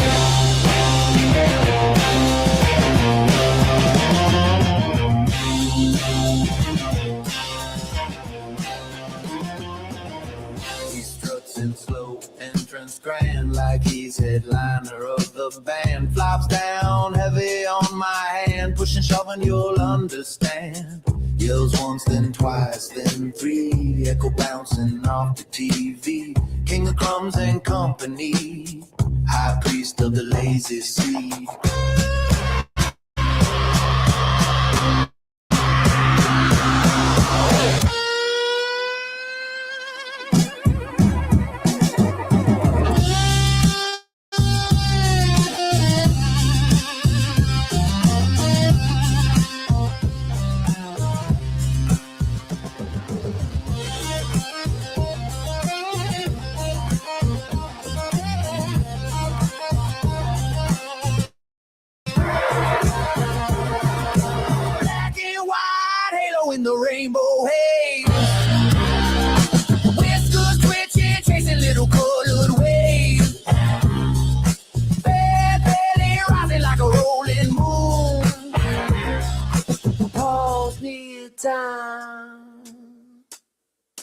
wine in the room.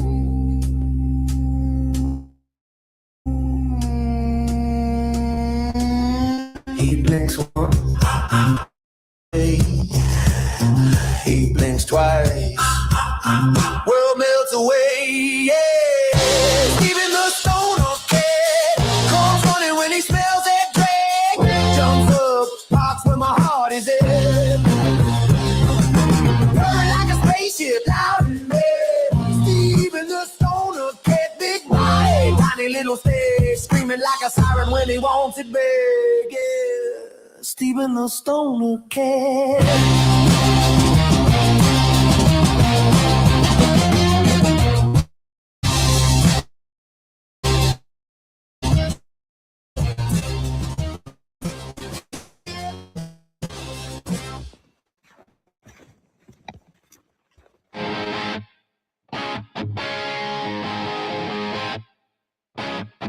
Come my land, box tea by my feet, sit in large crowds to educate. Cannabis plants on display, real green, yes, real green. Old man stops, says what you selling. I laugh, just clearing the haze with TY on the table. That's what's changing minds.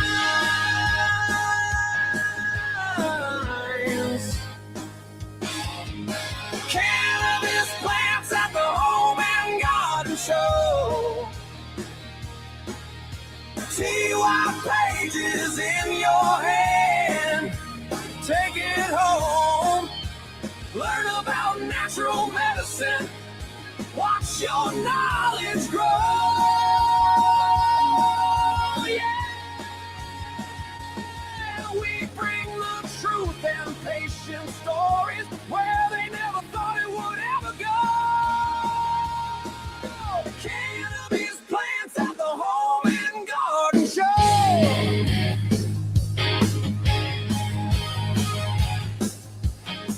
People advocating cannabis education, brochures, links to bigger hope. Beside the grills and garden gnomes, we're talking tinctures.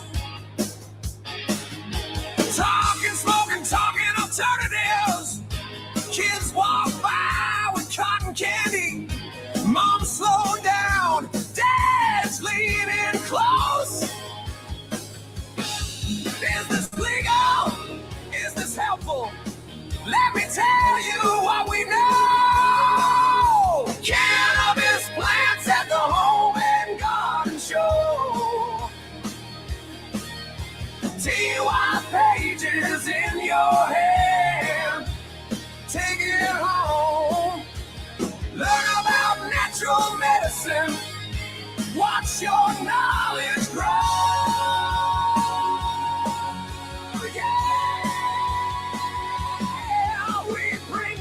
Truth and patient stories where they never thought it would ever go.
while pages in your hand.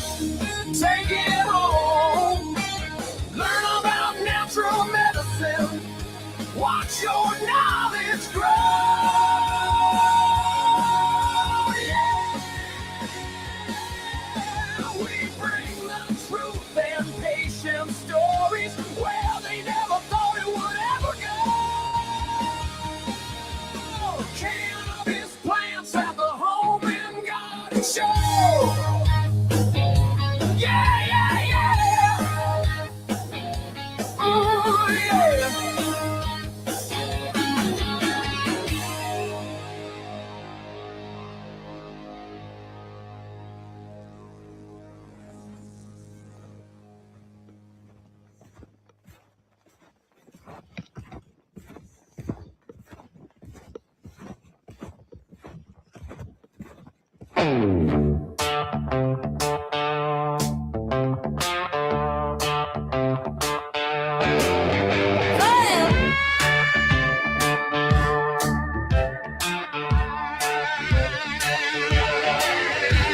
Coochie coochie mama strutting down the block, one heel, one sneaker, two different color socks. Got that silver handled cane swinging like a clock. Says, baby, watch me wobble, I still make the whole room stop. Coochie coochie mama, shake that cane, don't drop. Little limp in the hip, but she's still climbing to the top. Coochie coochie mama, painted lips that talk. Got a crooked little body, but I still rock.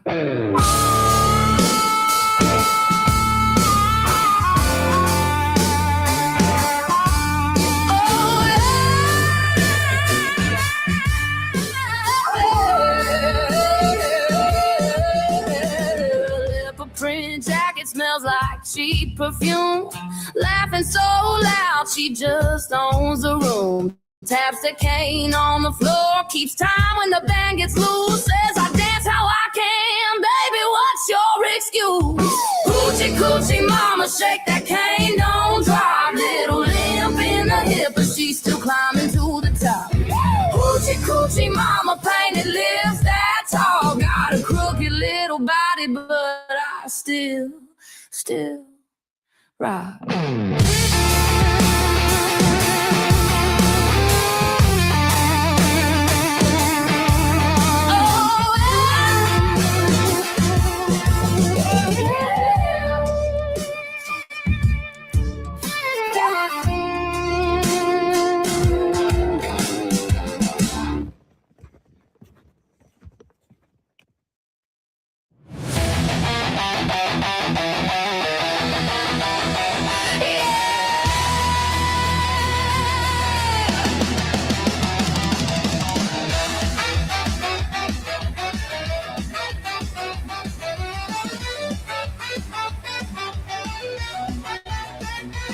Sticky thumbs rolling on the carpet, laughing at a movie that we never even started.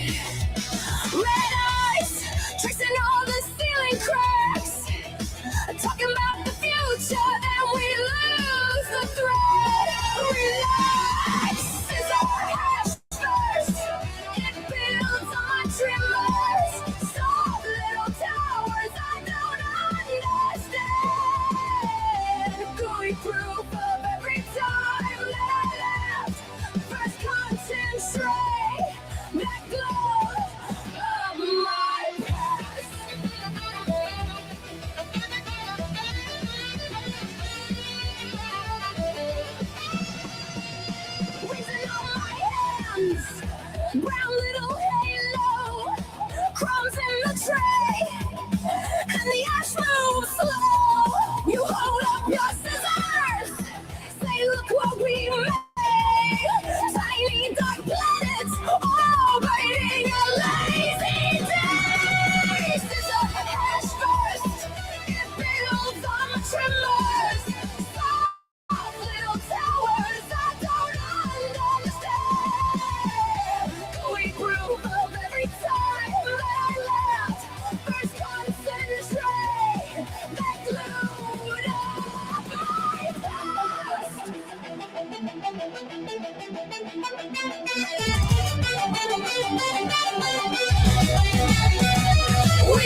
myself stuck in grayscale. Same four walls, same still air.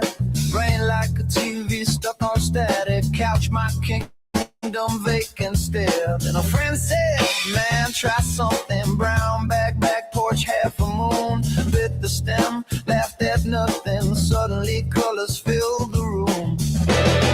Weed and mushrooms made my depression walk out the door. Left its keys on the table. Said I don't live here anymore. I shook hands with all my monsters, then watched them melt right into the floor. Weed and mushrooms made my depression walk out the door. Oh, yeah.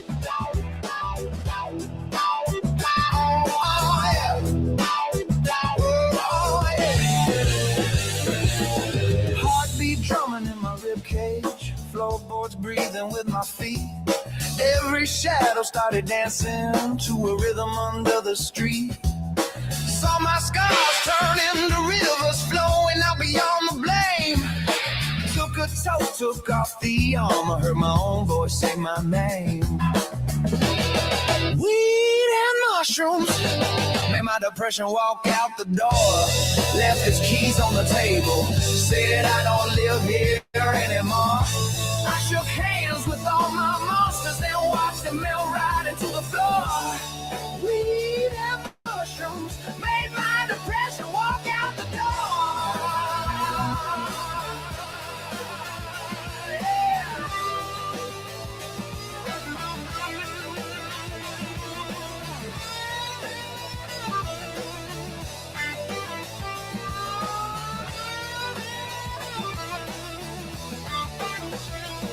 Yeah, I talk with the ceiling. Said I've been down here too long. Then the lamp turned to a lighthouse, flashing out a four-note song. Oh, yeah. I was barefoot in the backyard, every heartbeat on the one. Laughed so hard I broke the handcuffs, felt my body weight like lead.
Jock signs on the ground.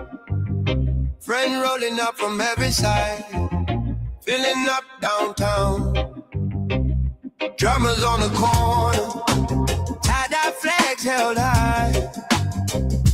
Mamas with their strollers. Sharing lighters, sharing time. We get high on the streets, high on the streets. Steps in rhythm, hearts on beat. From the vendors to the bands, we raise our leafy hands. We get high on the streets, high on the streets. Hey, at the marijuana march, we all agree we're not hiding anymore. We're the cloud outside door. We're the cloud outside your door. Glass pipes on the blanket, brownies in a pan. Clipboards, pens, petition, change starts hand to hand. Saxophone is wailing, kids dance on the curb. Cops watch from a distance as we chant each burning word. We get high on the streets, high on the streets. Steps in rhythm, hearts on beat. From the vendor to the bands, we raise our leafy hands. We get high on the streets, high on the streets. Oh, at the marijuana march, we all agree we're not hiding anymore. We're the cloud outside your door. We're the cloud outside your door. This is more than smoke and joking. This is laws that choke out folks.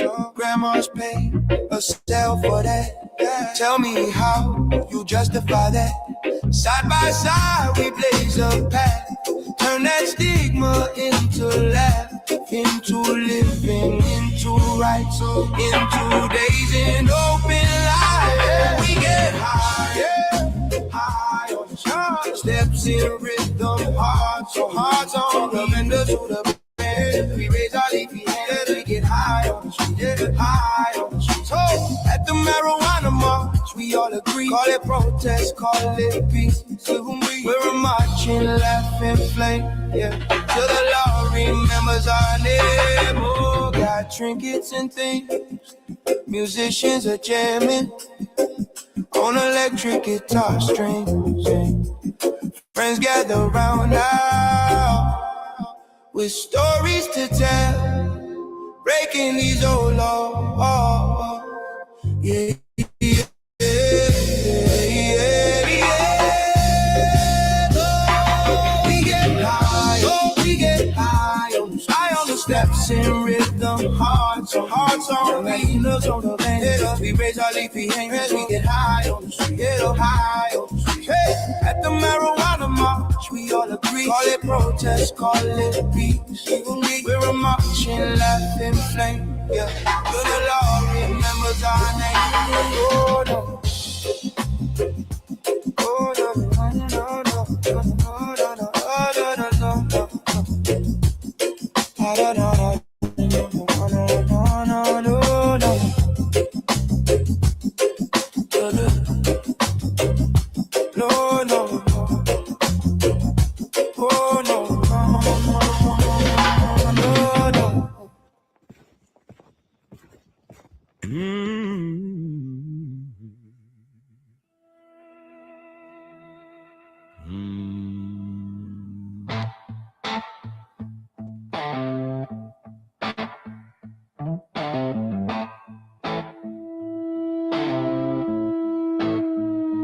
Rust on the pickup, coffee gone cold. Same 3 chords and a heart to hold. Boot prints on Sunday, Bible on the dash. You left in a rainstorm, I burned up our past. But every time I swear I'm done, that old ache starts to run. Stone as sugar, You cut me, you cure me. yeah. I keep coming back to you. yeah. Sweet and bitter, Every bruise feels brand new. you're the worst, Best thing that I ever knew.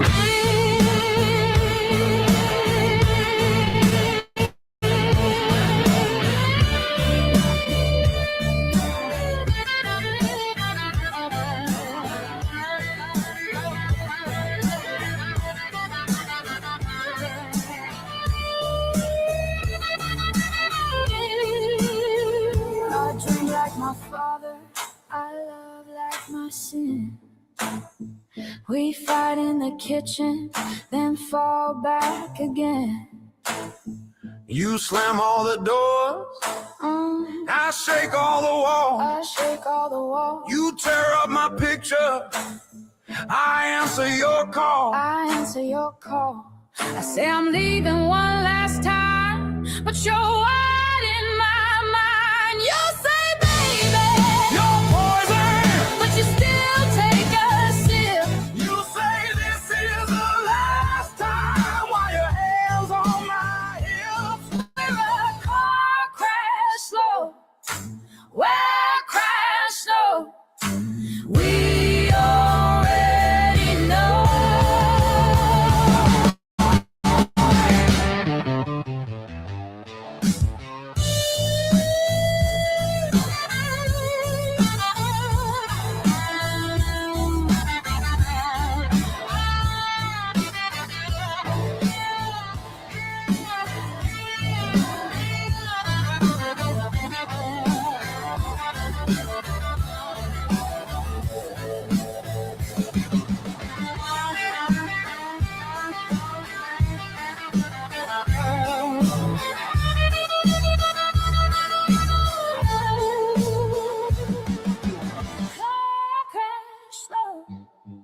Car crash slow. We already know.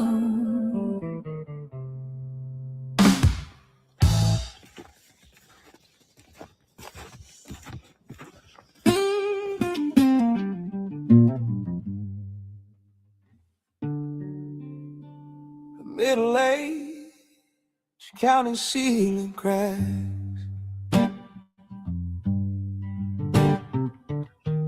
Coldplay, cooling on his lap. Clock says eat, but his body says pass. Fire in his gut, and the hours crawl past. We're talking loud and loud for the ones who can't sleep, for the ones who can't swallow more pills this week. From the bed to the mic, he's carrying our names, turning quiet little stories into tidal wave change. In a tidal wave change. He found a leap that let him rest a while. First full meal, first real sleep. Small smile, pages filled with the words we never said. Now a magazine on the table is a voice in our head. We're talking loud and loud for the ones who can't eat, for the ones riding shadows of a hospital seat. From the bed to the mic, he's carrying our names, turning quiet little stories in a tidal wave change. Hey, in a tidal wave change. Who speaks for the hurt and the hollow? Who rise down the road we should follow? He just hits record and lets the truth speak plain about sleep, about food, about living past pain.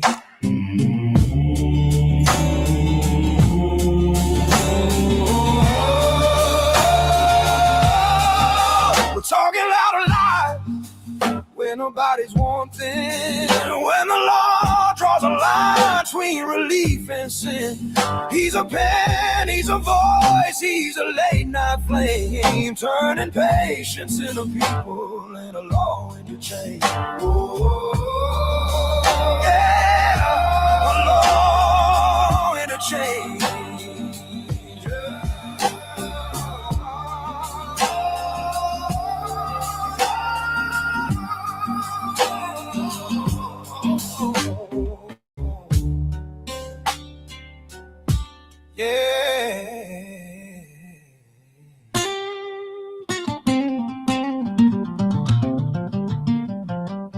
Law and a change.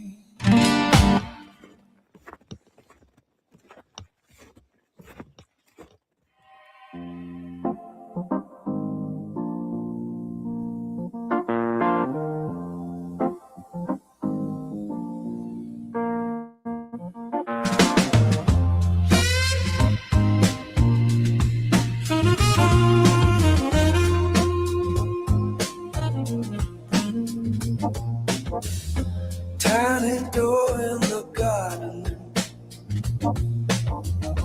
paint chip glowing red, little cap in my palm now. Trust me, something said.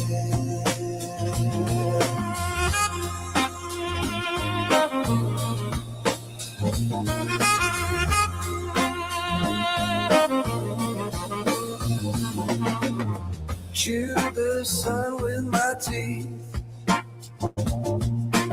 Sky drip down on my tongue.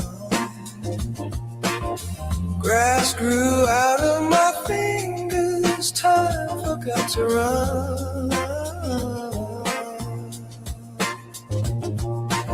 Spiders turning cartwheels, clouds shaped like my name. Every breath a doorway, rippling flame.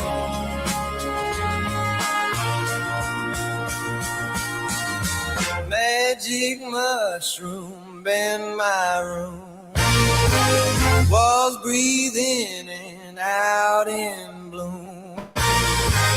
Floor melts down into the moon. I won't be back by morning soon. Magic mushroom, slow this tune. Rain pours color in my spoon. If I get lost inside this new, promise I'll return to you.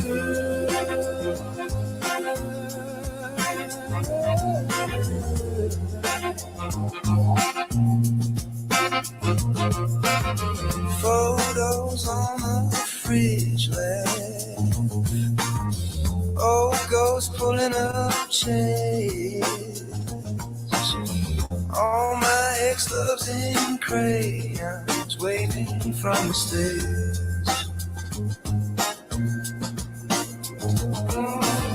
I shake hands with my shadow. It's man, you're alright. We swap names in the kitchen, pour galaxies on ice.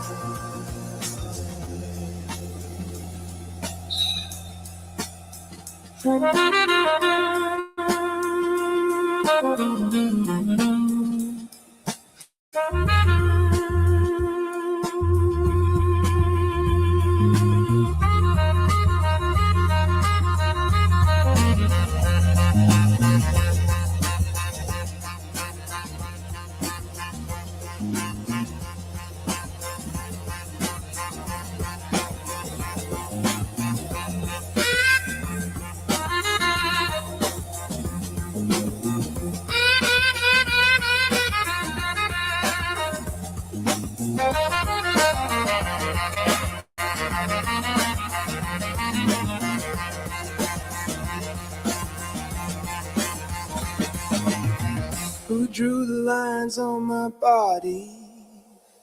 Who wrote the rules on my skin? Every pattern unravels, every question grins.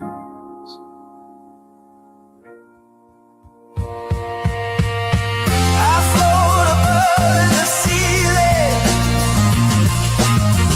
I talk it down from the left. We agree on a secret planted deep in my head.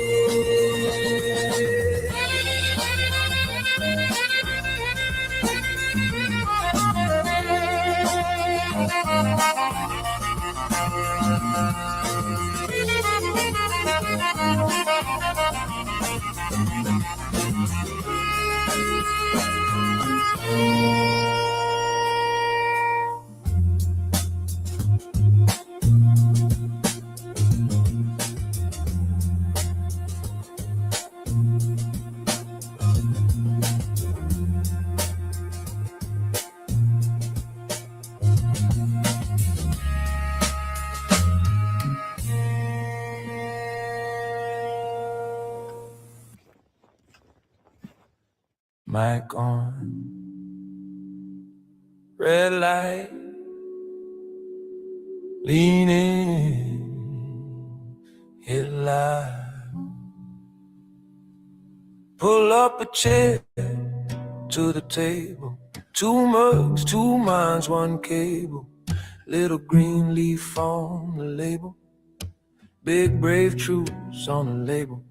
We got patience on the line from from the Bronx, from the hills, stand still. Let them talk about pain, about pills, about how this plant helped kill what it will. Protest, and turn that voice louder. Stories in the smoke, information like powder, blowing cross borders every time we speak. From this small room to a global reach. People listening, people watching in their rooms. Big screen glow, little earbuds too. We pass the mic, turn courage into legacy. Patient advocacy, that's the energy. Hey!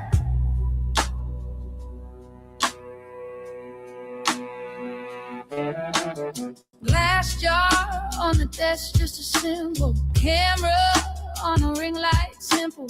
Host with the notes in a spiral. Guest with a scar and a trial. They say I was scared, I was quiet, till one dose cut the storm. Stop the riot, now millions of hearts stay silent, just leaning in closer to the science. Protest, and turn that voice louder. Stories in the smoke, information like powder, blowing cross borders every time we speak. From this small room to a global reach. People listening, people watching in their rooms. Big screen glow, little earbuds too. We pass the mic, turn courage into legacy. Patient advocacy, that's the energy.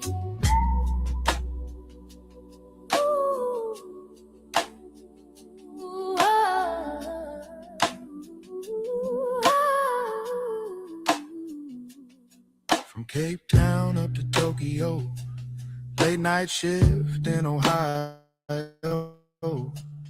There's a face on every download. There's a life in every episode. We are not alone in this. Every share is a little risk. Every view is a little fist in the air for the ones we miss. Protest, and turn that voice louder. Stories in the smoke, information like powder, blowing cross borders every time we speak. From this small room to a global reach. People listening, people watching in their rooms. Big screen glow, little earbuds too. We pass the mic, turn courage into legacy. Patient advocacy, that's the energy.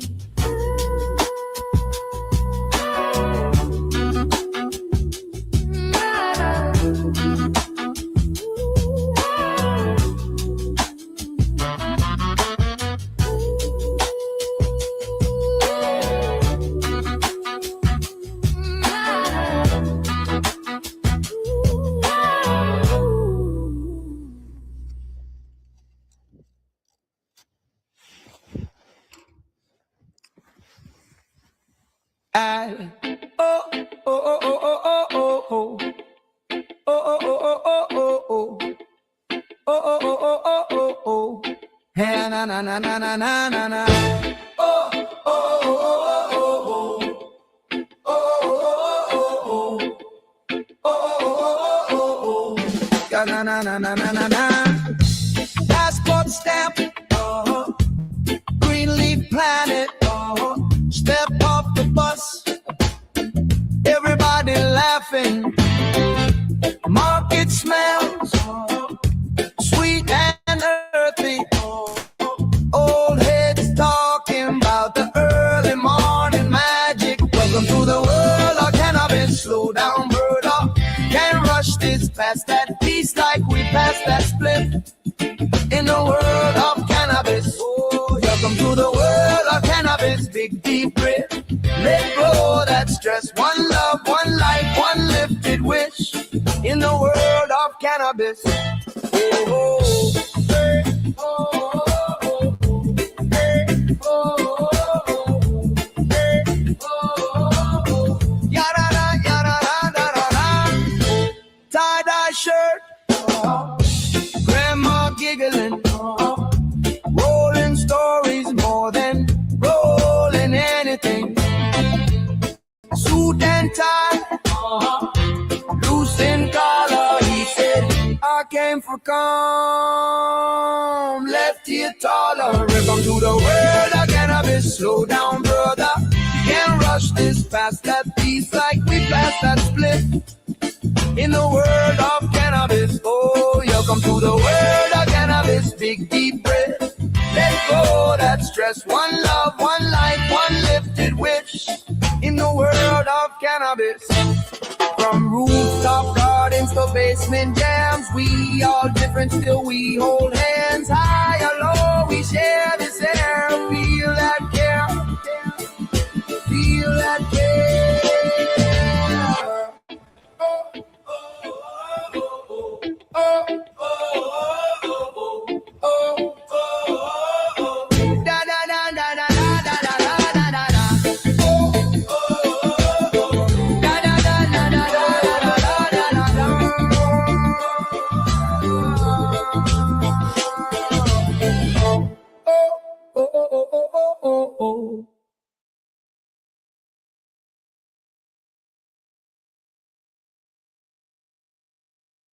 Rerolled Saturdays. Check it out. Nothing but non-stop cannabis and psychedelic programming. Find it at 420pace.ca.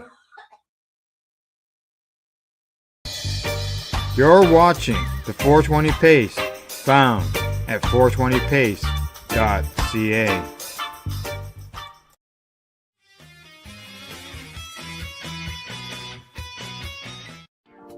You've been watching Rerolled Saturdays. Thank you to our guests, our hosts, and our viewers. Up next, Rerolled Saturday Nighttime Edition. It gets started at 4 p.m. See you then.